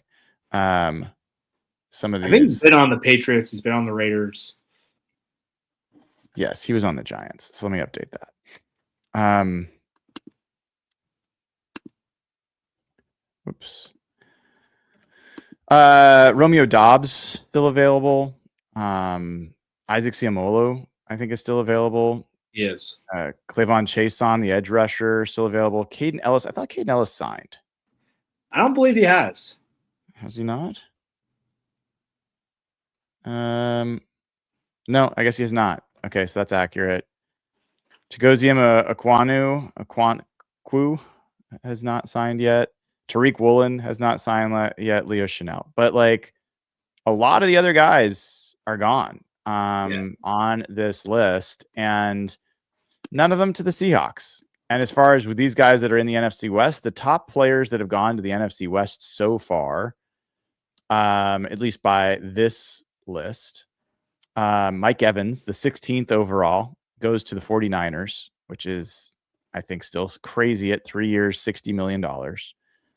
And then from there, the Rams, Jalen Watson, who's 31st on the list, 3 years, $51 million. And you keep kind of going down and down. The Rams, Cam Curl had 46 on the list. Continuing down the list, like you get a long ways. Seahawks, Josh Jobe, 64th on the list. So not a lot of activity in the NFC West from a top of the market standpoint, but the Rams have made the biggest splash so far, and the 49ers are probably being the biggest surprise, and the Cardinals continue to just be kind of confusing, is how I'd kind of recap it. Happy Jack saying, I'm staying. It's a Canadian, by the way, Jeff. I'm staying rating to freak out a little bit over here. We've lost 3 good players and haven't found anything to improve our team yet. You just won the Super Bowl. You were the best team in football by like a long way. Your point differential was like historically good. How much better do you need to be? That's the thing. And this is what I said before. This is what happens when you win the Super Bowl. Everyone in the league is like, okay, how do we become the Seahawks? Or how do we pass the Seahawks? We take their players. And so what I called the secondary kind of level players, that's who's been taken. And so you have to replace that through the draft and through value signings. And I can't remember any year where the Seahawks really spent a lot on the first day. I remember almost every year it's like, okay, every team added a player outside except for the Seahawks. They don't do that every year. I think Draymond Jones was a day one player, but it's almost never they do this. So I think they should calm down. I think this was kind of expected. And look, I think getting Josh Jobe back is huge. Losing 2 corners would have been really problematic. Yep. And I think this sets up that plan because you can draft a corner in the first or second or third round. And you're fine. A little bit of news, Jeff. We'll get back to this in a second. So one's Tim Settle, defensive tackle, goes from the Texans to the Commanders, 3 years, $25.5 million, whatever. Packers officially release Elgin Jenkins. And that's a guy that now does not count against comp pick. You know that Schneider is always looking at Packers. He's 30 years old. He's dealt with some injuries, but he's played a lot of different positions for them. Is this a guy, former second round pick? Is this a guy that you start looking at maybe help you at the guard spot? That would be a very logical target. It really depends on what his body's like. But he suffered a lot of injuries over the last couple of years, but he was a way better guard than center. And he was like a borderline all-pro guard at one point in his career, a Pro Bowler. And they've had to move him around because they've gone players there and they've had to move some things around. He hasn't been quite the same player, but they would know that system well. I'm sure John Benton would be a little more comfortable with that kind of veteran who's played multiple spots. And he's played in the zone blocking offenses before. So that would actually be a very logical one because the price would be pretty low. And he can keep all 4 of your comp picks and still get competition for Bradford. Yeah, that's a guy that can make a little sense. Because I've been struggling to find that name, like who the guard that Brady was alluding to that maybe they would look at. Like David Edwards got huge money today. I'm trying to figure out, like, there's not much left. So that might be the one. Yeah, I'd heard that might happen, and it seemed like almost hard to believe because he's been a pretty good part of a very good offensive line as recently as 2 years ago.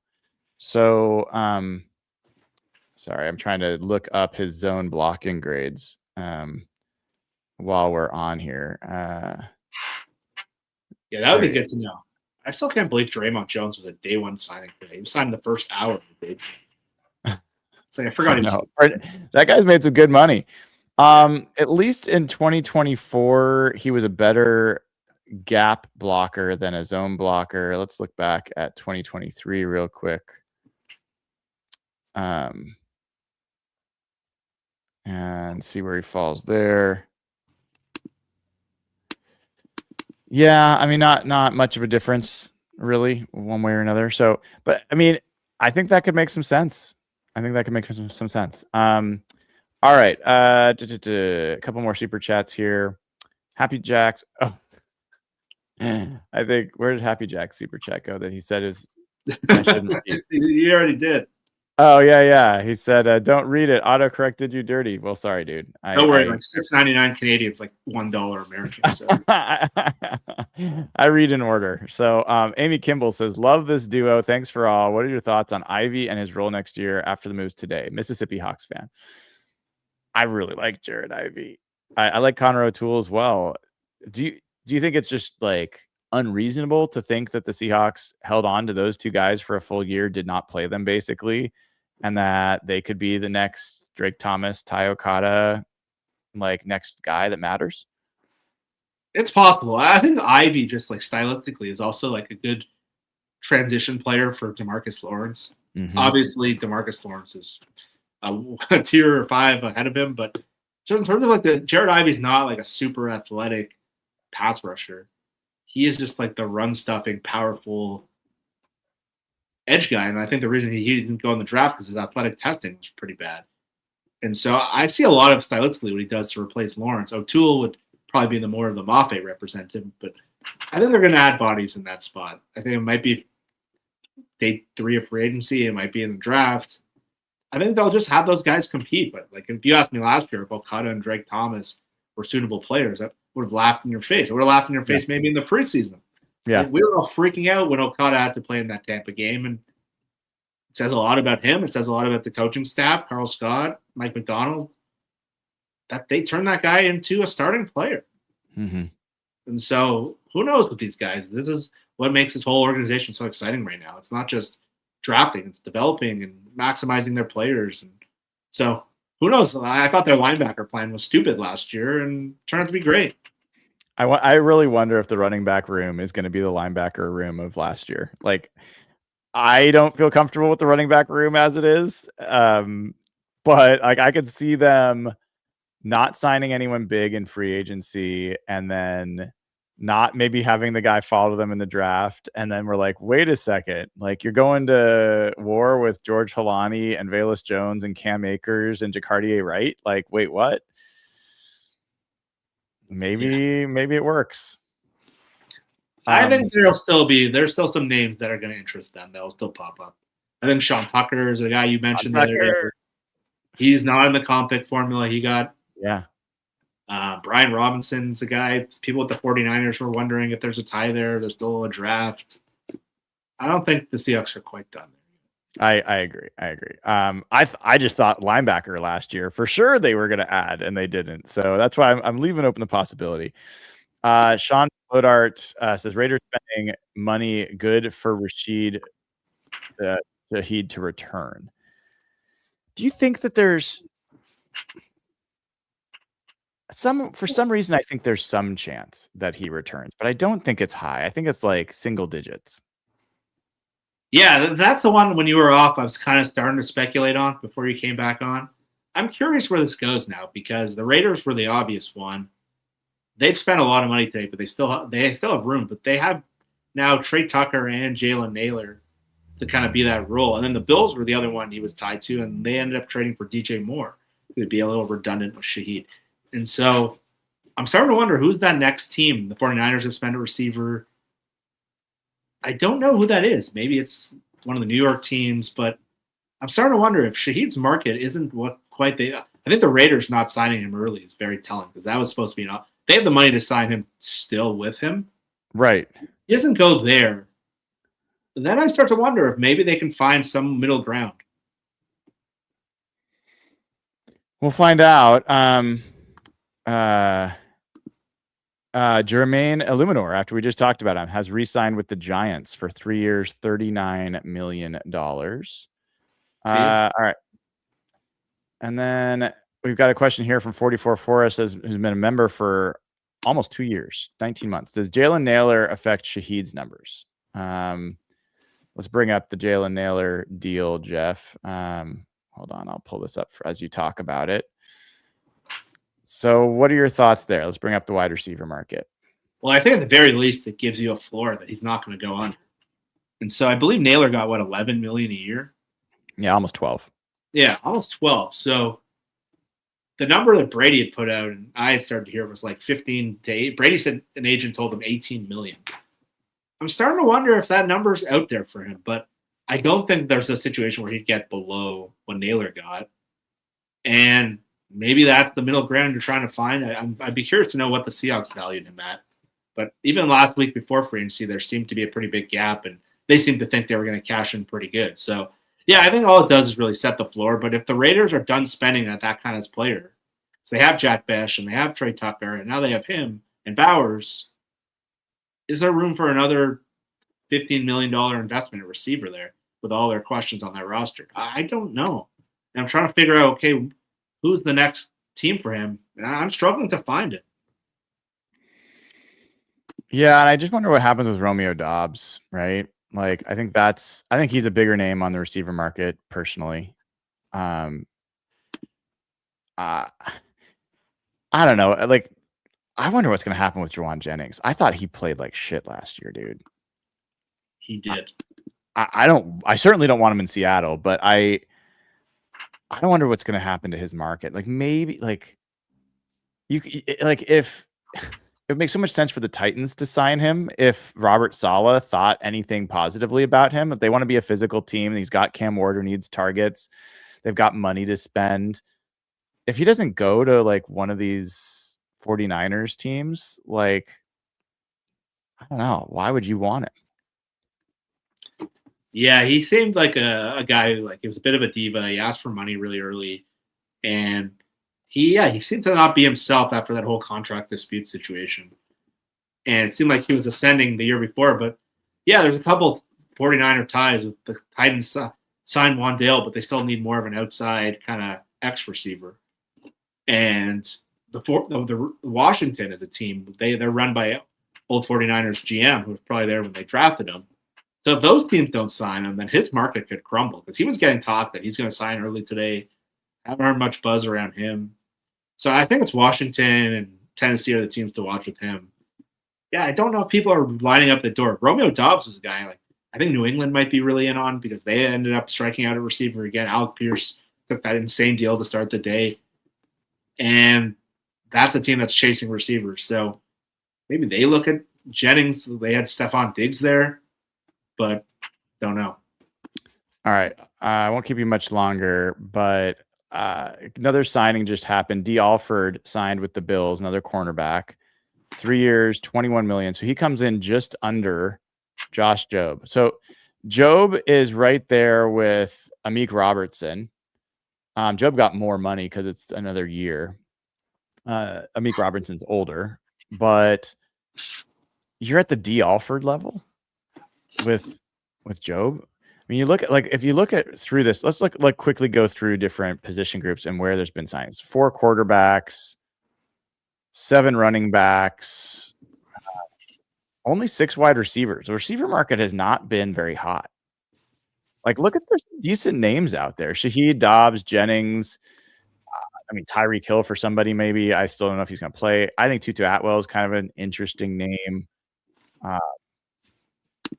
don't know. I mean, there's some value out there. And then tight ends, you've got 6 guys, tackles only 1. I don't know. 3, you got 6 guards. Edges have been popular, right? So you've got, 3, 6, 9, 10 edges have signed. Interior defensive line, this is the Seahawks effect. You've got 3, 6, 9, 11. But linebackers, actually quite a few linebackers for day one, dude. 10 linebackers. But then again, how good does that Drake Thomas deal look right now? Oh my gosh, right? Look at that. I mean, he's getting paid less than EJ Speed. He's getting paid the same level as DeMarco Jackson. Yeah, Devin Bush almost tripled his salary. He went off for the Browns this year, which is part of why I feel like it's ridiculous to me that what's his whack it won the defensive rookie of the year. Schlesinger. Something about that defense was making those linebackers look better than they are. Nicky Manwari did things that was not because other people created it for him. Anyway, but what do you make about where there's been action? A lot of defense, not as much offense, right? And that's what I said. I think people are trying to replicate what worked in the NFL this year. And it was the Seattle, and it was Houston, and it was all these teams that Denver, who came this close. New England made the Super Bowl defense. And also, I think the free agent class was far stronger on the defensive side. Yeah. And I thought the edge group would have a lot of volume. That was why I kept saying Boye Mafe is a name that's going to be out there, because there just seemed to be obvious tiers where if this guy doesn't sign, here's the next couple guys. But it's been a little strange that positions like tackle have moved pretty slow. Receiver hasn't gone crazy after the early deal. Alec Pierce kicked off the whole thing this morning. I think the league is just shifting to teams want to get better on defense. I don't think they're spending all this money on offense right now. And I think that's what happens. I think teams try to overcorrect what they saw the year before. And this year was all about defense in the NFL. Denver, Houston, Seattle, those were the teams right there to win the Super Bowl this year. It's not too hard to replicate the Rams, and the free agent class much more strong on the defensive side. Yeah.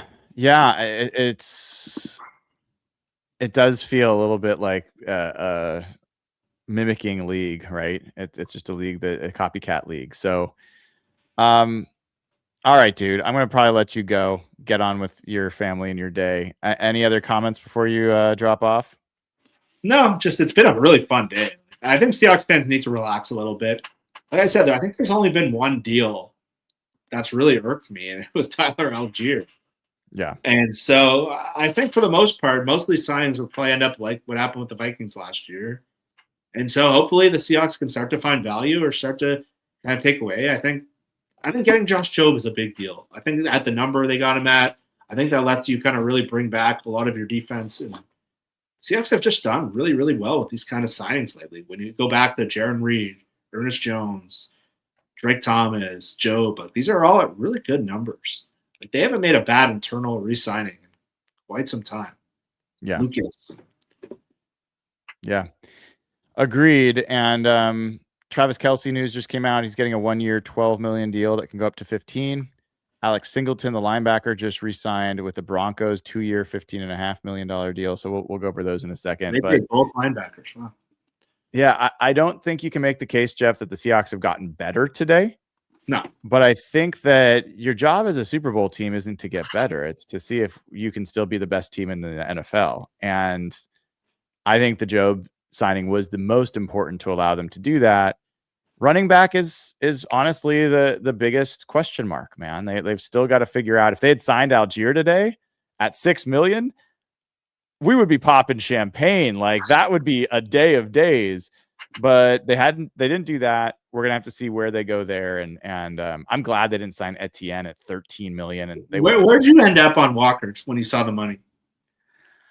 My read was if he was in the 12 to 14, like 12, 13 range, I was going to feel like the Seahawks made a big mistake letting him go. If it was 14 to 18, I was going to be like, they made the right choice. And so when it came in pretty close to 15, like over the franchise tag, I just said goodbye, man. Like, I understand why they didn't do it. I still feel like they're going to regret not having him, but that's too rich for me. Where were you? I still think they should have franchised him. And yeah. I know the numbers. Analytically, it's bad. Putting 14 million on the cap is bad. I just think that he came in at that number. That would have been okay. But look, at the end of the day, he got $15 million. I can see why you wouldn't want to franchise him. And look, he's one of the highest paid free agent running backs ever. So I can see why, and that's a position you can tend to replace quite easily. So I'm still going to wonder if they should have franchised him just to have that 1 year thing with Charbonnet coming back from the injury. But it's incomplete right now. I need to see how they handle the position because I think it's a really important position for this team to operate. Yeah, I'm that's the only part of the way the team is constructed right now where I would say I'm uncomfortable. I really feel like pretty much everywhere else I can make out how they could come out of this and be okay. Be better than okay, be fantastic. But that one for me, I don't see another Ken Walker sitting out there, which means, and you don't have Zach Charbonnet. That's the question mark. They got to figure that out. I'm okay with Kobe Bryant leaving. I'm okay with Boye Mafe leaving. I'm okay with Rasheed, like all that other stuff. I'm okay with. Not happy with, but I'm okay with it. But that running back room, it's just so important for this team in particular. So that's the one I got my eye on. Yeah, we'll have to see what they do next because everyone said they were going to sign a mid-level running back. Gainwell went, Algier went, so Rico Dowdle's out there. Rashad White. Yeah, Rico Dowdle did some things last year. Seemed a bit meat first. So he did. All right, dude. Thanks for hopping on. It was great talking to you, dude. I had to help you. I feel like you need some. Dude. Yeah, I appreciate having you on here. All right. Hope everyone enjoyed like my 3 minutes in charge. You were great. All right. Take care. That was Jeff Simmons hanging out with us, which was awesome and appreciated. Hopefully you guys liked it. If you haven't already given the show a like and click subscribe, now's a great time to do it. Got over 14,000 people watching. You should be watching on YouTube, to be honest. If you're not watching there, it's the best place to watch the show. And also, that's where you can participate in the most active chat. And also, it's just great to have people all in the same place, being Seahawks fans together, treating each other well and hanging out. So head over there, give us a like and click subscribe. If you haven't given us a 5-star review on Apple Podcasts lately, would love to get one of those. If you've bought my book, hawkblogger.com/book, We Did Not Care, the story about the Seahawks turning doubts into a championship, you can get it at hawkblogger.com/book or hawkblogger.com/Amazon. And if you go to Amazon, leave me a review. I don't think we have a review on the book yet. It'd be great to have some nice reviews up there for people to see from people who have gotten the book. I know there's been some delays, which I'm sorry about. I don't have any control over that as well.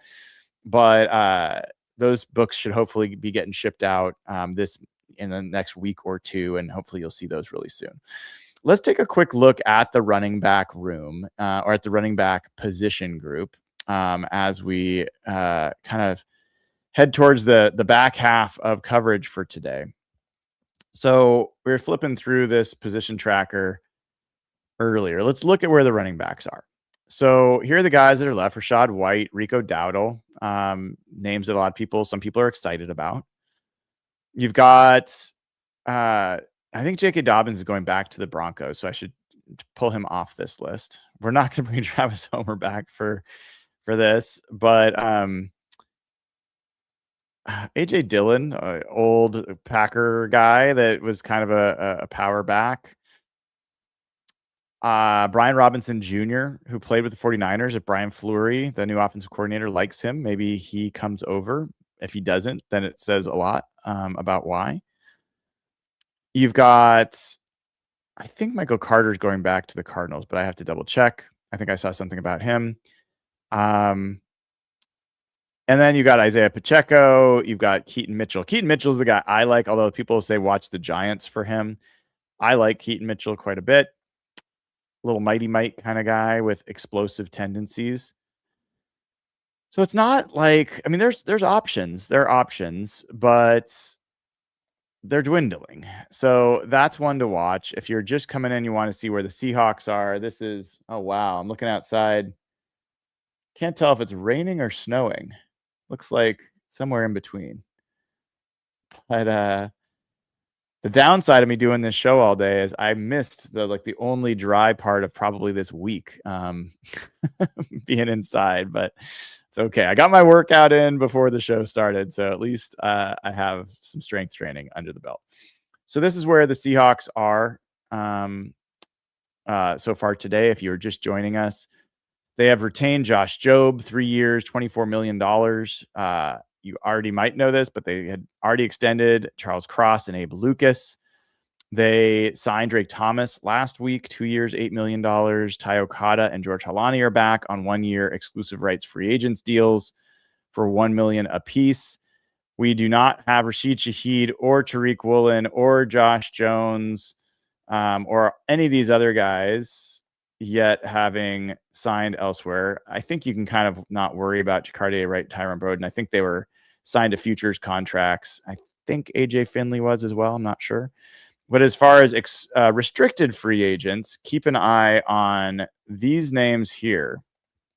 Cody White, Brandon Peely, Brady Russell, Jake Bobo, Chris Stoll, the long snapper. I expect Chris Stoll and Cody White and Peely and Russell to all be back. I don't know. I would probably expect Jake Bobo to not be back. That's my general feel. I think he's going to go somewhere where he can get a little bit more involved in the offense and have a little bit more opportunity. So that's kind of where things stand overall. Let me check to see if there's any new news since the last time we did. I'm getting ready to take another break for a little while. We'll probably wrap relatively soon, but we'll keep going for a bit because there's news kind of coming throughout the day. Let's see. I'm looking.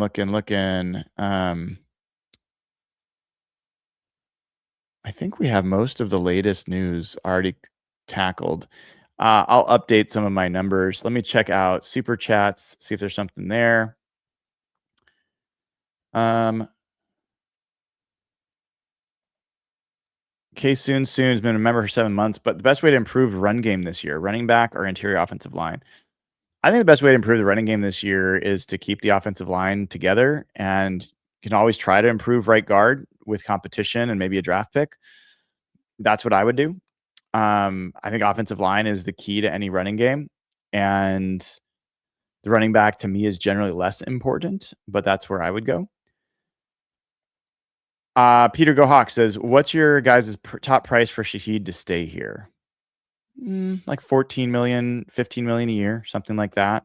I could see that making sense. I just don't like what would make sense to me and maybe to the Seahawks and Rasheed Shaheed is a 1 year deal. It's just tough on the cap in that situation, but you sign Shaheed to a 1 year, $15 or $16 million deal. He goes back on the free agent market. He gets to stay with the team another year. I can see that making some sense, but I think he's going to get more than that. Remy says, Rachaad White, how do you feel about him? I mean, I haven't been blown away, to be honest, when I've seen Rachaad White play. I know there are folks that are big Rachaad White people. I'm going to pull open. He's 27 years old, so that's fine.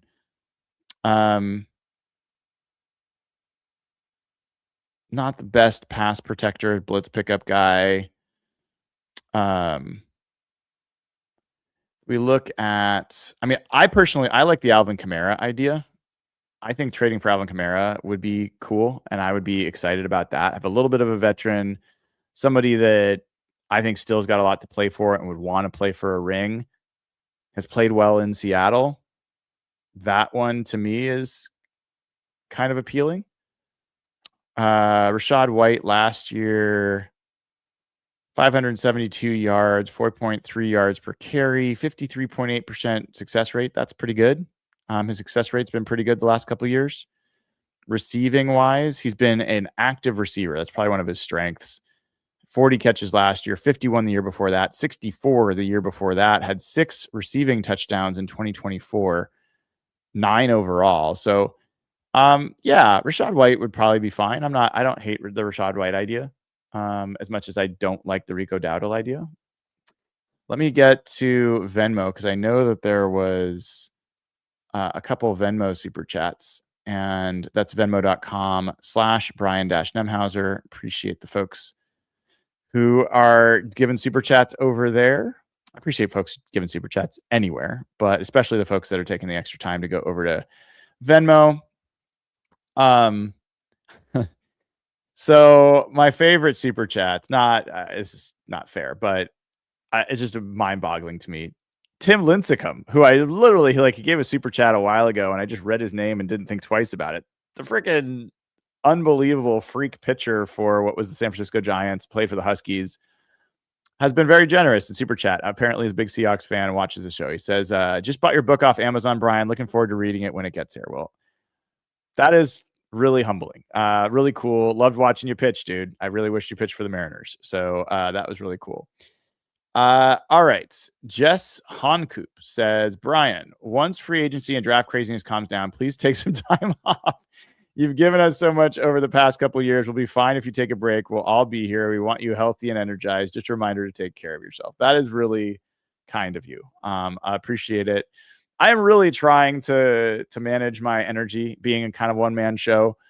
And I told my wife last night I was looking forward to the show today. Like I wasn't sure if I was gonna be like, oh God, I gotta do a big long free agency show. But I was looking forward to it. And it's been fun. And I had fun putting together that spreadsheet, and I think it's worked out pretty well. I mean, I don't know how you guys feel, but it's helped me feel a little bit more structured about what's going on in the day.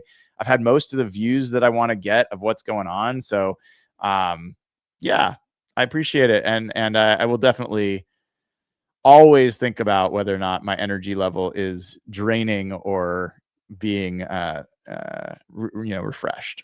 Charlene Teramoto. My family of 5 are Seahawks fans and live in Hawaii and Las Vegas. I listen to you daily and truly appreciate all you do. Thanks for keeping us connected. Wow. And a really generous super chat, $100. Thank you so much, Charlene, for doing that. Makes a huge difference. It really does. Garrick Danielson, great work so far today. Well, thank you. And Jackson Saylor says, how do you compare Mike Evans signing to Kupp's deal from last year? That's a great question, Jackson. I love that question. So I think Mike Evans is a bigger impact receiver, and I'm not talking size. I think he is still a guy that can take over a football game in a way that I don't think Cooper Kupp does at this point in his career. I think that he's a great teammate from all that I've heard. I think he's going to be a good influence in San Francisco, although I don't know that they need that so much. I think you've got Fred Warner and Nick Bosa and Christian McCaffrey and George Kittle and Brock Purdy. So they have a culture there already. I don't think he's necessarily going to make the difference in the run game that Cooper Kupp did. I don't necessarily think he's going to make the difference in the overall scheme of how the defense plays. Like Cooper Kupp has been essentially a consultant to Mike McDonald on how his defense can attack certain offenses and vice versa. I don't know that he's going to have the same influence Cooper Kupp's had in terms of, work ethic and how that goes. I don't know. But I will say this. I would rather have spent the money that was spent on Cooper Kupp last year than the money that the 49ers spent on Mike Evans this year. And it's not just because of the players, it's because of where those two teams were. Cooper Kupp was a really, really pivotal signing for the Seahawks last year that I think created a atmosphere, an environment, and a floor for this team that was absolutely crucial for becoming the Super Bowl winners that they were.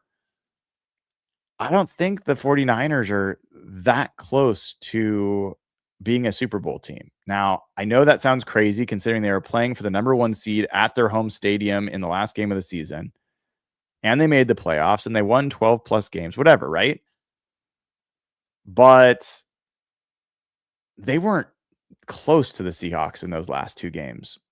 And yes, they had some injuries. Certainly do. But I don't know that you can count on those players being back to full health this year. And you're going to have Trent Williams potentially gone. And even if he's back, I don't know if he's going to be around because he can get hurt at 37 and his deteriorating play. So it just doesn't make as much sense to me to go out and spend $60 million on a 32-year-old receiver coming off an injury as it did spending what was essentially $15 million a year on Cooper Kupp. Now, I think it's a tougher decision to have kept Cooper Kupp this year over Rasheed Shaheed, but I also think it's understandable why they did. I don't think it's a bad decision. I just think that was a harder choice than the other one. All right. So I think there's a couple more super chats and I'm going to take a little bit of a break. Derek Walker says, just join the stream. Any whispers about our Hawks? No, I mean, you could catch up with folks on chat. But I'll put up for you guys like what the moves that are made, but no whispers that I'm hearing necessarily. Peter Go Hawk says, Tua to the Falcons is hilarious. Love our coaches. I don't know what those two things have to do with one another or if they're two separate statements. I don't find it that funny, I guess. I think Tua's not the best quarterback, but he's not trash. And left-handed quarterback for Michael Penix Jr. while he's hurt, it's fine. I mean, the Falcons, it's better than Kirk Cousins in my mind. Might not be a better result, but I think that there's at least some hope that you could salvage something with Tua. Storm Reaper says, bought a bed from Harkness Furniture in Tacoma, and they definitely made the best signing, snagging JSN before he broke out. Thanks for your work, Brian. That's funny. I did not know that. All right. Dre Greenlaw was released by the Broncos. I know that didn't work out so well last year. Trevor Penning's re-signing with the Chargers. That's kind of funny. Yeah. There had been a rumor that the 49ers would be open to trading Fred Warner if they could get Dre Greenlaw back.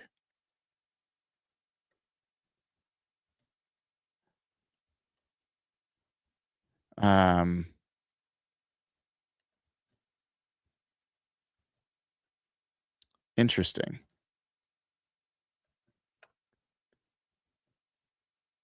I'd be surprised if they traded Fred Warner for sure.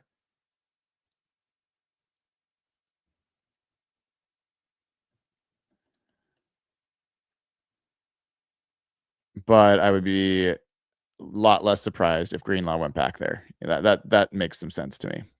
All right.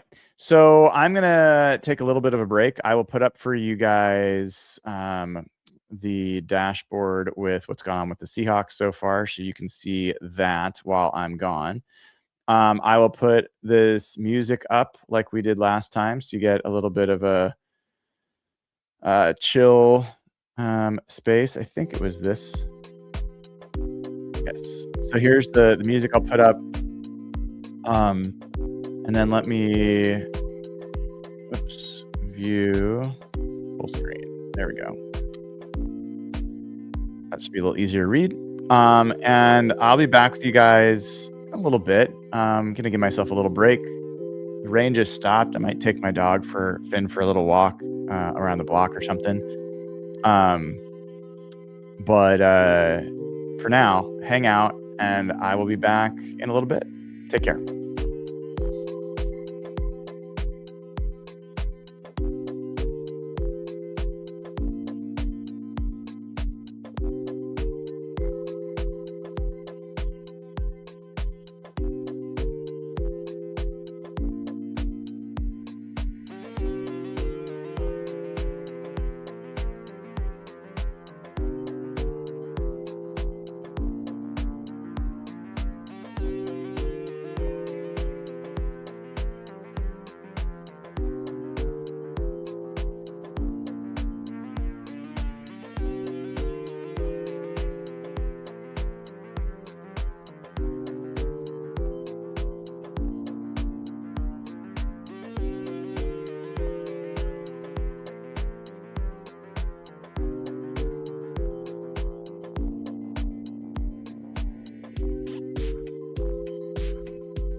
Hey everybody, back with you for a little bit here.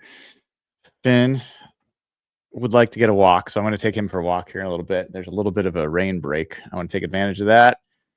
You want to come say hi, Finn? Oh, Finn wants to say hi. There's been a little action since I just took a few minutes here. We've got a bunch of former Georgia Bulldogs going to the Raiders. They've signed Nakobe Dean for 3 years, $36 million. They've also signed Quay Walker. And if we pull open kind of the status of that Clint Kubiak Raiders team, let's look at all the different things that they have done so far. So this is a look at the Raiders. They've spent $241 million so far in free agency. They signed Tyler Linderbaum to the biggest contract for a center ever. Creed Humphrey was the number one contract in the NFL for centers at $18 million. They reset the market to $27 million per year for Tyler Linderbaum. I think that was a clear, crucial signing for them with what's going to be a rookie quarterback, and the fact that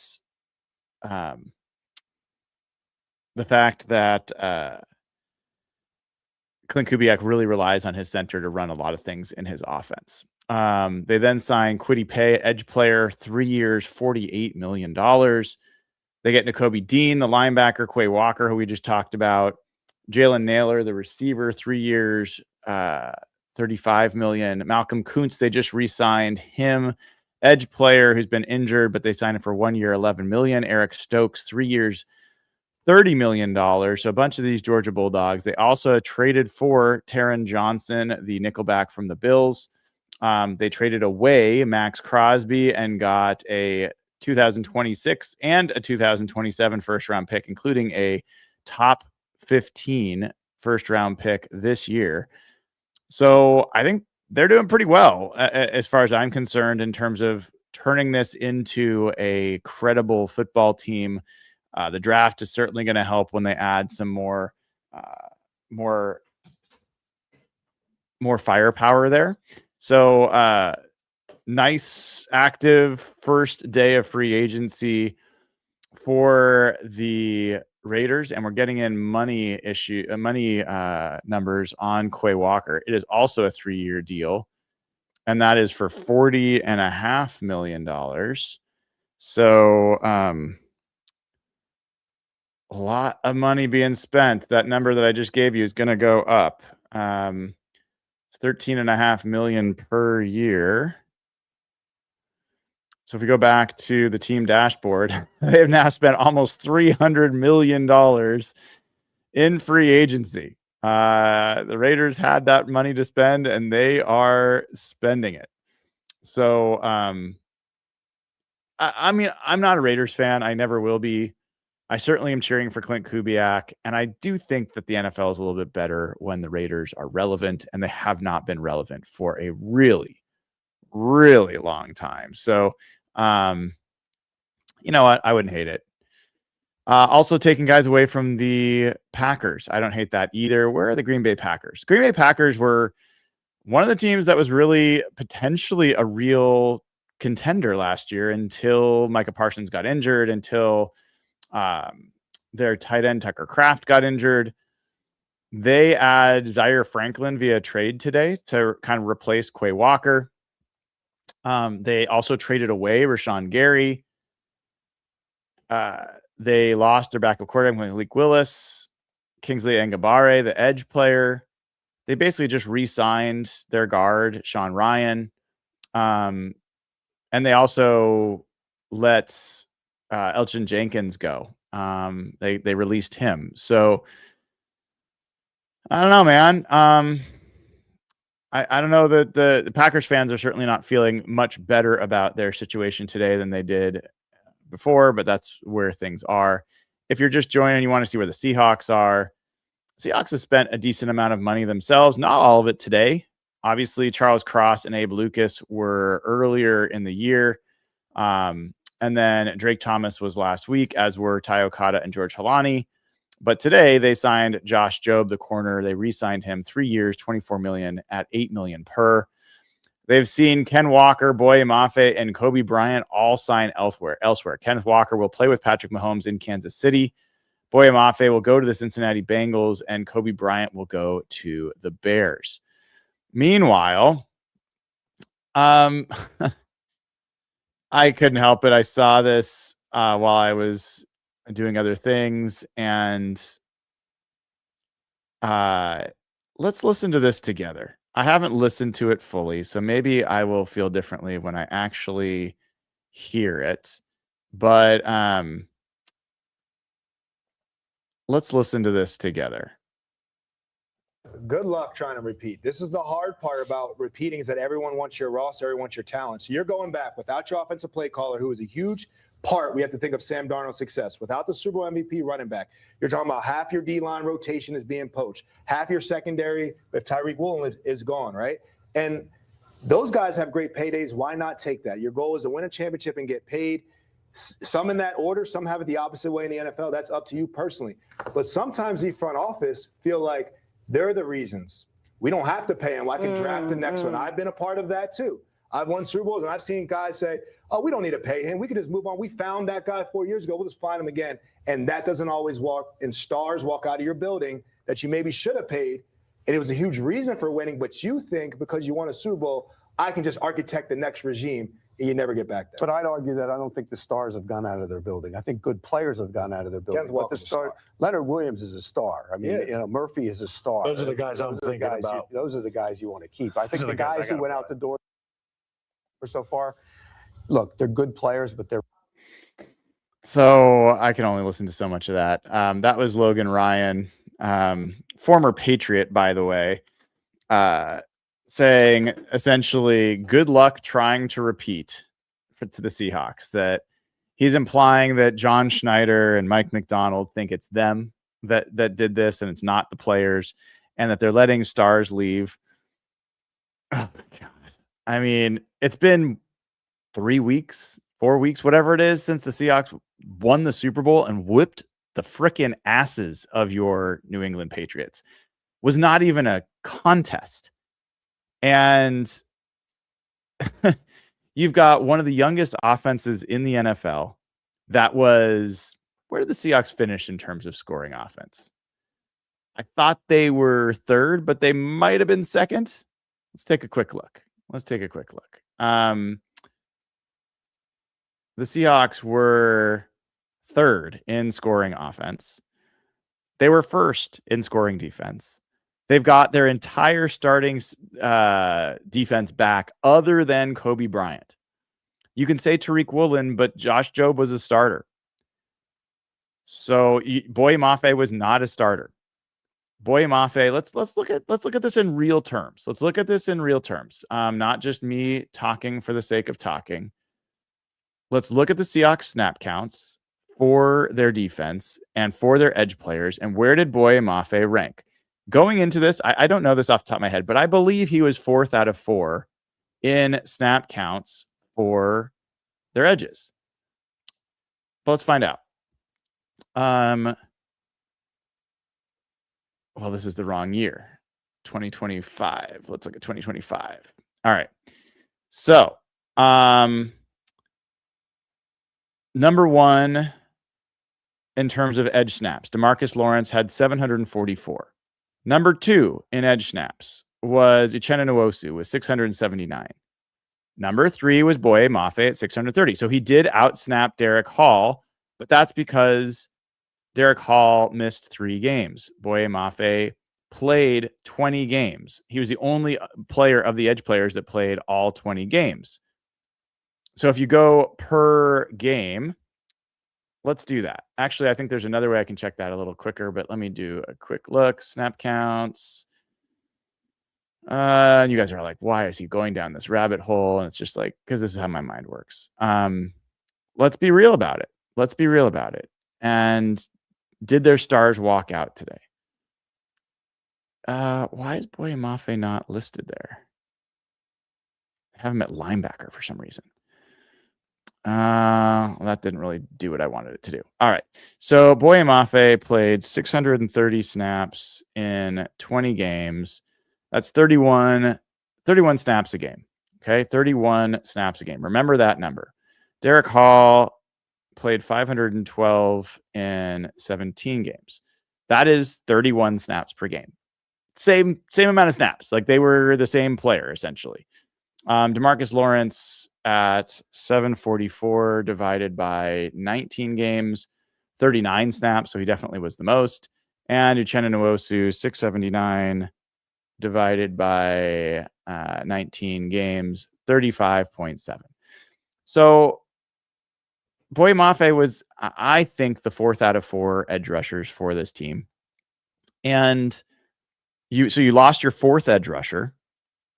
I don't think they're done adding there. I also think that they have a very good set of developmental players there, and Jared Ivey and Connor O'Toole, and I think they feel good about those guys.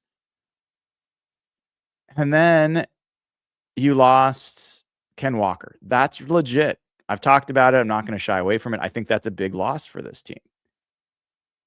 Kobe Bryant is a great player. I think it's a real loss. I think people don't know Ty Okada. I don't think they understand how much he played for this team last year. Ty Okada played 758 snaps. It's a lot of snaps. I've seen some Seahawks fans say it's a small sample size. It's not a small sample size. Ty Okada, how many games did he start for the Seahawks last year? He started 1, 2, 3, 4, 5, 6, 7, 8, 9, 10 games. Started 10 games for the Seahawks. He played over 50 snaps in 7 of those games. And by the way, of the games he played the most, those were the games he was graded out the best. Like, of the games where he played 47 or more snaps, that includes his 5 best games, at least from a PFF grading standpoint. So, look, I don't think Ty Okada is every bit of Kobe Bryant. I think he's a different player. But I think he's a starting caliber safety in this defense. And I think they're not done adding to the safety spot. It's just hating, honestly. It's just, I think it's more of the bad analysis, talking head bullshit that doesn't, like Logan Ryan played football. He knows football. He knows football better than I do. I don't think he knows analyzing teams better. I'll say that. Like, as low ego as I can be, I don't think he's better at analyzing the Seahawks than I am. And I don't think he's better at analyzing the Seahawks than a lot of you are. So bring it. Bring the doubts again. I personally, it drives me crazy and motivates me. Seahawks don't care. They did not care then. I don't think they care now. But this will always be a team that will be kind of underestimated. And I'm looking forward to this team coming back and shocking a lot of people. Nothing would be better than to see the Rams think that they've done everything that they should be. The 49ers think they've done everything that they should do. And for the Seahawks to do less than what other people think again and just win the division again. Why not? Why not? So I just don't. I don't respect people that after the first 7 hours of the legal tampering period are already declaring that the Seahawks aren't going to repeat or good luck repeating. Man, please, you are embarrassing yourself. So, I'm excited about this Seahawks team. I'm excited to see them be back together. I'm excited about what they're going to add to it and how they're going to grow. So, we got some news. Holy shit, it happened. Holy shit. How about that? Rasheed Shaheed is coming back to the Seahawks. Wow. Wow. This is huge unexpected news. Man, what a great thing to see. 3 years, $51 million deal. You guys were probably yelling at me. 17 million. He comes in right at what we would have expected. Let's go. This is huge. I really didn't think this was going to happen. And I think what must have happened is that they got out there and they saw what was out in free agency and agreed on a deal that worked for both of them. I mean, Rasheed Shaheed, literally the Seahawks posted the banner of the NFC Championship going up in their practice facility, and Rasheed Shaheed responded to it with like a Michael Scott from The Office crying about it being over kind of thing. It just seemed like it was over. And the percentage chances of him coming back from all estimates were very, very low once he decided. John Schneider was joking on his show with Wyman and Bob last Thursday that Rasheed Shaheed's like I don't know why it's big news, but that he's been testing free agency for a while. So what's this big news about? So for him to come back and for the Seahawks to spend that kind of cash, this is awesome. This is ideal because, look, I think Torrey Horton, Rasheed Shaheed, and JSN are the future of this Seahawks receiving crew. I think Cooper Kupp is a fantastic part. And I'm super happy to have them all back together. We've never seen them all. It perfectly matched. When Torrey Horton went out, Rasheed Shaheed came in. You never got to see them together. I'm eager to see those guys play together. And Rasheed Shaheed is an all-pro special teams return man. We saw his impact as a special teams player. This is absolute joy to have such a great guy and such a great player back when I think everybody expected him to go elsewhere. And I would not be surprised if he turned down more money to come back to Seattle. I would not be surprised at all.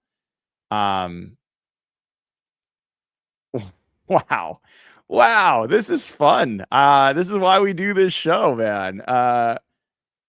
Huge news for the Seahawks, for Rasheed Shaheed. Give him credit. He said he wanted to make this his long-term home from the very first press conference after he was traded.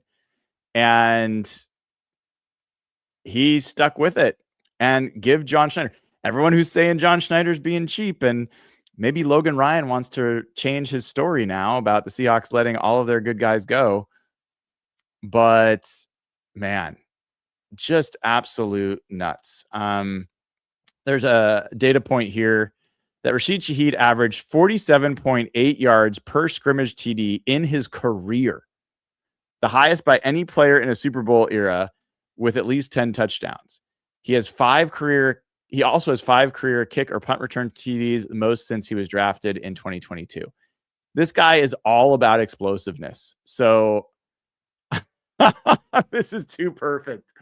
Right after the Rasheed Shaheed news comes the Arizona Cardinals re-signing LJ Collier for a 1-year deal at $2.5 million.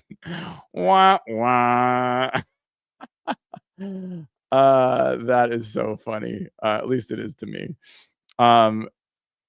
So folks, this is special. This is special. And John Schneider, one of the things that was a little out of the ordinary was that John Schneider does not typically make a midseason trade and then not re-sign that guy. In this case, it seemed like they were just too far apart on what the numbers were. The exact quote. Let me bring this up. Shaheed, I think this was last week. I mean, I did a show wishing him well. Where is it? Where is it? It was, I quote tweeted, this was like Adam Schefter, I believe. Where did it go? Well, can't find it. But essentially, that the Seahawks and Rasheed Shaheed were really far apart, and that he was going to be exploring free agency. That was the quote news. So massive to have him back. And exciting. I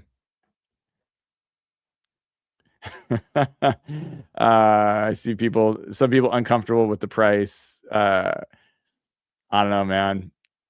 I see Jeff Simmons is tweeting now. Awesome, very pleasantly surprised. Curious how he says he's curious how much the third year is real. We'll find out about all that, but it wouldn't surprise me if this ends up being now based on what was reported, 3 years, $51 million. That indicates it is a $17 million a year deal. It wouldn't surprise me at all if once we see the details, this is closer to 15 million. I'm going to say that right now, that I bet it's going to be closer to 15 million. We'll see. We'll see what the guarantees are for the first couple of years. But this is huge.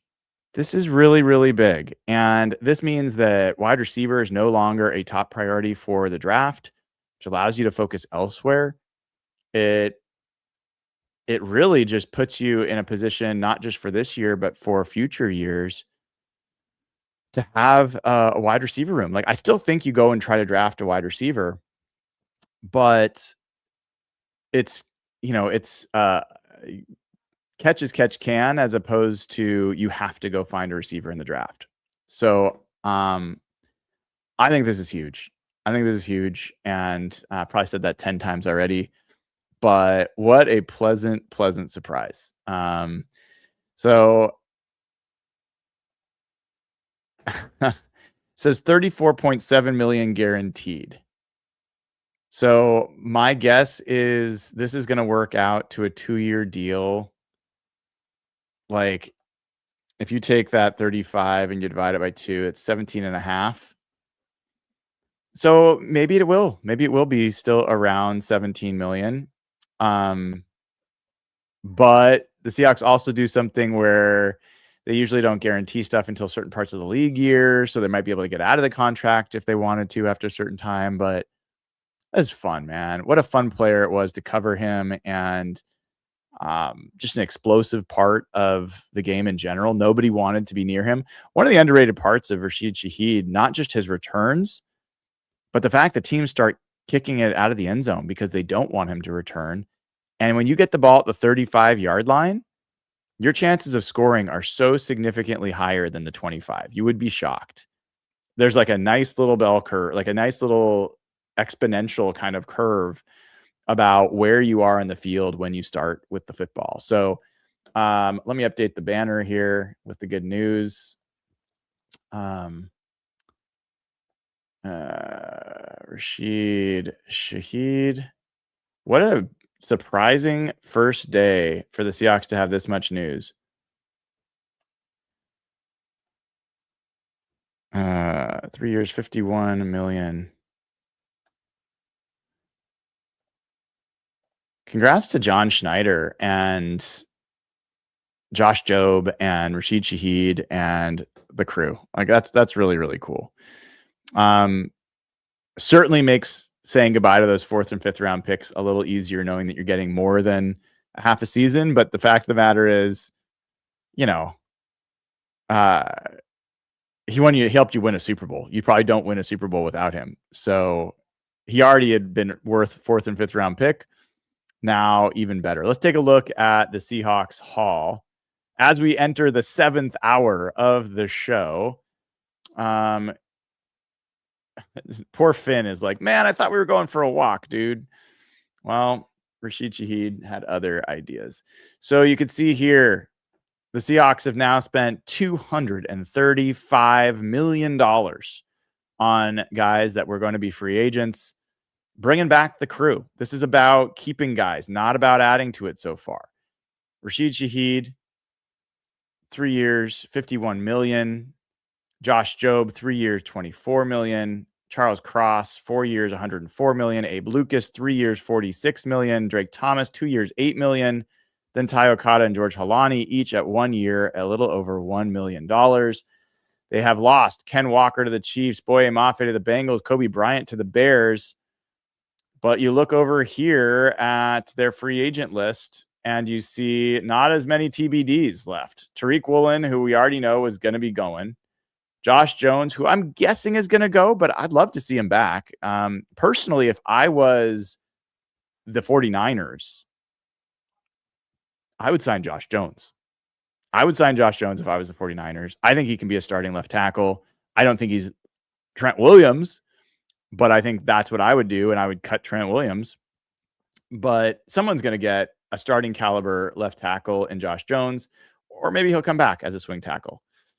I think they're going to probably stick with Mari Kite and other guys that they've got developing, but he's probably gone. The rest of these guys, I mean, I expect Brady Russell to be back. I expect Brandon Peely to be back. I expect Cody White to be back. Chaz Surratt, maybe, probably. He's a really good special teams player. It depends on what his market is. I think Derek Young is gone. I think Jake Bobo is probably gone. Chris Stoll, the long snapper, will be back. I think AJ Finley will be back. Jacardier Wright, Tyrone Broden will be back. So I think the Seahawks are, contrary to popular belief, I think the Seahawks have done really, really well for themselves in terms of where things are free agent wise. And I just don't think you can, I don't think that you can fake what the culture is in that locker room that the Seahawks built. I don't think it's easy to integrate more people into it. And so if you can just sustain it, those guys know it better than anybody else. And I'm really happy that they've been able to do that. So, wow. Let me get some super chats from you guys about this, because I know there's some responses. So let's get those up there. Let's see. Well, this is a little earlier. Superstar Stan Darnold.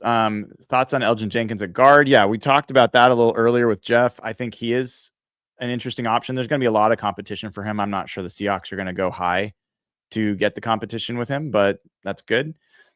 Idiot Guru, you prefer VLOOKUP or XLOOKUP macros?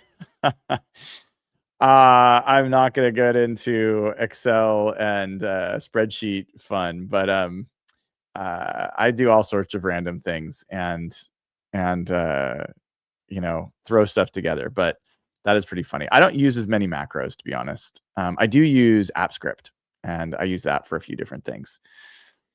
All right.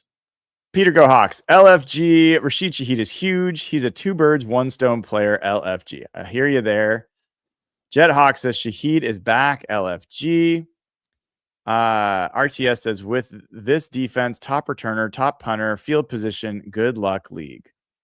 It's a really good point. I mean, field position is such a huge part of football. It is such an underrated part of football. And the Seahawks were one of the teams that were really, really good at that last year. In fact, let me look at average starting field position.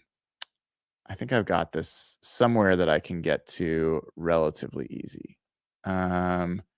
Average starting field position. All right. Does it show here? I'm going to go pull up someplace that I trust. Yeah. StatMuse is like so crappy. I really don't like. They're all about SEO and not actually having real data. Let's see. I thought it was on Pro Football Reference. Let me see if I can find this out.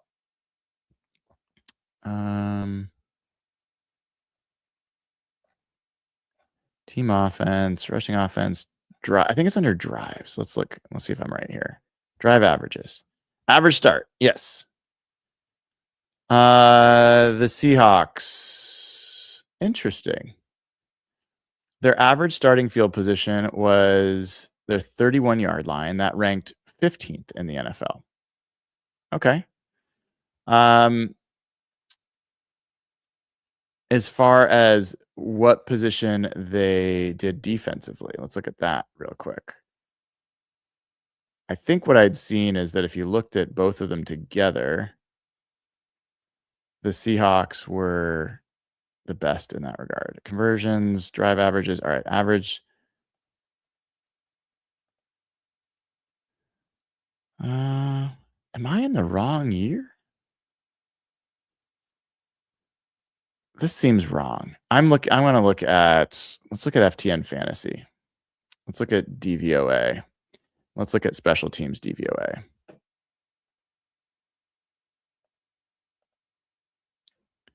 All right. Sorry, I'm going off on a tangent because of the super chat put me in a different mindset. But okay, 2025. And if we look at, well, that's hidden points. That's not really what I'm looking for. Drive averages. Do they have that somewhere? I'm not really finding what I'm looking for. I just know I did stats all year, and it always came out that the Seahawks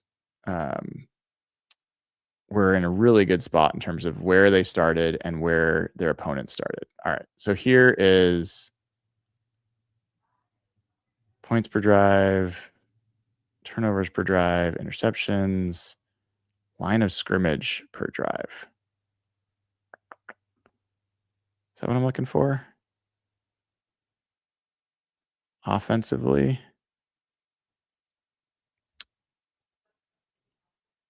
Let me see if this is right. Sorry, guys. I'm sure you're like, can you just finish the sentence? Interesting. I guess, at least based on this, I'm wrong. I'm gonna have to go back and figure this out because I know what I saw. But the point is, yes, where you start, both offensively and defensively, has a huge impact on whether or not you're going to score points and whether you're going to allow points. So Shaheed is a huge aspect in that. Got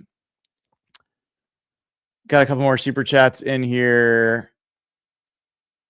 This is from Matthew Carrillo. Rasheed Shaheed saved the season with punt return against the Rams. Thank God he's back. Well, I guarantee you that the rest of the NFC West is not happy to hear this news.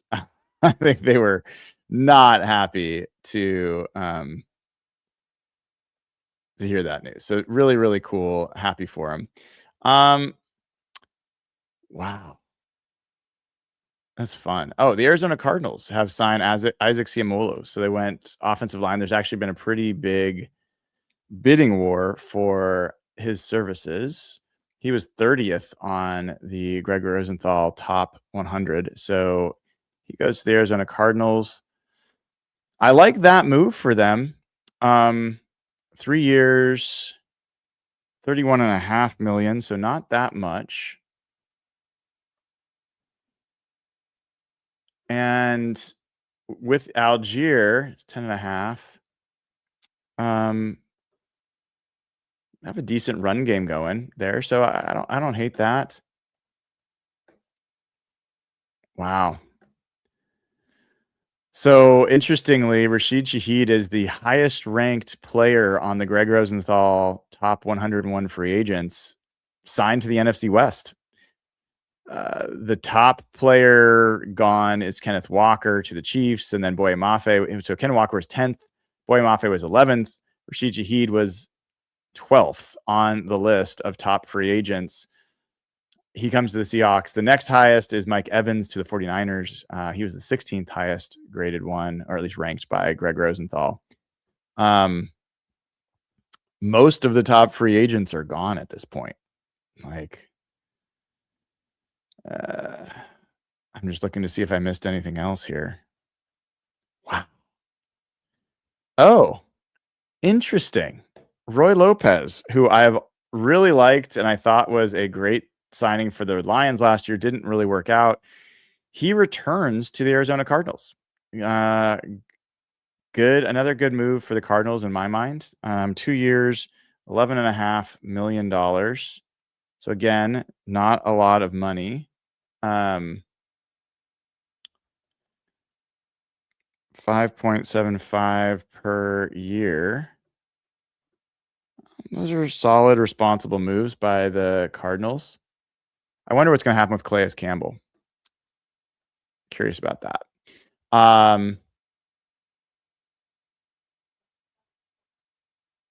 The Rams signed a long snapper. I'm not going to spend time on that.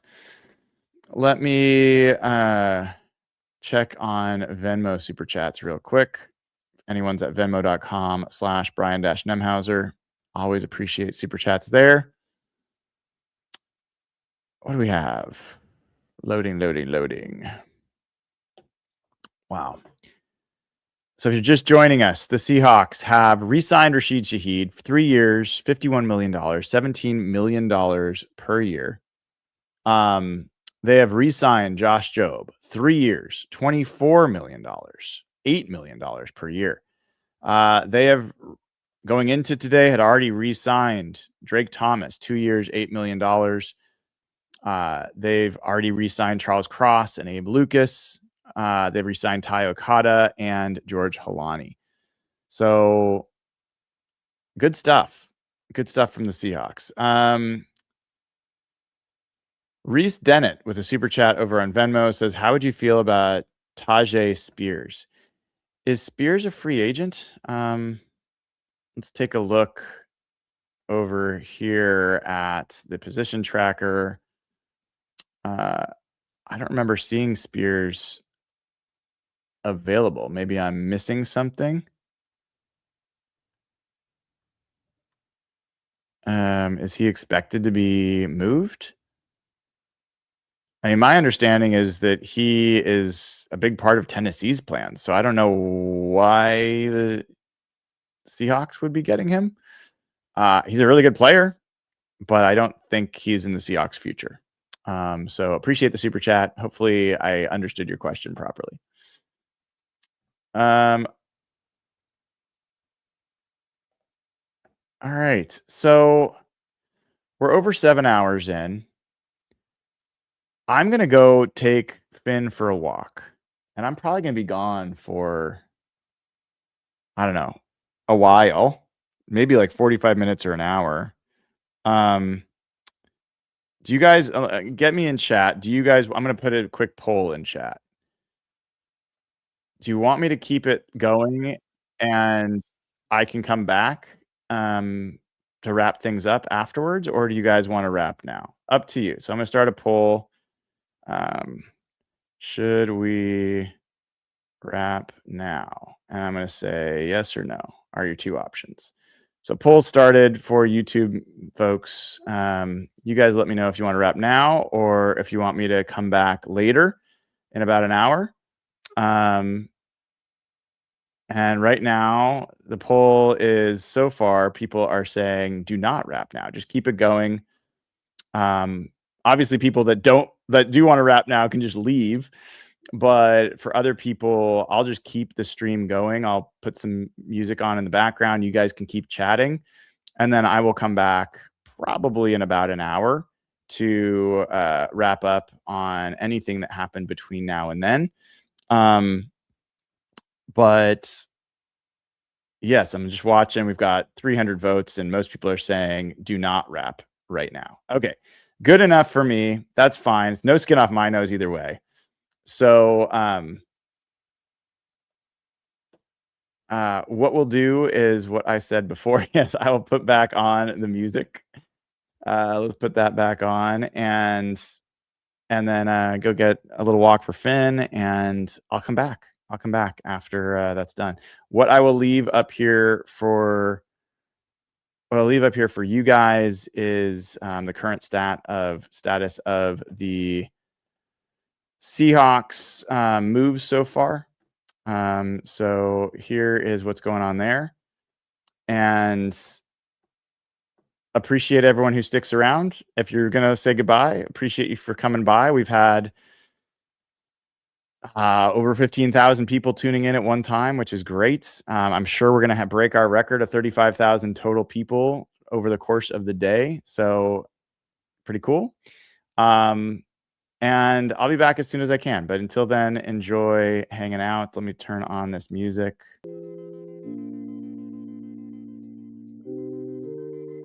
Cool. All right, folks. I'll be back soon. Well, soonish.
Hello, everybody. Thanks for hanging out while I went and took Finn for a walk. I'm Brian Nemhauser. If you've missed me over the last, hour or so, it has been a very active day. We set a new record for live stream, at least on this channel, over 8 hours. I think we've peaked over 15,000 people tuning in at once. So that's awesome. I'm going to wrap up here. Going to give you a couple things to think about that occurred to me on my walk. I actually listened to Rob Staten on my walk, which is nice. Always talking to Rob, listening to Rob, and we'll be sure to have him back on the show soon. But here's what kind of came to mind for me as we look back on this first day of free agency, or first day of the legal tampering period. First thing that occurred to me was it's been a great day. It's been a great day for the Seahawks. I know that the Ken Walker leaving is tough and real and impactful. I also think that the Rasheed Shaheed signing, while I believe is a luxury, I've classified it as that. I talked about the fact that it's great to have a Maserati, an extra Maserati in your garage. Like, if you can manage it, that's a good life to have. But he does things that I think are going to be a little bit underappreciated. And I think he's going to be a different player for this team next year in a good way relative to even what he was last year. What do I mean by that? So part of what I was mourning about his departure, his seemingly imminent departure, was he is one of the most explosive, deep threats in the NFL over the last few decades. Like, he is a very unique player in terms of his ability to stretch a team vertically. And you have one of the best deep ball throwers in the NFL in Sam Darnold.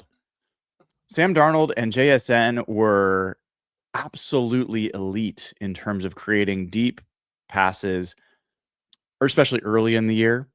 He and Torrey Horton hooked up on some of those as well.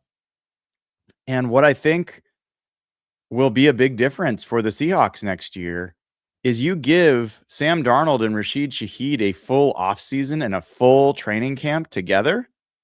I think they're going to be a completely different level of dangerous than they were this year. I think other teams know that too. So I think he's going to be a bigger impact in the passing game than he was this year. I think he also, we've talked about this before. Yes, you lost Ken Walker, but a big part of what started going right for the run game, and this came straight from Clint Kubiak, was Rasheed Shaheed. I'm not even talking about his reverses, which are great, and he can carry the ball and be effective as a runner as well. I'm talking about his effect on coverage and safeties and shells that defenses have to play. Having Rasheed Shaheed back instantly makes this rushing offense better. It also instantly lowers the bar for the type of running back you need to be productive, because you are going to face fewer loaded boxes than you would if you didn't have Rasheed Shaheed opposite of JSN or Torrey Horton or however it's going to look. So I think Rasheed Shaheed helps you in the pass game. I think he's going to help you in being explosive, continue to be explosive, which is a huge part of scoring points in the NFL.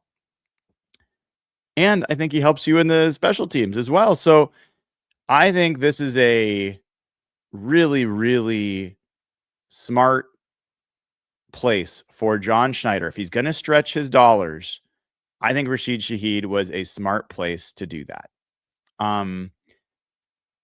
Now, bringing back Josh Jobe at $8 million a year, masterclass. Like, fantastic work by John Schneider, and great opportunity for Josh Jobe. He and I had some conversations before his free agency as he was cleaning out his locker room. This was his first time really going through something like this. And he knew that the grass is not always greener. And for him to have a chance to come back here in a place that he's comfortable, in a place that he has thrived, even if it's for a few million less than maybe he would have gotten somewhere else, I think it's a great thing for both. And so, as we go back and I put up here again, the kind of the day that was for the Seahawks, you bring back Rasheed Shaheed, you bring back Josh Jobe. You've already brought back Charles Cross and Abe Lucas. You've brought back Drake Thomas and Ty Okada and George Halani. Those are all great people, great players, huge pillars in your locker room. You lose Ken Walker to the Chiefs, you lose Boye Mafe to the Bengals, and you lose Kobe Bryant to the Bears. They hurt. It's hard to say goodbye to really good players. And those are 3 really good players.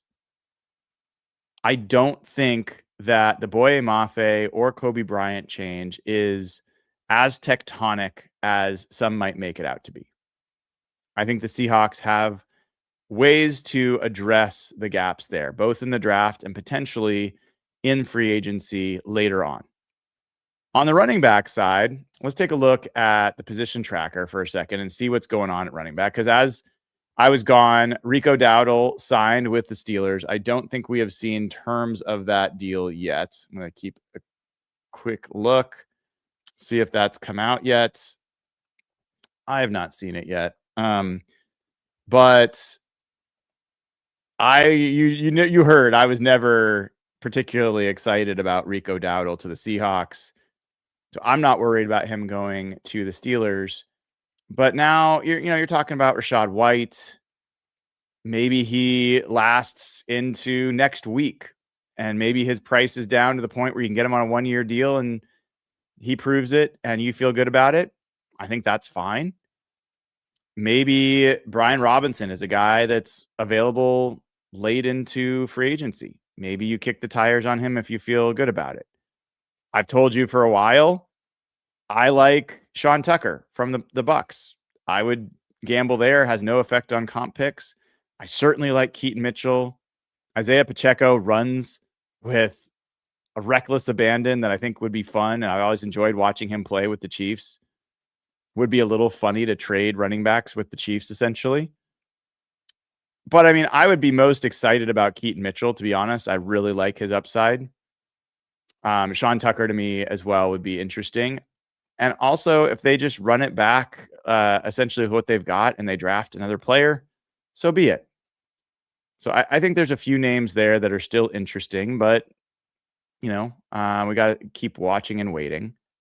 As far as edge goes, here's where I'm at right now. I've kind of looked this over. I mean, I don't think they're going to go Bradley Chubb. I think he's going to be too expensive. Maybe AJ Epinesa. I wouldn't be shocked. I think he's Mike McDonald's kind of player. Not sure that they'll go that direction, but I think he'd be an interesting one. I think the name to watch is right here. Von Miller. Von Miller, yes, he is old. He is old.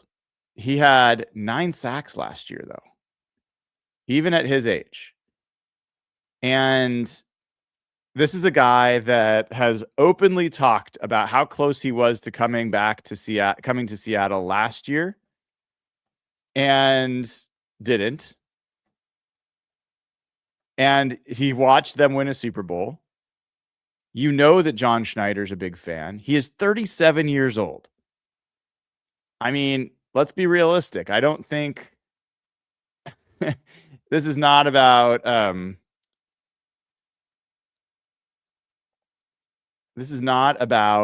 a long-term solution. Last year, he had a $6.1 million cap number. He signed a 1-year deal worth $6.1 million. If you can get Von Miller for $8 million or less, which I think you potentially could, I think you add him. I think that's the move. And then that leaves you going into the draft not needing to, but John Schneider's ideal is to go into draft not needing any position. Like, he can basically just pick best player available. I think that Von Miller would allow him to do that. I think Josh Jobe would allow him to do that at corner. I think safety is a position that they'd really like to add to if they could. It's a great safety class. If they add one running back, then I think they also can go into the draft not needing to draft a back if they don't find like the guy that they love. So I think Von Miller is the guy that, for me, sticks out from that list as, if you can get him, get him. I think that's the right move for this team at the right price. So there's a couple other names on that list that are interesting to me, but that's the one that kind of stands out. So let me I think there's some more super chats, and then I'm going to wrap and see my family. So here we go. Let's see. Super chats. I can't remember. And I think I've done that one. In case I haven't, Matthew Carrillo, Rasheed Shaheed saved the season with the punt return against the Rams. Thank God he's back. Cameron had a empty super chat. Thanks, Cam, for that. I think you're going to come back in a few seconds here. Seatown 8305. What up, my guy? Resign Rasheed Shaheed. Yes. And I dig that chat has Excel spreadsheet nerds too. Thanks for all you do. You're welcome. Cam Van Rensum says, you think we might trade up for Love? No, I don't. I really, really, really 100% don't. I don't think the Seahawks are going to trade up. I don't think they have the ammunition to trade up.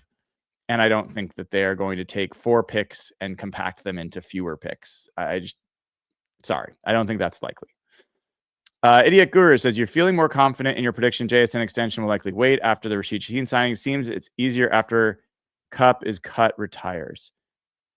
Yeah, I mean, I never felt unconfident in my essentially recommendation that JSN, they should apply the 5th year option and wait until either the end of this season or next off season. The same, like, they could either do what they did with Charles Cross, 5th year option, wait the whole year, have the extra cap space to use to trade for players like Rasheed Shaheed or others if they want. And then they were able to extend Charles Cross because they still had cap space at the end of last year to use. Or they could just wait because everyone's like, oh, well, you wait, the price is just going to go up. Normally, that would be me saying that. That's how I feel about Derek Hall, by the way. I think it's way more important to try to extend Derek Hall right now than I do think it's important to extend JSN. Why? Derek Hall is not someone you can apply a 5th year option to. He was a 2nd round pick. So you have to extend him or you are going to lose him after this year, potentially. His price is going to go way up after this year. Sign him now. I think it's the best deal you're going to get. So sign him now. I think they're going to probably do that in June is my guess. But I think they should be trying to extend Derek Hall. Then with JSN, who's going to move the market? Puka Nacua? It's already over $40 million for Jamar Chase. Is Puka Nacua going to get $42 million? Like, it's not going to be a huge difference from Jamar Chase. And not only is it not going to move that much, but the cap is going to go up by a lot again. A lot more than whatever you're going to have to pay JSN. The rate of cap growth is way faster than the rate of what the wide receiver number will be for top of market. So bet on tomorrow having more money to spend and not worry about JSN right now.